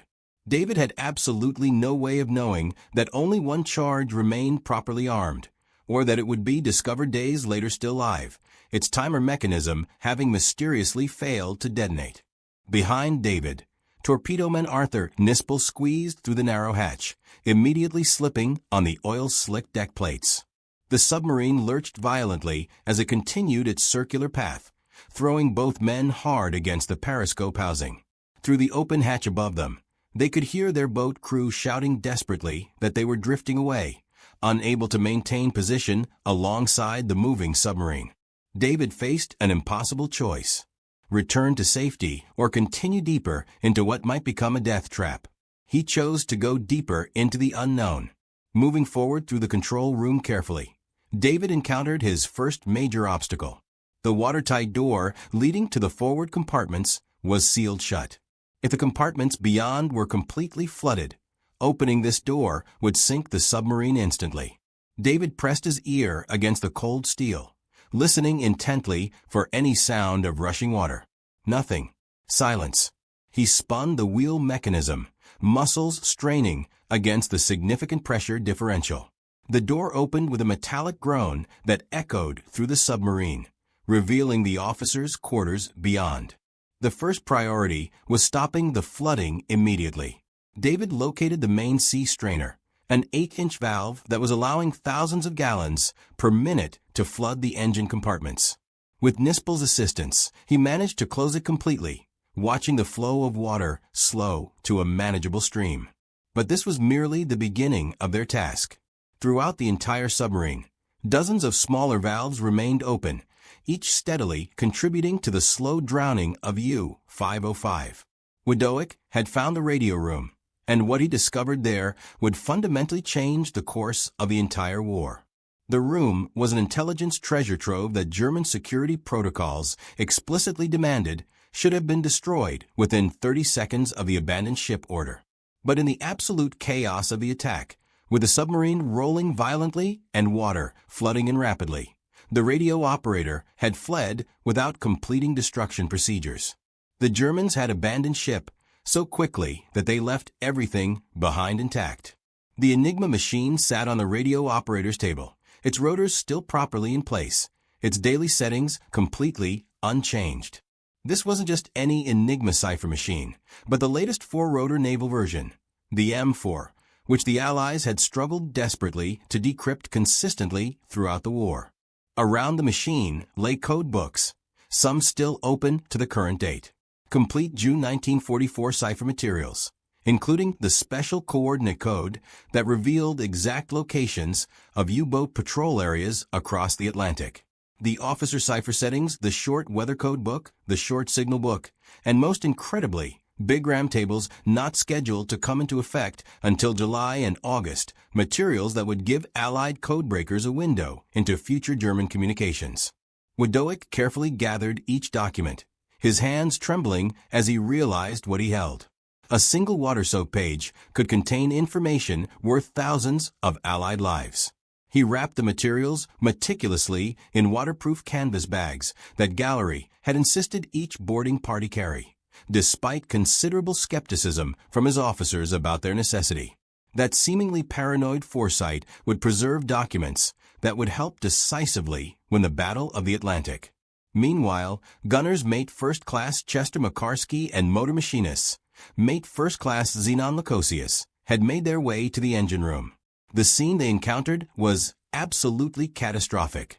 The diesel engines were still running at full power, their thunderous noise making any communication completely impossible.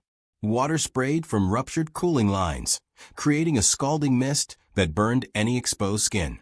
The deck plates were awash with a toxic mixture of diesel fuel, lubricating oil, and seawater that made every single step treacherous and potentially fatal. More boarding parties arrived rapidly from Guadalcanal and the other destroyers in the task group. Commander Earl Trocino, Guadalcanal's chief engineer, brought portable pumps and emergency equipment. Working in the flooded engine room under impossible conditions, Trocino accomplished something that seemed technically impossible. He disconnected U-505's diesel engines from her electric motors, while leaving the motors connected directly to the propeller shafts. As Guadalcanal began towing the submarine, the propellers would spin, turning the motors into generators, charging the batteries that would power the submarine's own internal pumps. It was brilliant engineering executed under impossible circumstances. But Gallery understood completely that the real battle was just beginning. They had to keep this capture absolutely secret from everyone. If Germany learned that U-505 had been captured rather than sunk, they would immediately change all their codes across the entire fleet. The entire ultra-intelligence operation, the Allied ability to read German communications, would collapse catastrophically just days before the crucial Normandy invasion. Gallery ordered the most extreme security measures in naval history. The 3,000 men of Task Group 22.3 were sworn to absolute secrecy under threat of court-martial. All mail was heavily censored. Shore leave was completely canceled, and any mention whatsoever of the capture threatened immediate criminal prosecution. The German prisoners, 58 survivors pulled from the water, were told they were being transported to Casablanca for standard processing. Instead, they would spend the remainder of the war in a special prison camp in Louisiana, held incommunicado in direct violation of the Geneva Convention. Their families would be officially told they were dead, lost at sea with all hands. The tow to Bermuda took 2 grueling weeks and covered 2,500 nautical miles. U-505, painted to resemble an American submarine and temporarily renamed USS Nemo, arrived at the Naval Operating Base on June 19, 1944. The codebooks were immediately flown under armed guard to Bletchley Park in England, where they provided invaluable assistance to Allied codebreakers during the final crucial year of the war. But Gallery's moment of triumph quickly turned into a bureaucratic nightmare when word finally reached Washington. Admiral Ernest Joseph King, Chief of Naval Operations and arguably the most powerful man in the entire United States Navy, was incandescent with rage. Gallery had risked the entire ultra-secret for what King considered nothing more than a reckless publicity stunt. The British, who had carefully concealed their earlier captures of U-110 in 1941 and U-559 in 1942, were equally furious with the Americans. They had deliberately sunk their captured submarines to prevent any German suspicions about code compromise. Gallery had not only kept his prize intact, but was towing it across the Atlantic Ocean in broad daylight, where any German reconnaissance aircraft could potentially spot it. King seriously considered court-martialing Gallery immediately. The charge would have been endangering Allied intelligence operations through reckless grandstanding and disobedience to established naval protocols. Only the successful maintenance of absolute secrecy ultimately saved Gallery from professional disgrace. The Germans never learned of U-505's capture during the war. Her crew was officially listed as missing, presumed dead. The submarine was formally recorded as lost with all hands somewhere in the Atlantic Ocean. German naval records showed no indication that anyone suspected the truth. The intelligence value of the capture exceeded even Gallery's wildest expectations. The coordinate code allowed Allied forces to route convoys away from submarine patrol areas with unprecedented precision, saving countless merchant vessels. The acoustic torpedo, recovered from U-505's deck storage, revealed German advances in weapons technology that prompted the Allies to quickly develop effective countermeasures. The submarine herself became a floating classroom where American engineers studied German technology intensively, learning innovations that would be incorporated into post-war American submarine designs. Lieutenant Albert David received the Medal of Honor, the only one awarded to an Atlantic Fleet sailor during the entire Second World War. But tragically, he would never wear it. On September 17, 1945, just over 1 year after his heroic boarding of U-505, David died suddenly of a heart attack at age 43. President Harry Truman personally presented the medal to his widow the following month. The German crew's ordeal proved equally remarkable and disturbing. Held at Camp Ruston, Louisiana, they were systematically denied Red Cross visits, forbidden all male privileges, and kept in complete isolation from other prisoners. The camp had originally been built to house members of the Women's Army Auxiliary Corps, but had been hastily converted to hold German prisoners from Rommel's Afrika Korps. But the crew of U-505 was fundamentally different. They weren't just prisoners of war. They were secrets that had to be kept at absolutely any cost. The 58 survivors were placed in a special compound within the main camp, surrounded by a second fence topped with additional barbed wire. Guard towers were manned exclusively by Navy personnel specifically chosen because they spoke no German whatsoever. Even the camp commandant was deliberately kept ignorant of why these particular prisoners required such extreme security measures. The official cover story was that they were suspected war criminals awaiting special investigation. Hans Gobeler, the machinist who had experienced the terrifying uncontrolled ascent, later described the psychological torture of their captivity in stark terms. "We were ghosts," he wrote in his post-war memoir. "Our families had been told we were dead.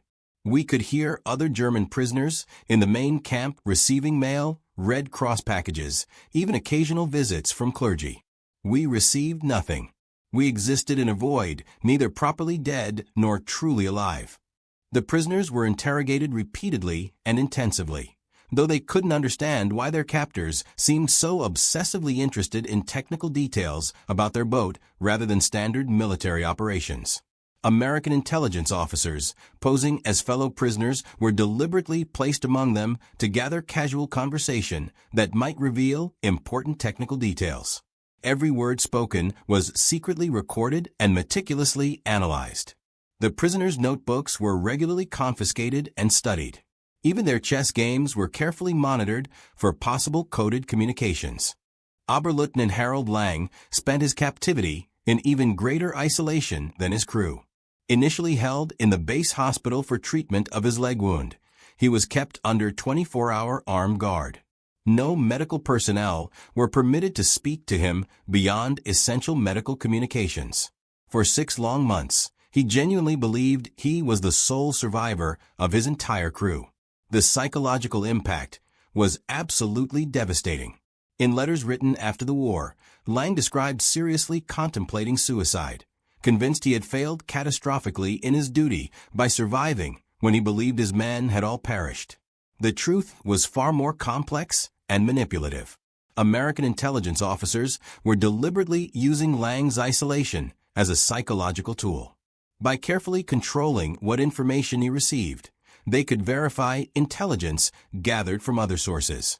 When Lang was finally informed that his crew had actually survived, his relief was so overwhelming that he became unexpectedly cooperative, providing technical details about German submarine operations that he might have withheld under different circumstances. Meanwhile, the other prisoners created their own small universe within their compound. They organized classes teaching everything from English to advanced mathematics. They formed an orchestra using instruments improvised from Red Cross packages and scrap materials. They even published a secret handwritten newspaper passed between barracks, maintaining morale through dark humor about their ghost status. One cartoon depicted a skeleton in a U-boat uniform with the caption, "Still waiting for mail from home." The Geneva Convention was systematically violated to preserve the capture secret. International law explicitly required that prisoners' names be reported to the International Red Cross within weeks of capture.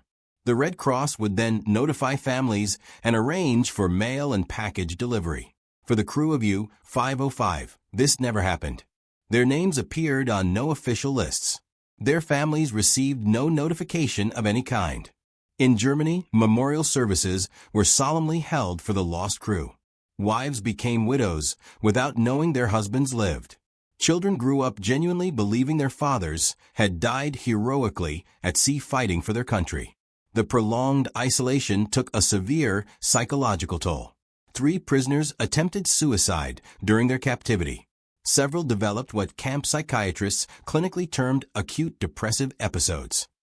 Others retreated into elaborate fantasy worlds, creating detailed mental constructions about post-war lives that seemed increasingly impossible.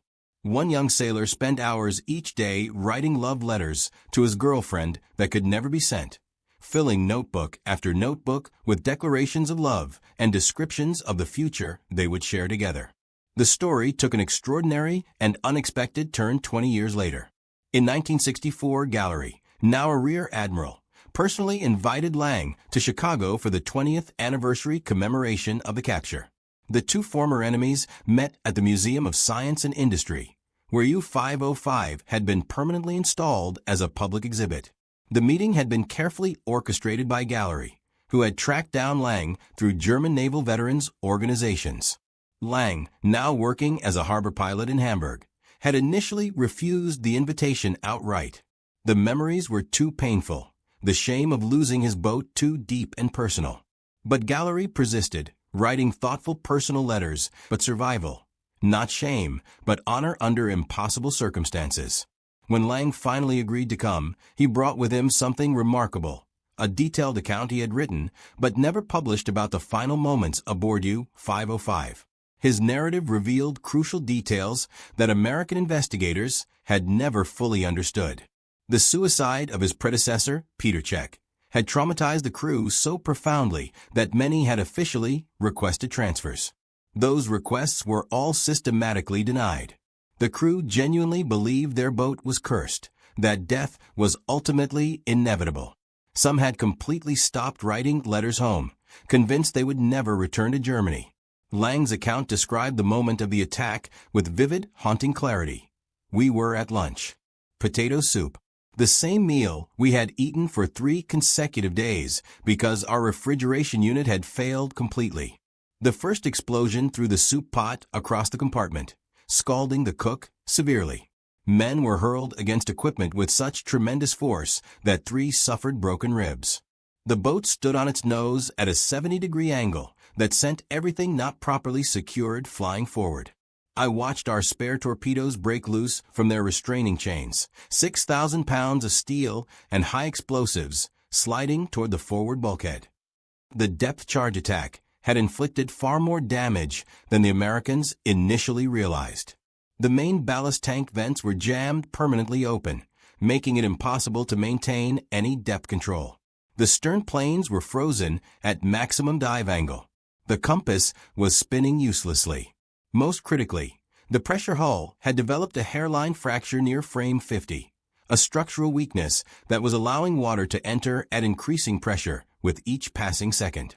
Lang knew his boat had perhaps mere minutes before catastrophic implosion would kill everyone aboard. His decision to surface and immediately abandon ship, Lang revealed, was not panic, but careful calculation. I had 58 men under my command, he told Gallery during their emotional reunion. Boys, really. The youngest was just 17 years old. I could die with my ship, fulfill the romantic notion of a captain's sacred duty, or I could save these boys' lives. I chose life. There is absolutely no honor in unnecessary death. In a gesture that brought tears to the elderly submarine commander's eyes, Gallery solemnly returned Lang's binoculars, which he had kept as a war trophy for 2 decades. But Gallery had something else, something he had never reported to Navy intelligence or mentioned in any official document. He produced Lang's personal diary, which had been discovered hidden behind a pipe in the captain's cabin during the initial boarding. I read it, Gallery admitted quietly. Every single page. It helped me understand profoundly that you were not monsters, just men doing your duty as you understood it. This diary should be with your family, not locked in my safe. Lang opened the water-stained diary with trembling hands, reading his own words from 20 years earlier. My hands shake as I write this. We have been at sea for 40 consecutive days. No contact with base for 2 weeks. The men are psychologically breaking down.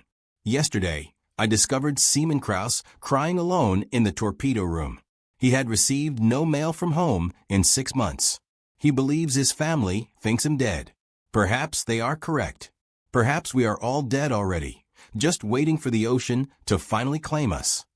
We were enemies who tried desperately to kill each other, Lang told assembled reporters at the reunion.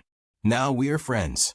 The submarine that nearly ended Gallery's career has become a symbol of reconciliation. The incident that almost destroyed Gallery's naval career had transformed into a powerful symbol. The submarine that should have been destroyed had become a memorial to the profound complexity of war, where enemies could become friends, where disobedience could become heroism, where capturing rather than killing could fundamentally change history. The magnitude of Gallery's audacious gamble only became truly clear after the war when intelligence analysts meticulously calculated the value of the captured materials. The coordinate code alone was credited with saving dozens of merchant vessels and thousands of Allied lives during the final critical year of the war. The detailed knowledge of German submarine operations obtained from studying U-505 influenced American submarine development for decades afterward. Admiral Karl Donitz, supreme commander of the German submarine fleet, never knew one of his boats had been captured intact. In his memoirs written after the war, he expressed genuine puzzlement about how the Allies seemed to anticipate U-boat movements with uncanny accuracy during the last year of the war. He never learned the answer lay in a converted warehouse in Bermuda, where American intelligence officers had spent months systematically extracting every secret from U-505.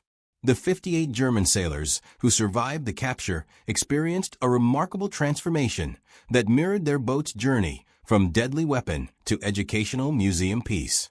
Many maintained lifelong correspondence with their American guards after the war ended.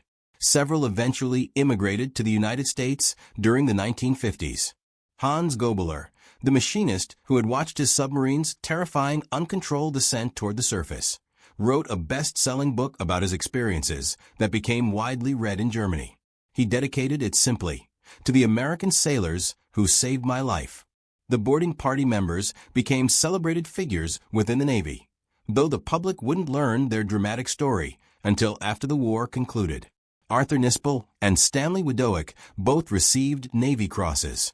The other 6 boarding party members received Silver Stars. But they all understood the real reward was simply survival. They had entered a potentially explosive submarine, successfully disarmed its destruction mechanisms, and emerged not just alive, but victorious. Gallery's post-war career was marked by both significant triumph and considerable controversy.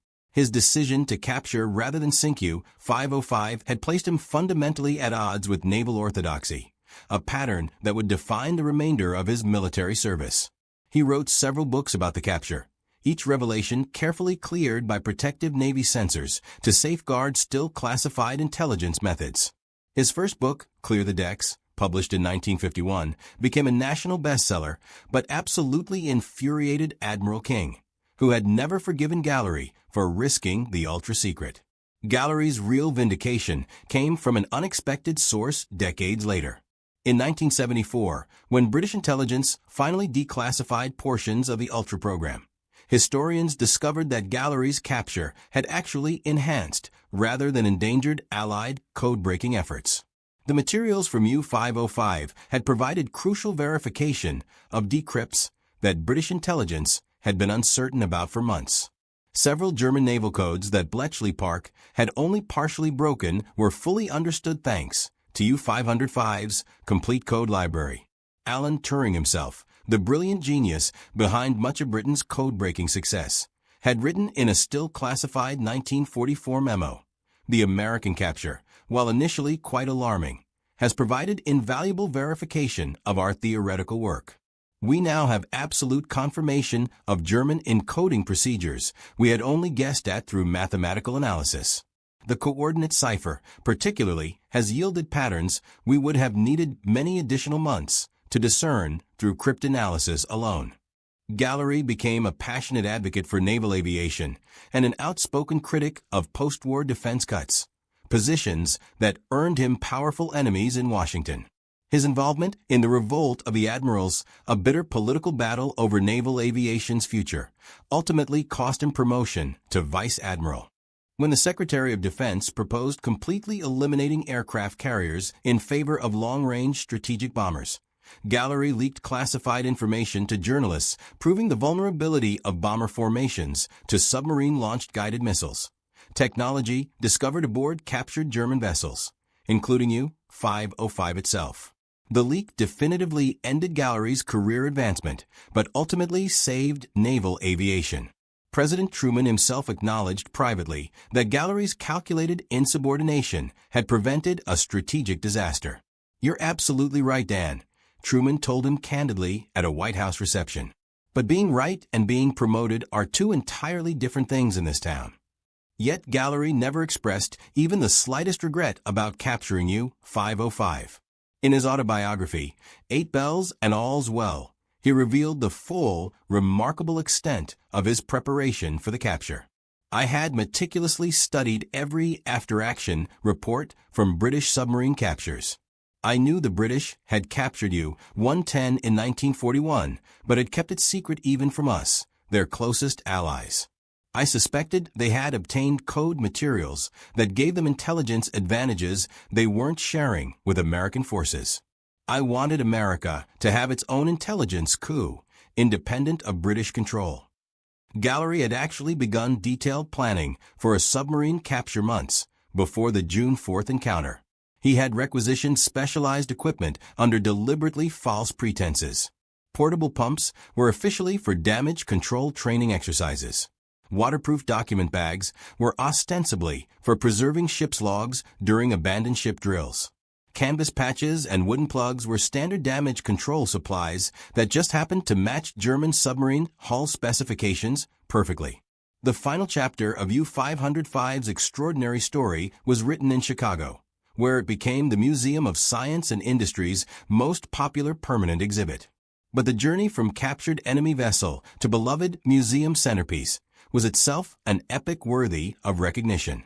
After the war ended, U-505 sat deteriorating at Portsmouth Naval Yard for 9 long years, systematically picked clean by souvenir hunters and Navy personnel looking for spare parts. By 1953, virtually nothing remained of her interior equipment. The submarine that had once represented Germany's most advanced underwater warfare technology was reduced to a rusting steel shell. The Navy's plan was brutally simple and final. Use U-505 for target practice until she sank to the bottom. Admiral Gallery, learning of this plan, was absolutely horrified.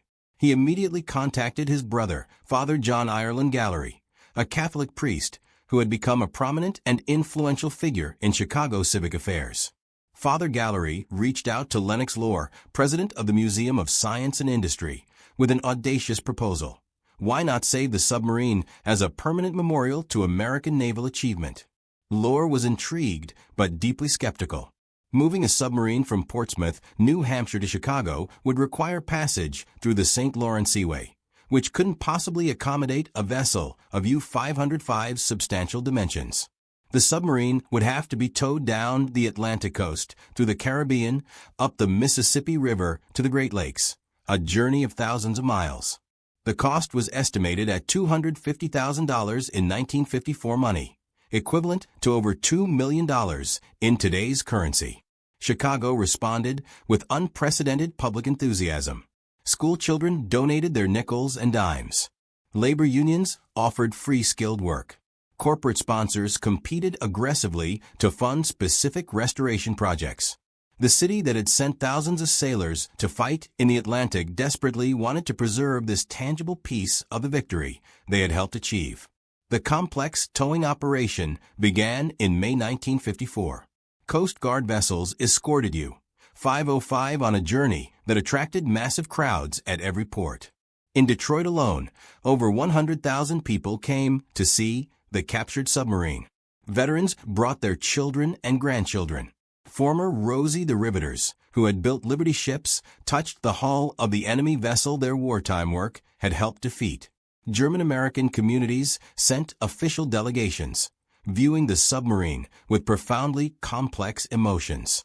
pride in German engineering excellence, mixed with deep relief that such weapons were now safely confined to museums. But the restoration challenge seemed completely insurmountable. U-505 was an empty shell. Gallery's solution was both audacious and brilliant. He contacted the original German manufacturers who had built U-505's components. His letter to each company was nearly identical. "We have your submarine. It will be displayed for millions to see. Would you prefer it to represent German engineering at its absolute best, or as the empty, rusting shell it currently is?" The response exceeded all expectations. Mannheim Diesel sent complete engine rebuilding specifications and spare parts. Zeiss provided new periscope optics. Siemens contributed electrical components. AEG supplied motor control systems. Every company included essentially the same message: "We are sorry you have our submarine, but if she must be displayed there, she should properly represent German technical capability at its finest." Most remarkably, every single contribution came free of charge, a gesture of professional pride that transcended the bitter war that had ended less than a decade earlier. Over 20 million visitors have now walked through the submarine that Gallery courageously refused to sink. School children learn about the war in its cramped compartments. Veterans bring their grandchildren to show them where actual history was made. The submarine has hosted thousands of ceremonies, from naturalization services for new Americans to re-enlistment ceremonies for sailors continuing their military service. Each event adds another meaningful layer to the vessel's remarkable transformation from weapon to memorial. In 1989, U-505 was officially designated a National Historic Landmark. The citation noted not merely its significant role in the war, but its unique position as a powerful bridge between former enemies. The submarine that had been built specifically to destroy American shipping had become an American monument. The crew that had served the Nazi regime had become advocates for democracy and peace. The capture that had nearly resulted in court-martial had become a lasting testament to creative courage. The technical innovations discovered aboard U-505 influenced submarine development worldwide for decades. American engineers spent many months meticulously documenting every single system, creating detailed blueprints that would profoundly influence American submarine design for the next 3 decades. The snorkel system, allowing submarines to run diesel engines while remaining submerged, was absolutely revolutionary. American submarines had nothing remotely comparable. The German design could extend to 40 feet above the hull, incorporating float valves that automatically sealed if waves washed over the intake. This technology alone extended underwater endurance from mere hours to multiple days, a game-changing capability. The torpedo data computer found in U-505's conning tower represented another stunning revelation. This sophisticated analog computer could calculate firing solutions for multiple targets simultaneously, accounting for target speed, direction, submarine motion, and even ocean currents. American torpedo fire control systems were primitive by comparison. Within 6 months, American submarines in the Pacific were equipped with dramatically improved fire control systems based directly on German innovations. Perhaps the most significant discovery was the submarine's acoustic dampening technology. The interior of U-505's hull was lined with a synthetic rubber compound called alberich, named after the dwarf in Wagner's Ring Cycle who could become invisible. This coating, embedded with air pockets in a specific engineered pattern, absorbed sonar pulses rather than reflecting them.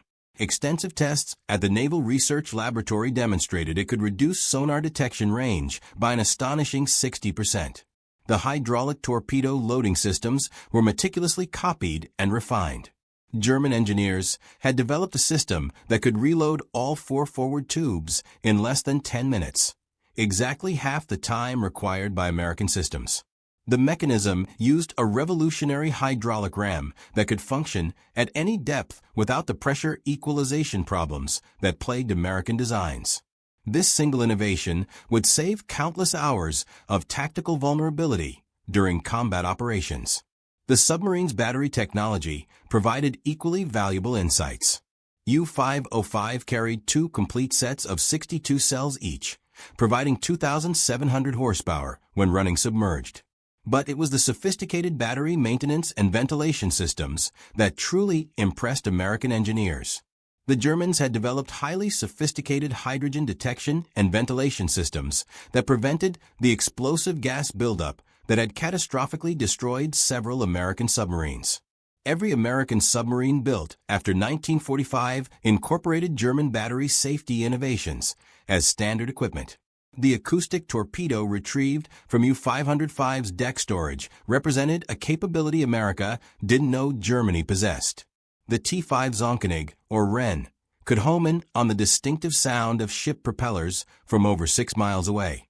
Initial tests showed it could actually differentiate between merchant vessels and warships based solely on propeller cavitation patterns.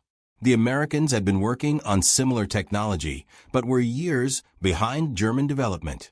Within weeks of thoroughly studying the captured torpedo, American scientists had developed effective countermeasures that would save dozens of Allied ships during the war's final months.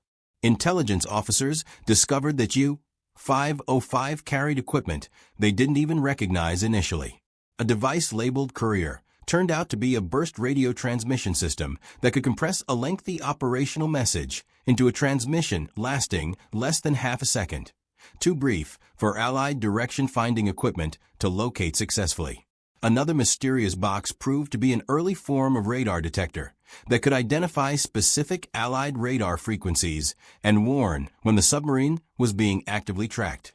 The code books revealed German innovations in communication security that dramatically exceeded Allied estimates. The Germans were using an elaborate system of grid references that changed daily, with coordinates encrypted using a special cipher that required both the daily Enigma key and a set of bigram tables. Even with the Enigma machine itself, messages remained meaningless without these additional critical layers. The captured materials from U-505 provided a complete set of these tools, allowing Allied intelligence to read German naval communications in real time for the remainder of the war. Gallery died on January 16, 1977, at age 75.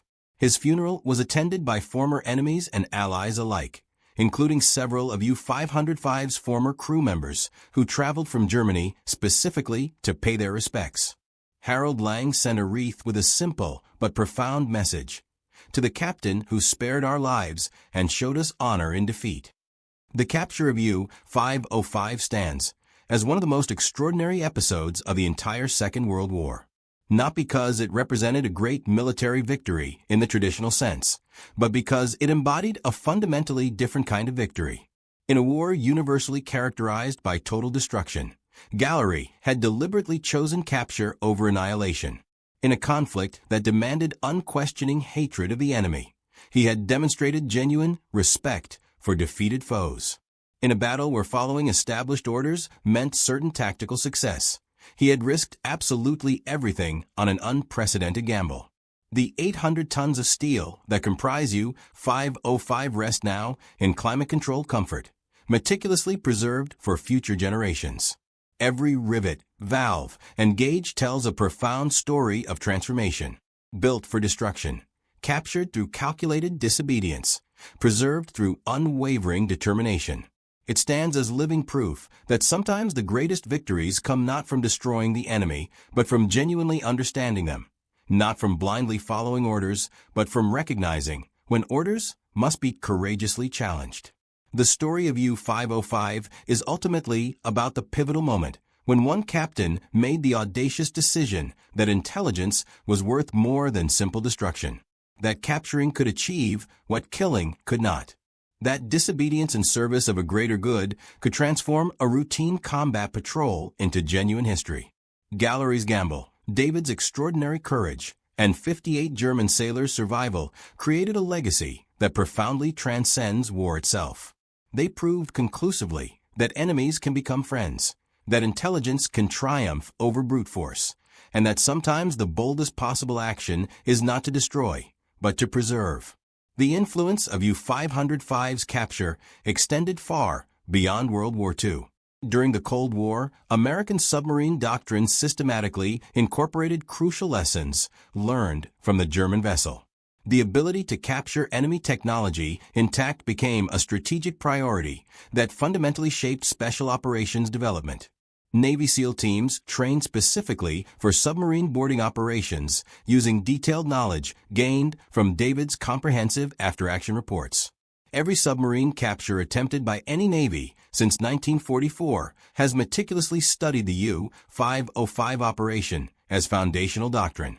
In 1968, when the Soviet submarine K-129 sank in the Pacific Ocean carrying nuclear missiles and code books, the CIA's ambitious operation to recover it, Project Azorian, was directly inspired by Gallery's success. Howard Hughes's specially constructed Glomar Explorer, the ship built specifically for the recovery, carried equipment design based explicitly on lessons from U-505. Though only partially successful, the operation recovered crucial intelligence about Soviet nuclear capabilities. The human legacy proved equally enduring and profound.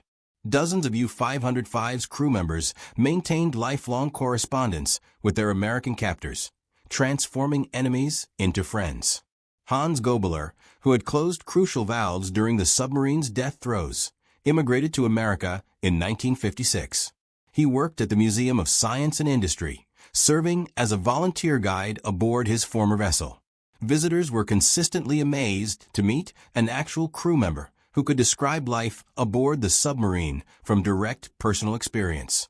In his countless tours, Gobeler would stand in the engine room, where he had nearly died, and tell visitors, "This submarine was built specifically to kill Americans. Now it teaches Americans." That transformation from weapon to teacher, that is the real victory. Not destroying your enemy, but converting them. Not conquering, but understanding. The preservation of U-505 also significantly influenced international maritime law. The 1958 Geneva Convention on the High Seas included specific provisions addressing captured vessels, largely based on complex legal questions raised by U-505's unique status. The submarine that had violated neutrality, attacked civilian shipping, and served a criminal regime had ironically contributed substantially to strengthening international law. Modern submarine warfare still reflects innovations discovered aboard U-505. The acoustic torpedo technology led directly to development of the Mark 48 torpedo, still the primary weapon of American submarines today. The snorkel system evolved into sophisticated modern air-independent propulsion. The burst communication system pioneered submarine satellite communication protocols. Every American submarine launched since 1945 carries technological DNA from the captured German vessel. Intelligence professionals worldwide study the U-505 capture as a masterclass in operational security. Gallery's ability to keep 3,000 sailors completely silent about the war's most dramatic capture remains legendary in intelligence circles. The FBI conducted studies investigating how Gallery achieved this remarkable feat, concluding that his unique combination of patriotic appeal, strict discipline, and personal charismatic leadership created what they termed a culture of tactical silence that became a foundational model for classified operations. The Museum of Science and Industry has meticulously documented over 40,000 veterans who have visited U-505 with their families, using the submarine to explain their service to generations who never experienced war firsthand. Each generation finds profound relevance in the 70-year-old vessel. In 2004, the museum completed a $35 million comprehensive preservation project that moved U-505 indoors, protecting it permanently from Chicago's harsh weather. The extraordinary engineering challenge of moving an 800-ton submarine 500 feet underground without disassembly required innovative techniques that advanced heavy lifting technology. Even in preservation, U-505 continued contributing to engineering innovation. Today, U-505 stands as the last accessible Type 9C submarine in existence. Its sister ships lie scattered across ocean floors worldwide or were scrapped decades ago. This remarkable survivor, preserved through an act of calculated disobedience, has outlasted the nation that built it, the twisted ideology it served, and most of those who sailed in it or captured it. It remains an enduring testament to the moment when one captain's courageous refusal to follow established orders fundamentally changed history. Gallery died, believing his capture of U-505 was his greatest achievement. History has conclusively proven him right, but not for the reasons he originally imagined. The intelligence value, while genuinely significant, lasted only through war's end. The technical innovations were eventually superseded by newer developments. But the profound human story, the transformation of enemies into friends, the preservation of knowledge over mindless destruction, the courage to disobey wrong orders in service of right action, these lessons remain genuinely timeless. Every visitor who descends into U-505 enters a space where history pivoted on individual decisions, where Albert David chose courage over safety, where Harold Lang chose life over death, where Daniel Gallery chose capture over destruction, where 58 German sailors and 3,000 American sailors kept a secret that saved countless lives, where enemies became teachers and weapons became classrooms. The submarine's motto, painted on its conning tower during construction, read Sieg oder Untergang, victory or destruction. Neither prediction proved accurate. Instead, U-505 found a remarkable third path, transformation, from hunter to hunted, from weapon to memorial, from enemy to educator.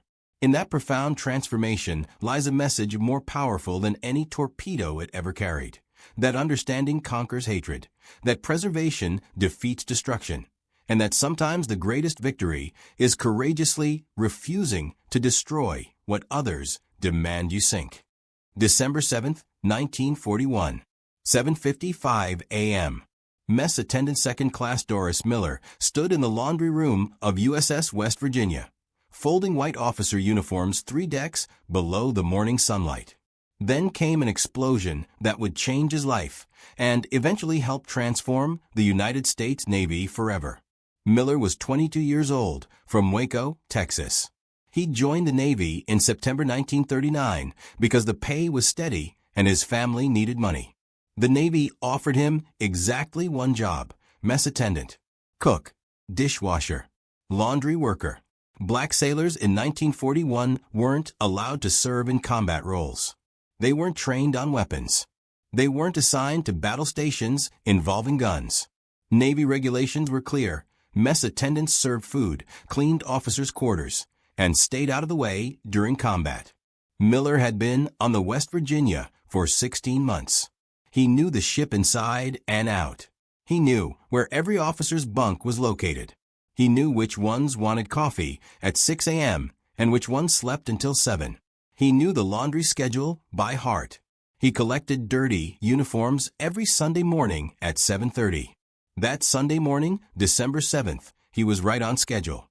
The laundry room smelled like soap and steam. The air was thick with humidity. Miller had just finished folding a stack of khaki shirts when the first torpedo hit. The explosion threw him against the bulkhead. The lights flickered. The deck tilted beneath his feet. Miller heard shouting from above, footsteps running, alarms starting to wail. He dropped the laundry and ran toward his assigned battle station. That station was an anti-aircraft battery magazine amidships. Miller knew exactly where it was. He'd been drilled on it dozens of times. Get to your station. Stay at your station. Do your job. The passageways were filling with sailors running in both directions, some heading to their stations, others helping wounded men. The emergency lighting had kicked in, casting everything in a dim red glow. Miller could hear water rushing somewhere below. The sound was like a waterfall inside the ship. When he reached the magazine location, he found twisted metal and seawater. A Japanese torpedo had blown a hole through the port side, exactly where his battle station should have been. The space was flooding. The magazine was gone. Water was pouring through a gap in the hull, maybe 20 feet across. Miller could see daylight through the hole. He could see harbor water outside. The torpedo had struck at 7:58 a.m. The Type 91 torpedo carried 450 kilograms of explosive. The detonation had ripped through the ship's armor belt and opened the interior compartments to the sea. Miller stood there for maybe 5 seconds, trying to process what he was seeing. Other sailors were attempting to close watertight doors and hatches to contain the flooding. Damage control parties were already responding. Men were running with fire hoses, damage control equipment, emergency lighting. Then Miller heard another explosion. A second torpedo had hit further forward. The ship shuddered. More alarms. More shouting. The deck was tilting more severely now. Miller could feel the West Virginia listing to port. Within minutes, the ship had taken 5 torpedoes on her port side. Each one opened a new wound in the hull. Each one let in thousands of gallons of seawater per minute. The ship was taking on a dangerous list. If the flooding continued unchecked, the West Virginia would capsize like the Oklahoma was already doing next to them. Miller ran toward the main deck. When he reached topside, he saw chaos. Japanese aircraft were everywhere. Dive bombers screaming down from the sky. Torpedo bombers skimming across the harbor water. Fighters strafing the decks with machine gun fire. Smoke was rising from ships all across Battleship Row. The USS Arizona was burning. The USS Oklahoma was capsizing. Fires were spreading. Men were jumping into the water. Oil was leaking from damaged hulls and catching fire on the surface. Miller heard gunfire, explosions, men screaming. The smell hit him next: burning oil, cordite, hot metal. The air tasted like smoke. He could feel the heat from fires burning somewhere below deck. An officer grabbed him and yelled over the noise. The captain was wounded.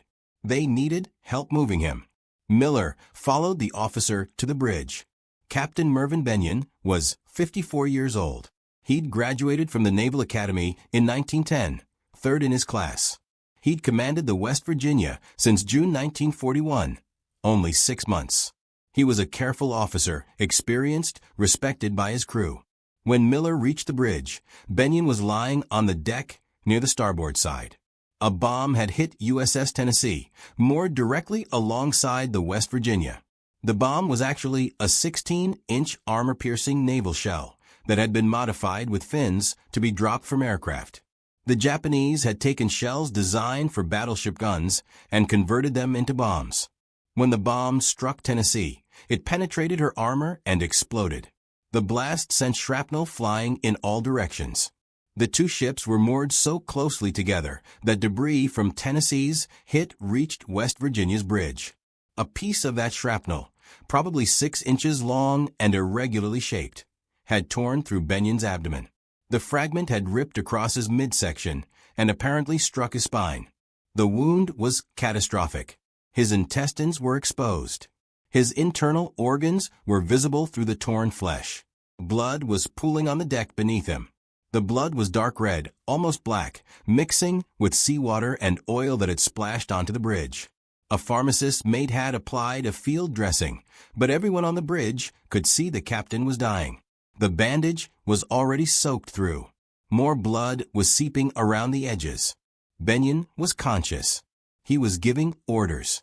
Counter-flooding measures to prevent capsizing. Fire suppression priorities. Damage control assignments. His voice was steady despite the pain. Miller and another sailor tried to move him to a safer location. Benyon refused. He said he needed to stay on the bridge. He needed to command his ship. Miller could see the captain's hands were shaking. He could see Benyon pressing one hand against his abdomen, trying to hold the wound closed. Blood was soaking through the bandage faster than the pharmacist's mate could replace it. The captain kept giving orders. An officer ordered Miller to the anti-aircraft guns on the port side. The officer needed someone to pass ammunition. Miller ran to the gun position. When he got there, he found something he'd never expected to see. The gun crew was dead. Japanese strafing fire had killed them moments earlier. Their bodies were slumped around the gun mount.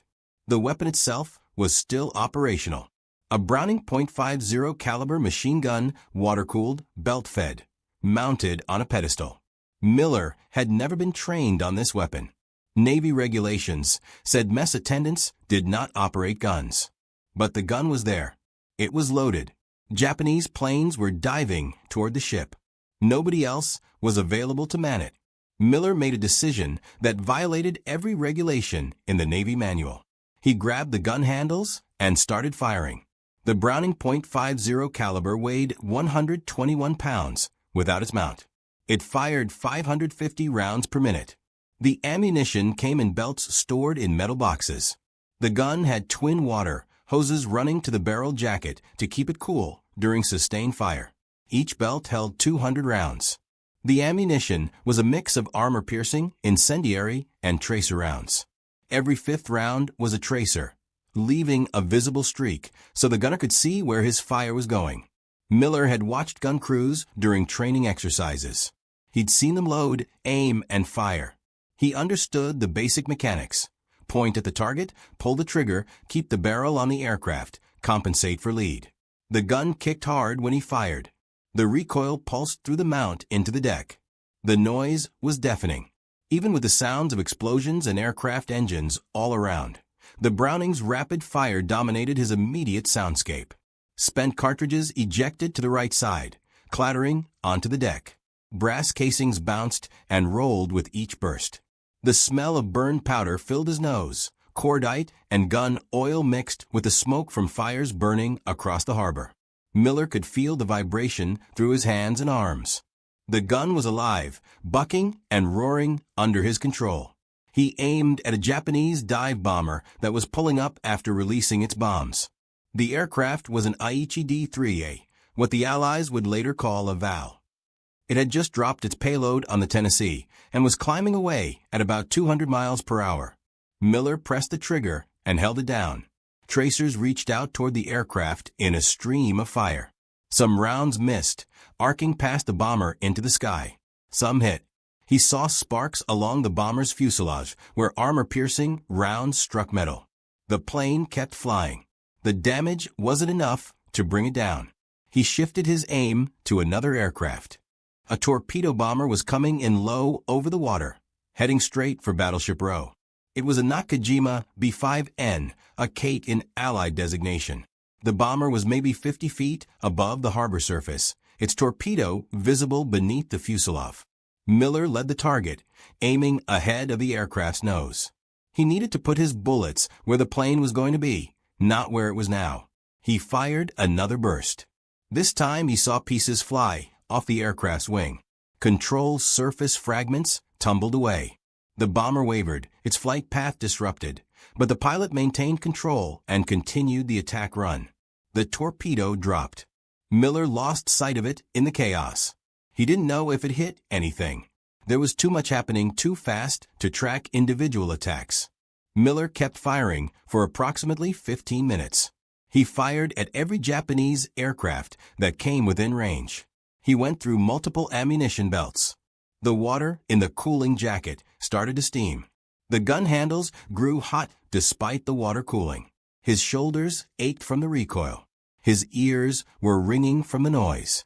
He kept firing until an officer ordered him to stop. The gun was out of ammunition. The ship was sinking.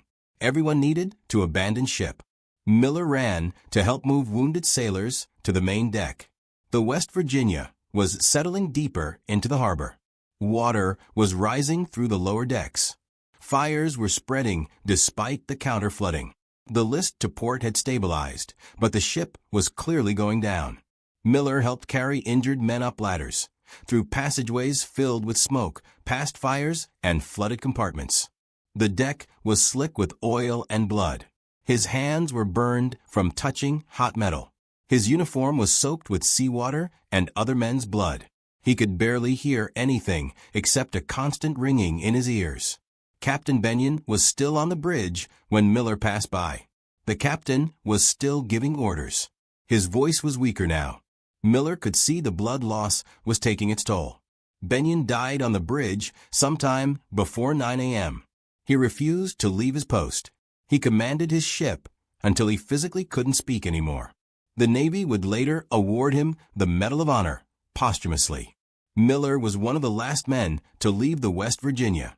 The ship had taken 7 torpedoes and 2 bombs. Over 100 of her crew were dead. Many more were wounded. The battleship settled onto the harbor bottom with her superstructure still above water. Fires continued to burn for hours.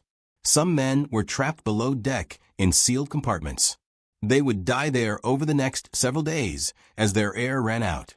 Miller swam through oil-covered water to reach safety. The oil was burning in some places. He had to navigate between patches of fire floating on the surface. Japanese aircraft were still overhead, though the attack was winding down. The entire engagement had lasted approximately 1 hour and 50 minutes. By 9:55 a.m., the Japanese aircraft were gone.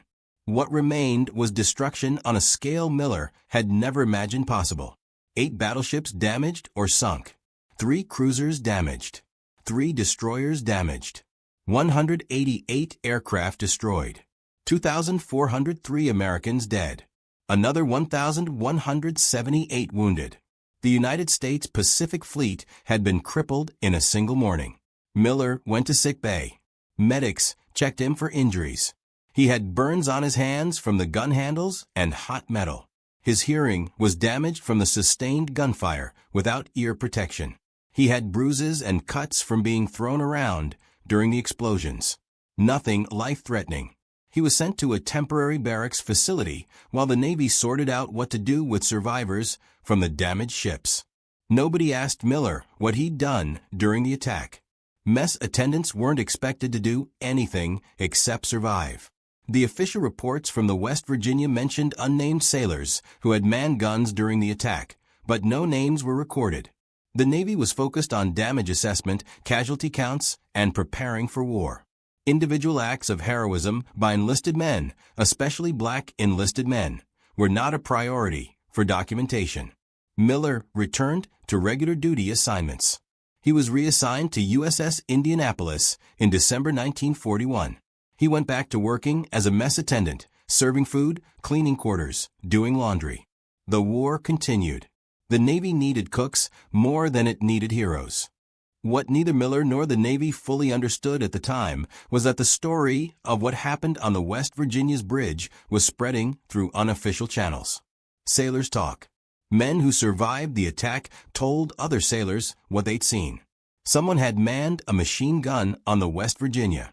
Someone had fired a Japanese aircraft for 15 minutes without any training. Someone had helped move Captain Benyon. Someone had helped save wounded sailors. That someone was a mess attendant named Doris Miller. The story reached the black press by January 1942. The Pittsburgh Courier started investigating. They wanted to know who this unnamed hero was. They wanted to know why the Navy hadn't identified him. They wanted to know why a black sailor who had fought back against the Japanese was being ignored by official reports. The Courier put pressure on the Navy. Other black newspapers joined in. The National Association for the Advancement of Colored People got involved. Civil rights organizations demanded information. By March 1942, the Navy finally confirmed the sailor's identity. Mess Attendant Second Class Doris Miller. The story exploded. Miller became famous overnight. The black community had a war hero. Someone who had proven that black sailors could fight. Someone who had shown courage under fire. Someone who had violated racist regulations to defend his ship and his country. The Navy faced a political problem. They had a genuine hero who had violated regulations. Miller had operated a weapon he wasn't authorized to use. He had acted outside his assigned role. By regulation, he should have faced discipline. But the public pressure was enormous. The black press was demanding recognition. Civil rights leaders were using Miller's story to push for desegregation of the military. White newspapers were picking up the story. Miller had become a symbol. The Navy made a decision. They would recognize Miller's actions with a commendation. On May 27, 1942, Admiral Chester Nimitz, Commander-in-Chief of the Pacific Fleet, presented Miller with the Navy Cross. The ceremony took place on the flight deck of the aircraft carrier USS Enterprise, anchored at Pearl Harbor.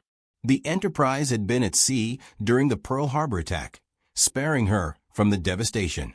Now she was serving as the symbolic center of American naval power in the Pacific.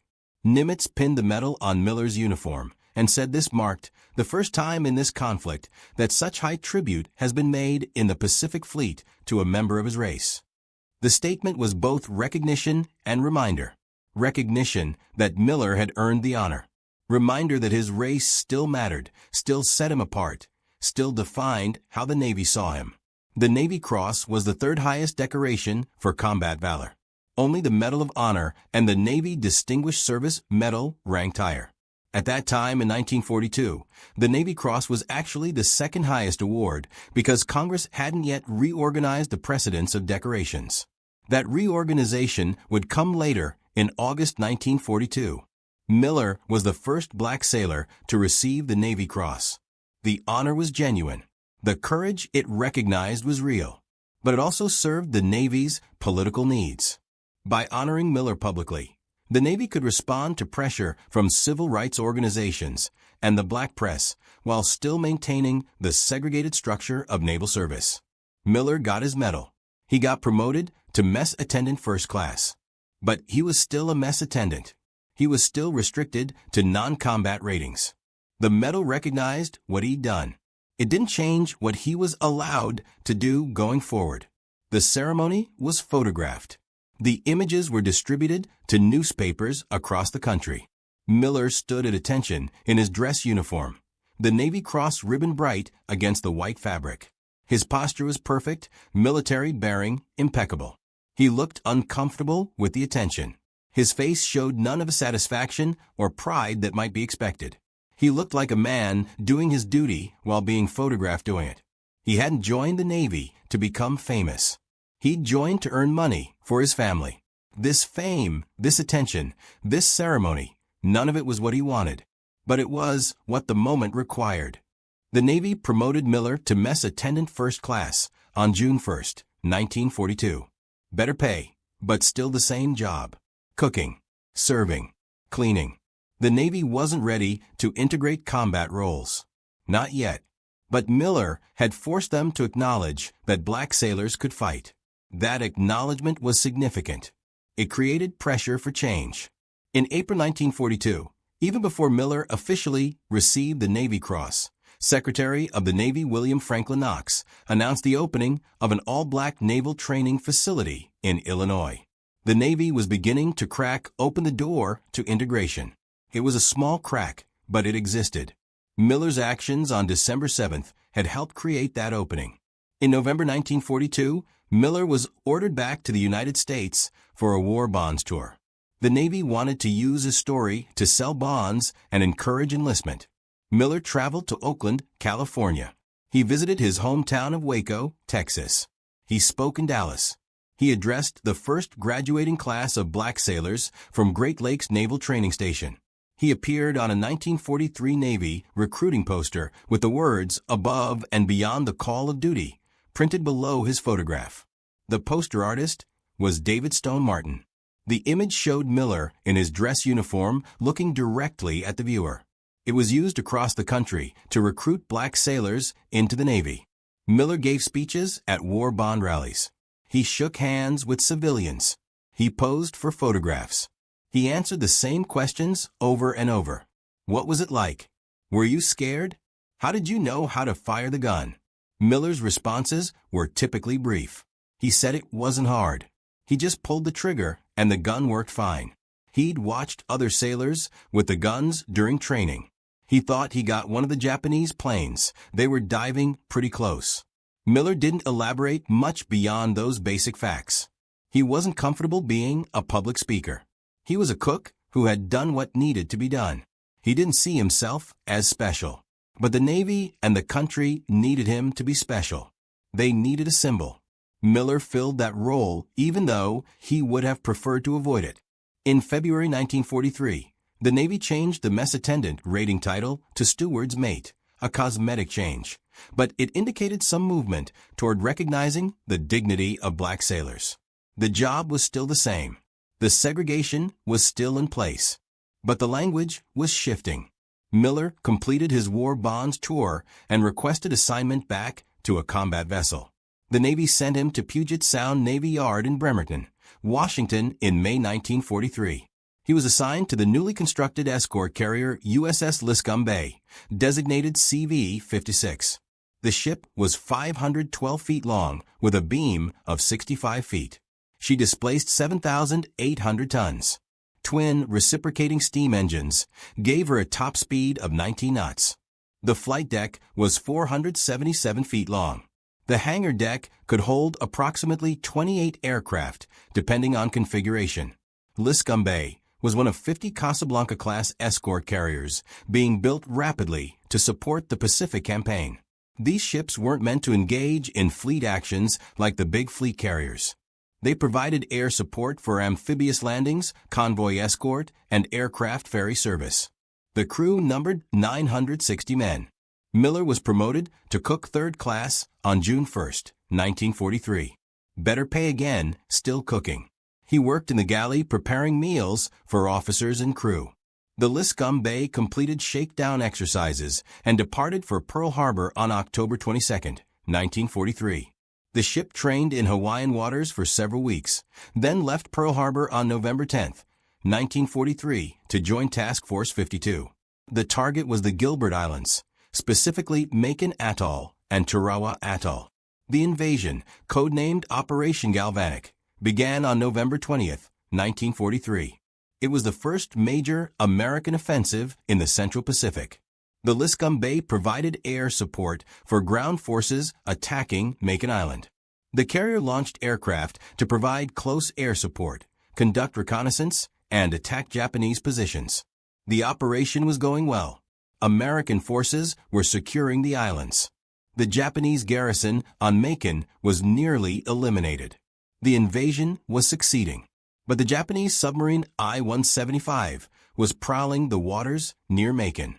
The submarine was commanded by Lieutenant Commander Suenao Tabata. He'd arrived in the area on the night of November 23, 1943. He positioned his submarine outside the destroyer screen, protecting the American carriers. On the morning of November 24, 1943, reveille sounded aboard Liscum Bay at 4:30 a.m. Miller woke up, dressed, and reported to the galley to begin preparing breakfast. The ship's routine was normal. Aircraft were being prepared for the day's operations. Flight crews were checking their planes. The hangar deck was busy. 13 aircraft were positioned on the flight deck, fueled and armed. 7 more were in the hangar, not yet fueled. At 5:05 a.m., the ship went to routine general quarters as flight crews prepared for dawn launching. This was standard procedure.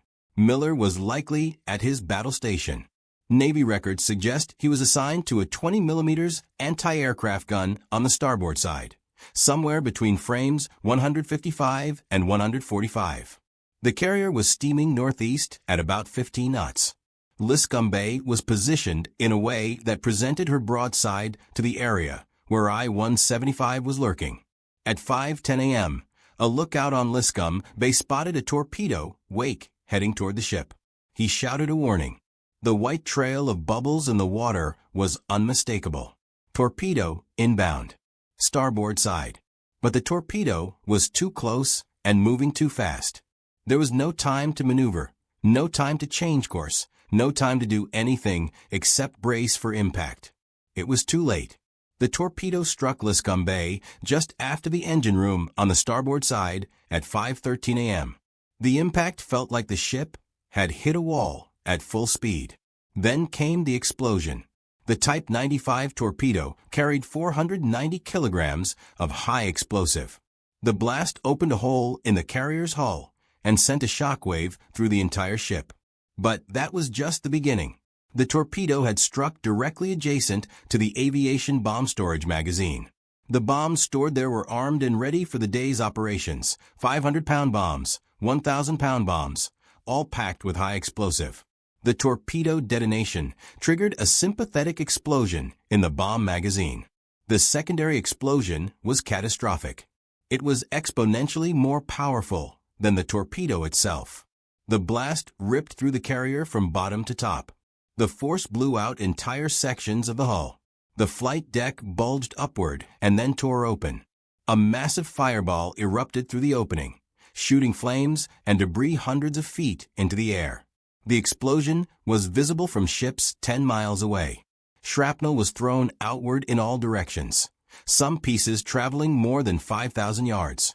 Chunks of the ship, pieces of aircraft, fragments of equipment, all became projectiles. Debris rained down on nearby ships. USS New Mexico, a battleship in the task force steaming about 1,500 yards away, was hit by falling wreckage from Liscum Bay. Pieces of metal crashed onto New Mexico's deck. Some of the debris was recognizable as parts of aircraft. Some was unidentifiable twisted metal. The explosion killed everyone in the aft section of the ship instantly. Anyone in or near the bomb magazine simply ceased to exist. The blast vaporized them. Anyone in adjacent compartments died from the concussion, the flash fire, or flying debris. The forward hangar deck was consumed by fire. Aviation fuel from aircraft fuel tanks ignited. The fire spread through the hangar in seconds. Aircraft on the flight deck were thrown into the air by the blast or ignited by the flames that followed. Some planes were tossed overboard intact. Others broke apart. One Grumman Wildcat fighter was found floating in the water a mile from where Liscum Bay sank. Fuel and ammunition stored in the hangar began cooking off. Secondary explosions ripped through what remained of the ship. 500-pound bombs detonated. .50 caliber ammunition belts cooked off. Fuel tanks ruptured and caught fire. Power failed immediately. Water mains broke. The ship began listing to starboard. Fires spread rapidly. The flight deck buckled and twisted from the heat and structural damage. Within minutes, Liscum Bay was clearly doomed.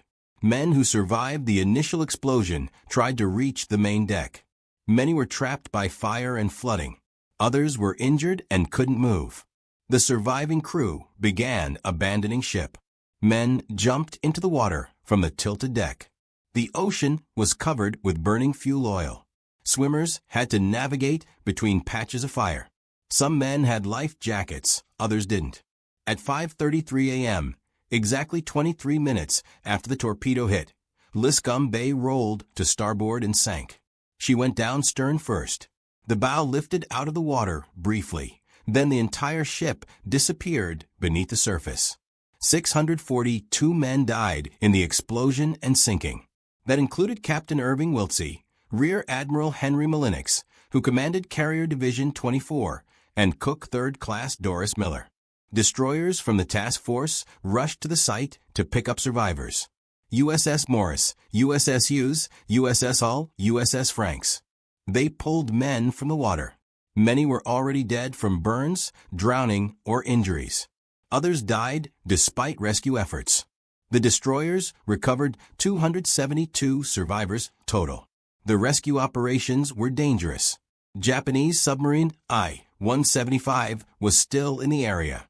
The destroyers conducted depth charge attacks while attempting rescue operations. They detected what might have been the submarine on sonar and dropped charges. Whether they hit anything was unclear at the time. The survivors were transferred to other ships in the task force and taken to Hawaii for medical treatment. The bodies of sailors who died during rescue operations were buried at sea. Most of the crew lost on Liscum Bay were never recovered. They went down with the ship. Miller was listed as missing in action, presumed dead. His body was never found. The Navy notified his parents on December 7, 1943, exactly 2 years after Pearl Harbor. Connery and Henrietta Miller received a telegram informing them their son was gone. He was 24 years old. The Navy awarded Miller a Purple Heart posthumously. He already had the Navy Cross. He had battle stars for his service. But the recognition felt hollow to many who knew his story. Miller had proven himself twice. Once at Pearl Harbor, once in the 2 years of service that followed. He'd fought back when he wasn't supposed to fight. He'd served with distinction despite a system designed to limit him. He'd become a symbol for Black Americans pushing for equality in the military and in society. And then he was gone. The Japanese submarine I-175 continued operating in the Pacific after sinking Liscum Bay. Lieutenant Commander Tabata took his submarine back to Japanese waters, but the submarine's luck ran out. On February 4, 1944, I-175 was operating near Kwajalein Atoll during the American invasion there. The destroyer USS Charette and the destroyer escort USS Fair detected the submarine using sonar. They attacked with Hedgehog anti-submarine mortars. The weapons hit their target. I-175 was sunk with all hands. Tabata and his crew died. The submarine that killed Miller and over 600 other American sailors was destroyed.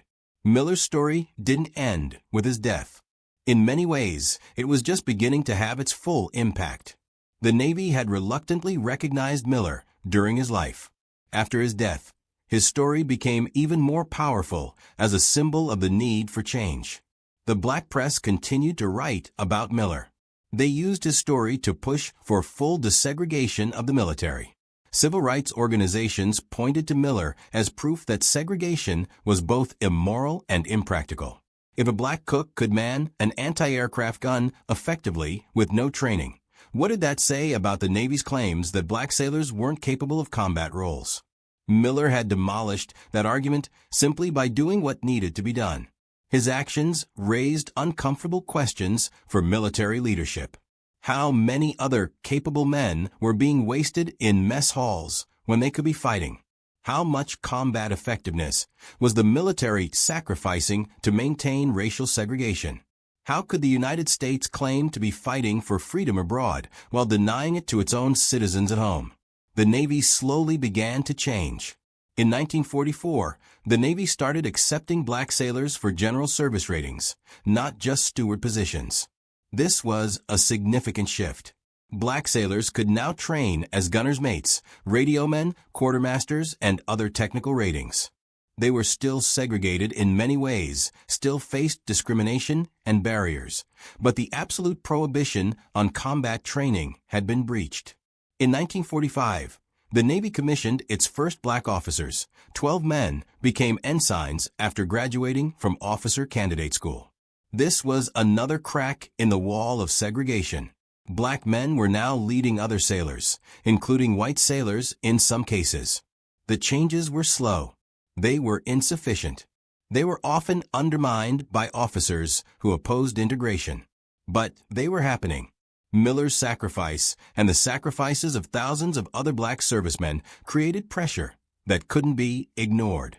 In July 1948, President Harry Truman issued Executive Order 9981, mandating desegregation of the armed forces. The order stated that there shall be equality of treatment and opportunity for all persons in the armed services without regard to race, color, religion, or national origin. The order didn't immediately integrate every unit. Implementation took years. Some branches resisted more than others. But the legal foundation for desegregation had been established. The process took years to complete fully, but the foundation had been laid. Miller's actions on December 7, 1941 had been part of that foundation. Not the only part, not even the most important part in terms of policy changes, but a visible, undeniable, emotionally powerful part. When Americans thought about racial integration in the military, many thought about Doris Miller manning that gun at Pearl Harbor. That image, that story, that moment became a touchstone in the larger struggle for civil rights. In 1973, the Navy commissioned the frigate USS Miller, hull number FF-1091, named in honor of Doris Miller. The ship was a Knox-class frigate, 438 feet long, commissioned at Norfolk Naval Shipyard in Portsmouth, Virginia. She served in the Atlantic Fleet and Mediterranean, participating in numerous operations during the Cold War. The Miller was decommissioned in 1991 after 18 years of service. In 1991, a bronze commemorative plaque was dedicated at Doris Miller Park, a housing community near Naval Station Pearl Harbor. The dedication was organized by Alpha Kappa Alpha sorority and took place on October 12, 1991, what would have been Miller's 72nd birthday. In 2001, the film Pearl Harbor included a depiction of Miller's actions during the attack. Actor Cuba Gooding Jr. played Miller in the movie. The scene showed Miller manning the gun and firing at Japanese aircraft. The film took some historical liberties with details, but it brought Miller's story to a new generation of Americans who might not have known about him. In 2010, the United States Postal Service honored Miller as one of 4 distinguished sailors on a commemorative stamp. The stamp showed Miller in his naval uniform wearing his Navy Cross. In 2014, the Department of Veterans Affairs named its medical center in Waco, Texas, after Doris Miller. The Doris Miller VA Medical Center serves veterans in Central Texas.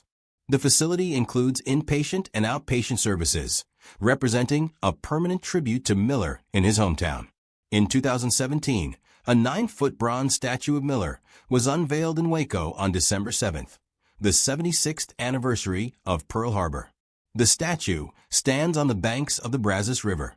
It shows Miller in his uniform looking out across the water. The memorial includes plaques describing his actions at Pearl Harbor. On January 20, 2020, Acting Secretary of the Navy Thomas Modly announced that the Navy would name its next aircraft carrier after Doris Miller. The ship would be designated CVN-81, a Gerald R. Ford-class nuclear-powered supercarrier. Construction began in 2024. The ship is scheduled for commissioning around 2032. When complete, USS Doris Miller will be one of the most powerful warships ever built, over 1,000 feet long, nuclear-powered, capable of carrying 75 aircraft, a crew of approximately 4,500 sailors. The ship will serve for 50 years or more. This is an extraordinary honor. Aircraft carriers are typically named for presidents, members of Congress, or 4-star admirals. Miller was an enlisted cook who served for 4 years. But his impact on the Navy and on American society earned him this recognition. What makes Miller's story remarkable isn't just what he did on December 7, 1941. It's what his actions represented and what they set in motion. Miller was a man trapped in a system that told him he wasn't good enough to fight. The Navy said black sailors could cook and clean, but not operate weapons. That was the official policy, backed by regulations, enforced by tradition, defended by officers who genuinely believed black men weren't capable of combat service. Miller proved them wrong in 15 minutes of sustained fire against enemy aircraft. He proved them wrong by helping to move his mortally wounded captain to safety. He proved them wrong by helping to save other sailors as his ship was sinking. He proved them wrong by surviving and continuing to serve. And he proved them wrong by going back to combat even after he had every reason to leave the military and never look back. Miller knew the Navy was unjust. He knew the system was designed to keep him in a subordinate role. But he served anyway because his country was at war and he believed in doing his duty. That kind of courage is different from the courage of fighting under fire. It's the courage of fighting against a system while simultaneously defending it.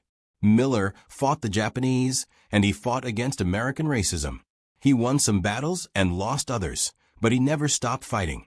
The United States military changed because of men like Miller. Not quickly, not easily, but inevitably.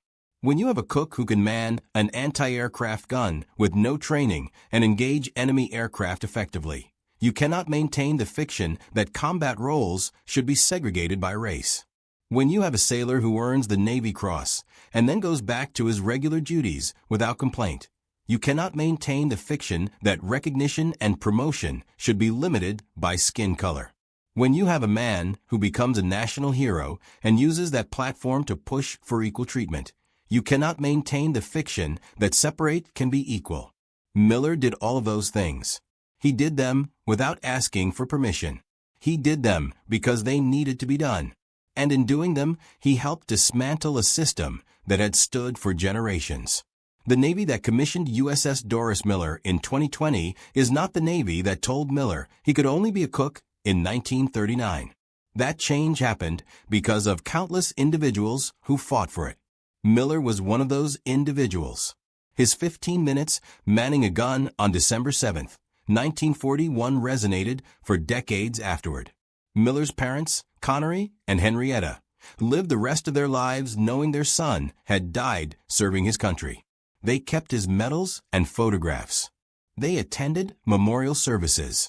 They spoke to reporters occasionally about their son.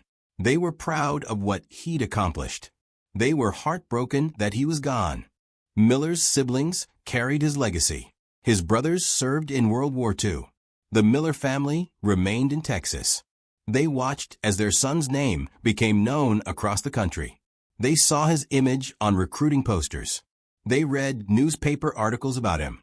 They received letters from people who admired what he'd done. But they never got their son back. He was gone, lost somewhere in the Pacific, when Liscum Bay went down. No grave to visit, no body to bury, just memories and medals, and the knowledge that Doris had done something extraordinary. The Navy later determined that Miller had likely been at his battle station when the torpedo hit. If he was manning the starboard 20mm gun, he would have been very close to the point of impact. The explosion would have killed him instantly. He probably never knew what hit him. That's some small consolation. He didn't suffer. He didn't burn. He didn't drown. One moment he was alive, the next he was not. What would Miller think about aircraft carrier USS Doris Miller? It's impossible to know. He was not a man who sought glory. He didn't join the Navy to become famous. He didn't man that gun at Pearl Harbor because he wanted recognition. He did it because Japanese aircraft were attacking his ship and somebody needed to shoot back. The gun was there. He knew basically how to use it.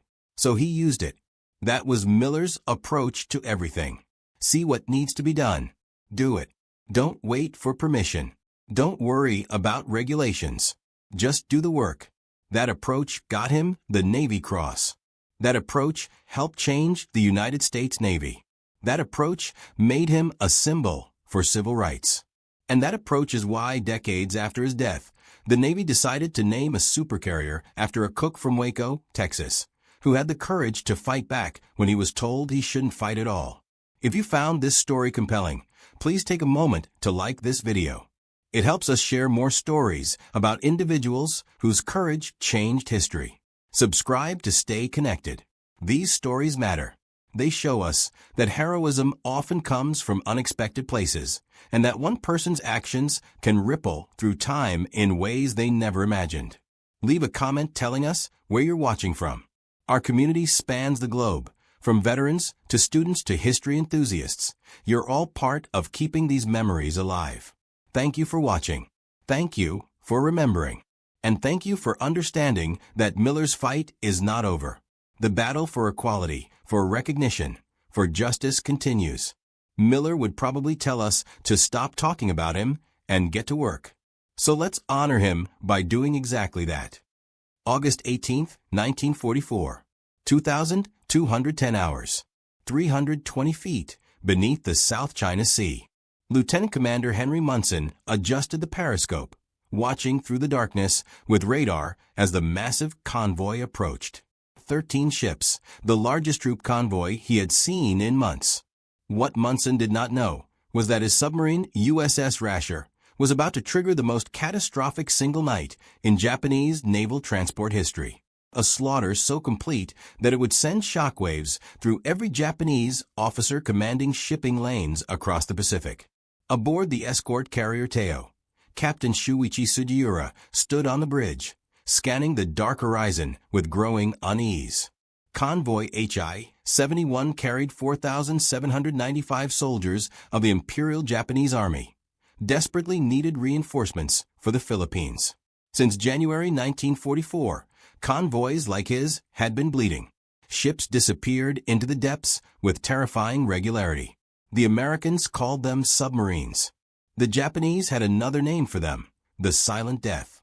What began as scattered attacks in 1942 had become an organized campaign of destruction by 1940, for that would ultimately sink 55% of Japan's entire merchant fleet. Over 5.3 million tons of shipping would vanish beneath the waves by war's end. But the true horror was not measured in tonnage. It was measured in the tens of thousands of Japanese soldiers who drowned in darkness, trapped in sinking holds as American torpedoes tore through steel hulls. This is the story of how American submarines created a terror so profound that Japanese merchant sailors began refusing assignments. How convoy commanders falsified routes to avoid known submarine zones. and how the silent hunters beneath the waves destroyed not just Japan's logistics, but the very psychology of an empire that depended on the sea. The nightmare had begun on December 7, 1941, but not in the way most remember. While Japanese aircraft struck Pearl Harbor, 29 American submarines of the Asiatic Fleet waited in Philippine waters. Within hours of the attack, Admiral Thomas Hart issued the order that would define the Pacific Submarine War: execute unrestricted submarine warfare against Japan. No warnings. No mercy. Every Japanese merchant ship was now a target. But the American submarine force was not ready. 55 fleet submarines and 18 obsolete S-boats comprised the entire Pacific force. Worse still, they carried a weapon that did not work. The Mark 14 torpedo, pride of American naval ordnance, was fundamentally flawed. Its magnetic exploder detonated prematurely or not at all. Its depth mechanism ran 11 feet deeper than set. Its contact exploder crumpled on impact instead of detonating. For 18 months, American submarines would fire torpedoes that simply failed to explode against Japanese hulls. Lieutenant Commander Lawson Ramage of USS Trout recorded his frustration in December 1941. Fired 4 torpedoes at a sitting Japanese transport from 1,500 yards. All 4 hit with solid metallic clangs. None exploded. Watched helplessly as the ship sailed away undamaged. The sound of those non-explosions haunted every submariner. They called it the sound of betrayal. Japanese merchant officers in early 1942 sailed with confidence. Their military assured them that American submarines posed minimal threat.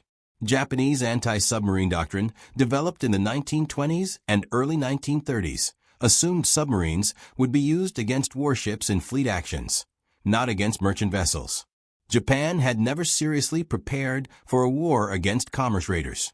The Imperial Japanese Navy had allocated exactly 47 vessels for convoy escort duty when the war began. For comparison, Britain employed over 400 escorts in the Atlantic. Japanese depth charges were set to explode at 60 feet. American submarines routinely operated at 300 feet or deeper. Captain Tamichi Hara of destroyer Shiger later wrote, "We treated submarine defense as an afterthought, a duty for obsolete ships and inexperienced crews."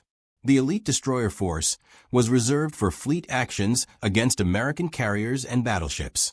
Protecting merchant ships was considered unglamorous work beneath samurai warriors. This contempt for defensive warfare would cost Japan the war. By mid-1943, American submarines had solved their torpedo problems through the desperate efforts of commanders who disobeyed orders and conducted their own tests. Admiral Charles Lockwood proved the Mark 14 ran deep by firing at fishing nets suspended at known depths. The torpedoes passed underneath. Submarine commanders proved the contact exploder failed by test firing against Hawaiian cliffs. The torpedo struck but did not explode until it tumbled back into deep water where pressure triggered it. Once these defects were corrected, American submarines transformed into the most lethal commerce raiders in naval history. The mathematics of destruction became overwhelming. In 1942, American submarines sank approximately 180 Japanese merchant ships, totaling 725,000 tons. Torpedo production problems limited their effectiveness. Many skippers trained in peacetime proved too cautious. But as aggressive commanders replaced timid ones, as code-breaking provided convoy routes, as new construction delivered 40 submarines per year, the campaign intensified beyond Japanese capacity to respond. Aboard cargo ship Tatsuda Maru on February 8, 1943, Executive Officer Yoshio Nakamura wrote his final diary entry: "Radar contact. American submarine." This entry was recovered decades later when his diary washed ashore at Yokohama. USS Tarpon had fired 4 torpedoes. All 4 hit. Tatsuda Maru sank in 90 seconds, so fast that 943 passengers and crew had no time to reach lifeboats. The former luxury liner, pride of the Nippon Yusen Kaisha line that had carried tourists between San Francisco and Tokyo for 12 years, simply vanished. Nakamura's watch stopped at 0347.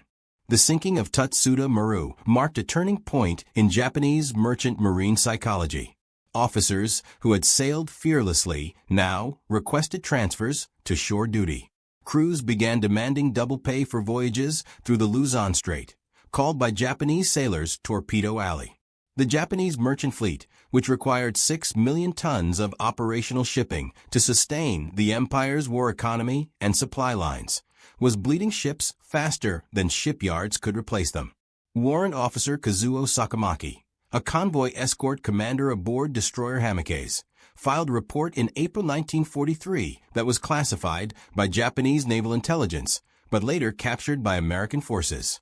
American submarines operate with intelligence that suggests they know our routes in advance. They wait at choke points, attack at night on the surface using radar we cannot detect, and withdraw before our escorts can respond. Our depth charges cannot reach them when they dive deep. Our sonar cannot track them through thermal layers. We are fighting an enemy we cannot see and cannot hurt. The Americans had indeed cracked Japanese naval codes. Operation Magic provided submarine commanders with the routes, schedules, and sometimes even the cargo manifests of Japanese convoys. Combined with ultra-intelligence from breaking the Japanese merchant shipping code, American submarines knew exactly where targets would be and when they would arrive. It was not warfare. It was slaughter arranged by appointment. By mid-1943, the number of American submarines in the Pacific had grown from 55 to 104. Each submarine made approximately 5 patrols per year. Each patrol lasted approximately 60 days. With 100 submarines at sea simultaneously, Japanese merchant ships faced a cordon of steel spanning from the Japanese home islands to Singapore, from the Philippines to New Guinea. Every major shipping lane was covered. Every important harbor was watched. Convoys that sailed on schedule to predictable destinations became coffins for thousands of men. The summer of 1943 brought particular horror to Japanese merchant sailors. On July 23, transport Montevideo Maru, carrying over 1,000 Australian prisoners of war and civilians, was torpedoed by USS Sturgeon off the Philippines. The ship sank in 11 minutes.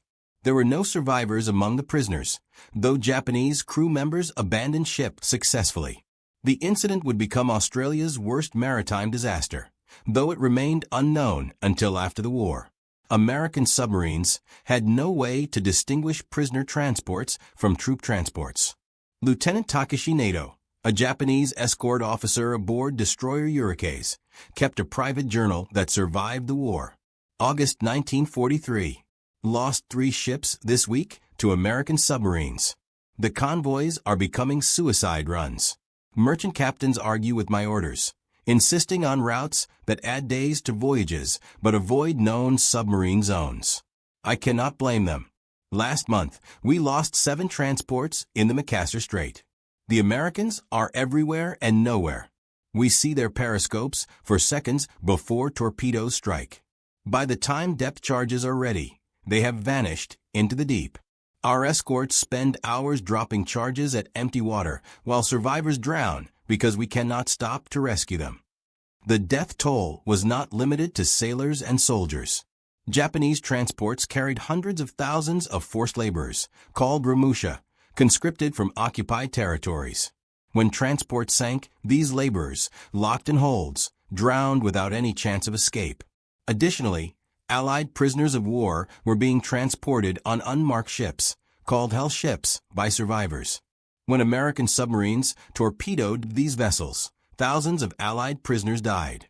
Estimates suggest approximately 10,800 Allied prisoners of war died in submarine attacks during the Pacific War.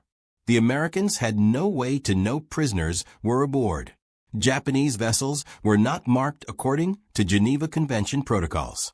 By January 1944, Japan's shipping situation had become critical.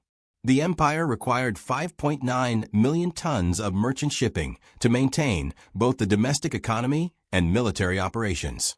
Actual available tonnage had fallen to 4.1 million tons. New construction could not keep pace with losses. January saw 112,000 tons sunk. February saw 217,000 tons sunk. March saw 167,000 tons sunk. In March 1944, a document was circulated among Japanese merchant marine officers that would later be captured by American intelligence in Manila. The document, titled Analysis of Convoy Defense Failures, laid bare the catastrophic situation. American submarines attack with surface radar at night, a capability our escorts do not possess. They coordinate in wolf packs, something we believed only German U-boats could do. They have reliable torpedoes that explode on contact, unlike our Type 93, which often fails. Most critically, they receive intelligence about our convoy routes from unknown sources, allowing them to position in advance. Defensive measures have failed. Increasing escort strength does not decrease losses. Routing convoys through different areas only reveals new submarine patrol zones.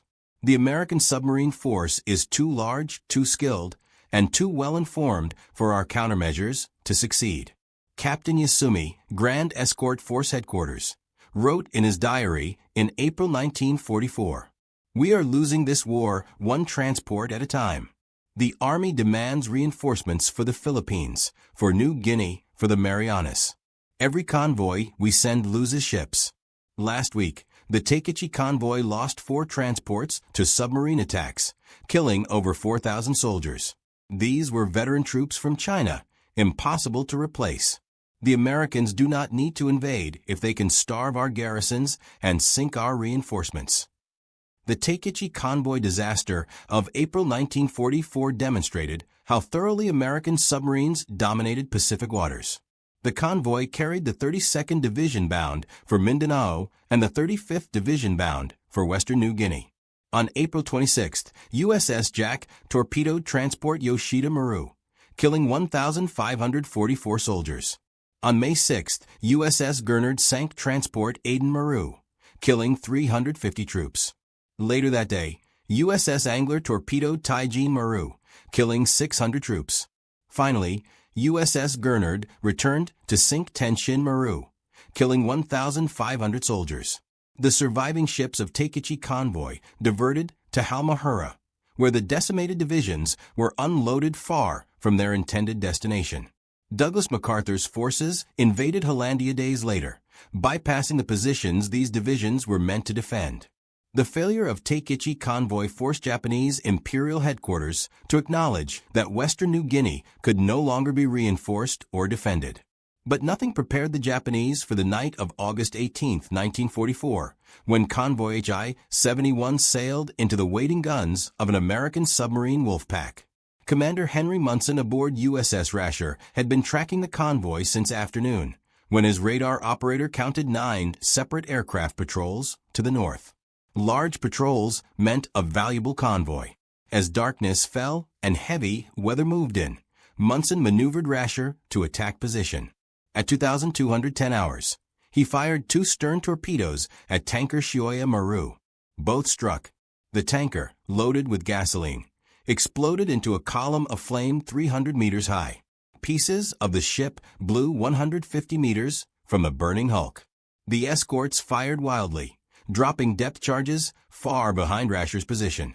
At 2,310 hours, Munson fired 6 bow torpedoes at the largest ship in the convoy. 3 torpedoes struck transport Théa Maru, the 17,537-ton former French liner. Aboard Théa Maru, 4,795 Japanese soldiers and 427 civilians were preparing for sleep when the torpedoes hit. The ship began sinking immediately. Panic swept through the darkened holds as water rushed in. Men clawed at ladders, fighting to reach the deck. Most never made it. Théa Maru sank in approximately 4 minutes. When the survivors were counted days later, 2,665 people had died.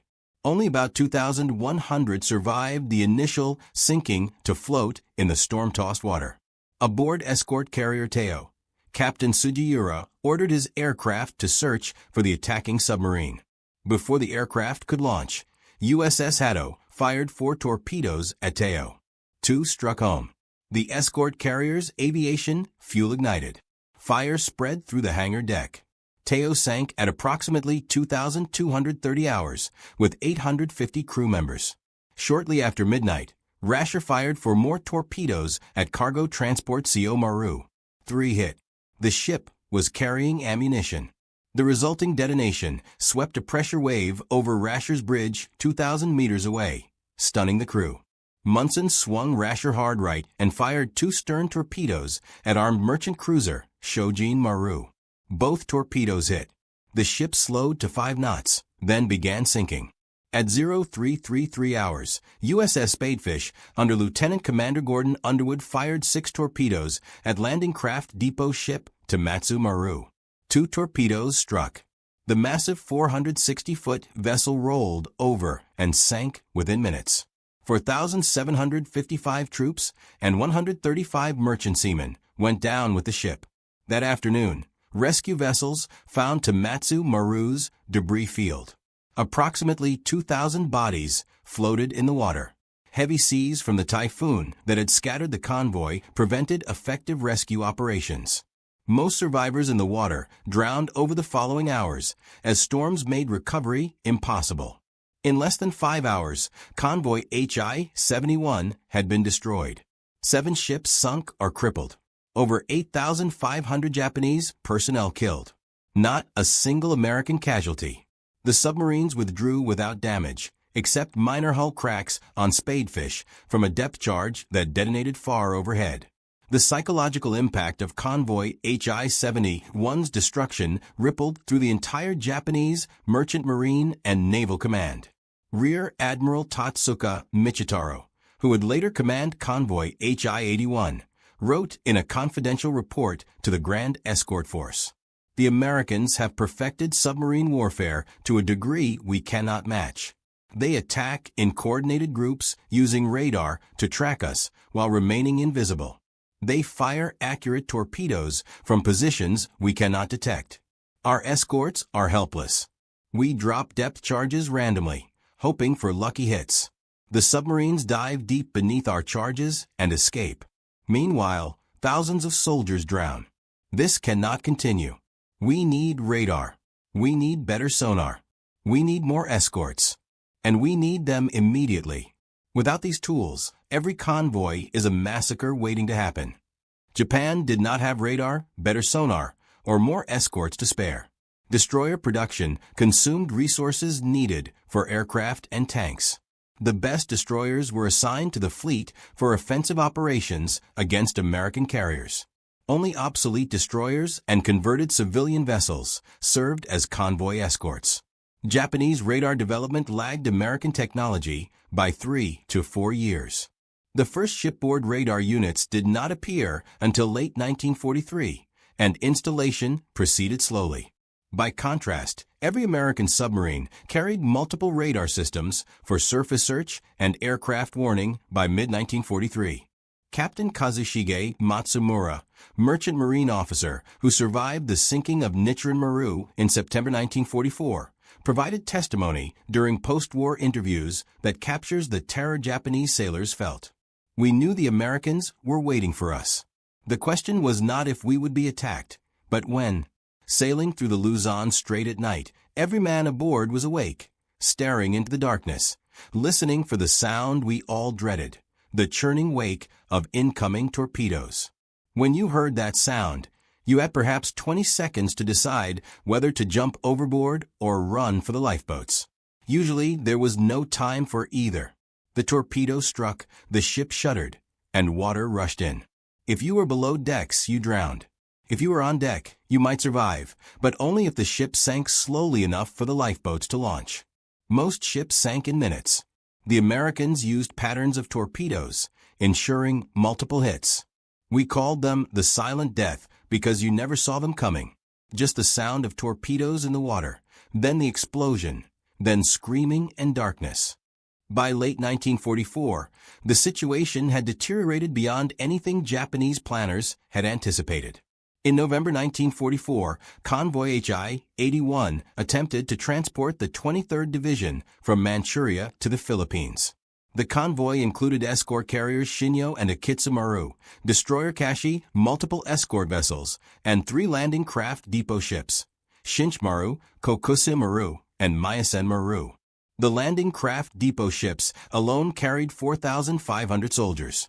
On November 17, 1944, USS Queenfish fired 4 torpedoes at Akitsu Maru. 3 torpedoes hit.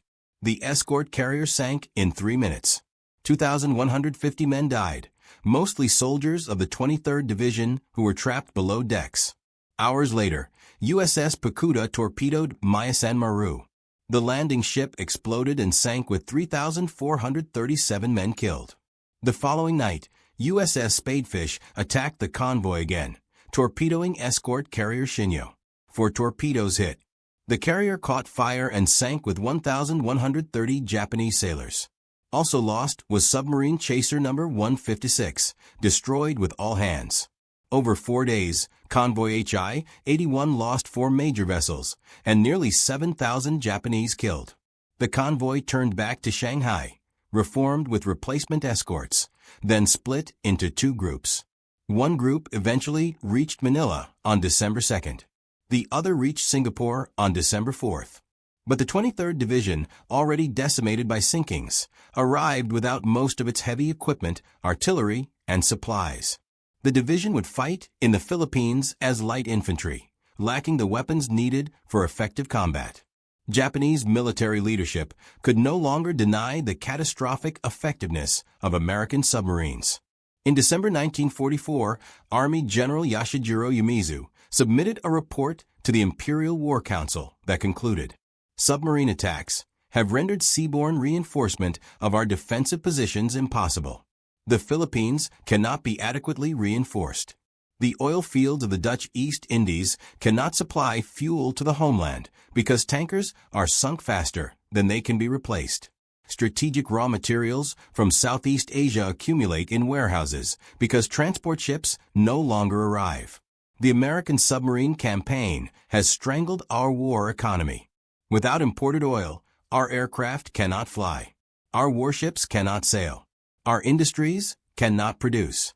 We are being defeated not by superior force, but by superior strategy." The statistics supported this grim assessment. Japan began the war with 6.4 million tons of merchant shipping. By the end of 1944, only 2.1 million tons remained operational. New construction during the war added 3.9 million tons, but losses exceeded 8.9 million tons by war's end. American submarines accounted for approximately 55% of these losses. Carrier aircraft and mines accounted for most of the rest. By early 1945, Japan's merchant fleet was effectively destroyed. Shipping capacity fell below the 2 million tons required to feed the Japanese population. Starvation became a real possibility for Japanese civilians. By summer 1945, the human cost was equally staggering. Conservative estimates suggest that American submarines killed at least 97,342 Japanese soldiers in transport sinkings during the Pacific War. This exceeds American combat deaths inflicted by the Marine Corps and Army combined during the entire Central Pacific drive from Tarawa in November 1943 to Iwo Jima in February-March 1945. Additional tens of thousands of merchant sailors, civilian workers, and forced laborers died in the same attacks. The true total may exceed 150,000 deaths, directly attributable to submarine warfare. For Japanese sailors and soldiers ordered to board transports, the voyage became a death sentence. Survivors of submarine attacks reported nightmares for years afterward. The sound of torpedoes striking hull plates. The screaming of trapped men as compartments flooded. The darkness and confusion as ships capsized. The hours spent floating in oil-slicked water, hoping for rescue that often never came. These memories haunted those who survived. Ensign Haruki Ito, who survived the sinking of Myasen-maru by clinging to debris for 18 hours before being rescued, described the experience in a 1978 interview. The torpedo hit sounded like a massive hammer striking an iron plate. The ship lurched violently. Men fell down ladders, crushing those below. Water rushed into the hold. The emergency lighting failed immediately. In complete darkness, thousands of men tried to reach the deck. Most could not find the ladders. Those who did found them clogged with panicking soldiers. The ship rolled and began sinking. I was on deck when the torpedo struck, which saved my life. I jumped into the water and swam away from the ship. She sank in approximately 2 minutes. The suction pulled men underwater. I heard them screaming, then silence. I floated in the water for 18 hours before a patrol boat found me. Of the 4,500 men aboard, fewer than 700 survived. Every time I close my eyes, I see the ship sinking and hear the screaming. It never stops. By early 1945, American submarines faced an unexpected problem. They could not find enough targets. The Japanese merchant fleet had been so thoroughly decimated that submarines returned from patrols having never fired their torpedoes. Lieutenant Commander Eugene Fluckey of USS Barb began attacking trains and factories along the Japanese coast with his deck gun because there were no ships left to sink. Commander Lawson Ramage of USS Parche requested reassignment because submarine warfare had become obsolete due to lack of targets. The strategic impact of the submarine campaign exceeded every pre-war projection. Japan's war economy collapsed not because factories were destroyed, but because raw materials could not reach the factories. Oil tankers from the Dutch East Indies were sunk before reaching Japan. Rubber, tin, and other strategic materials accumulated in Southeast Asian ports, but could not be transported. Food supplies from Korea and Manchuria, desperately needed to feed Japanese civilians, could not be delivered safely. By March 1945, Japan's oil stockpiles were essentially depleted. The combined fleet could not sortie for lack of fuel. Aircraft sat grounded for lack of aviation gasoline. Training flights were canceled because fuel could not be spared. The once mighty Imperial Japanese Navy, reduced to a handful of operational warships, remained in port as floating batteries, unable to leave harbor. In April 1945, submarine USS Tyranny under Lieutenant Commander George Street conducted what would be one of the last major submarine actions of the war, sinking 4 vessels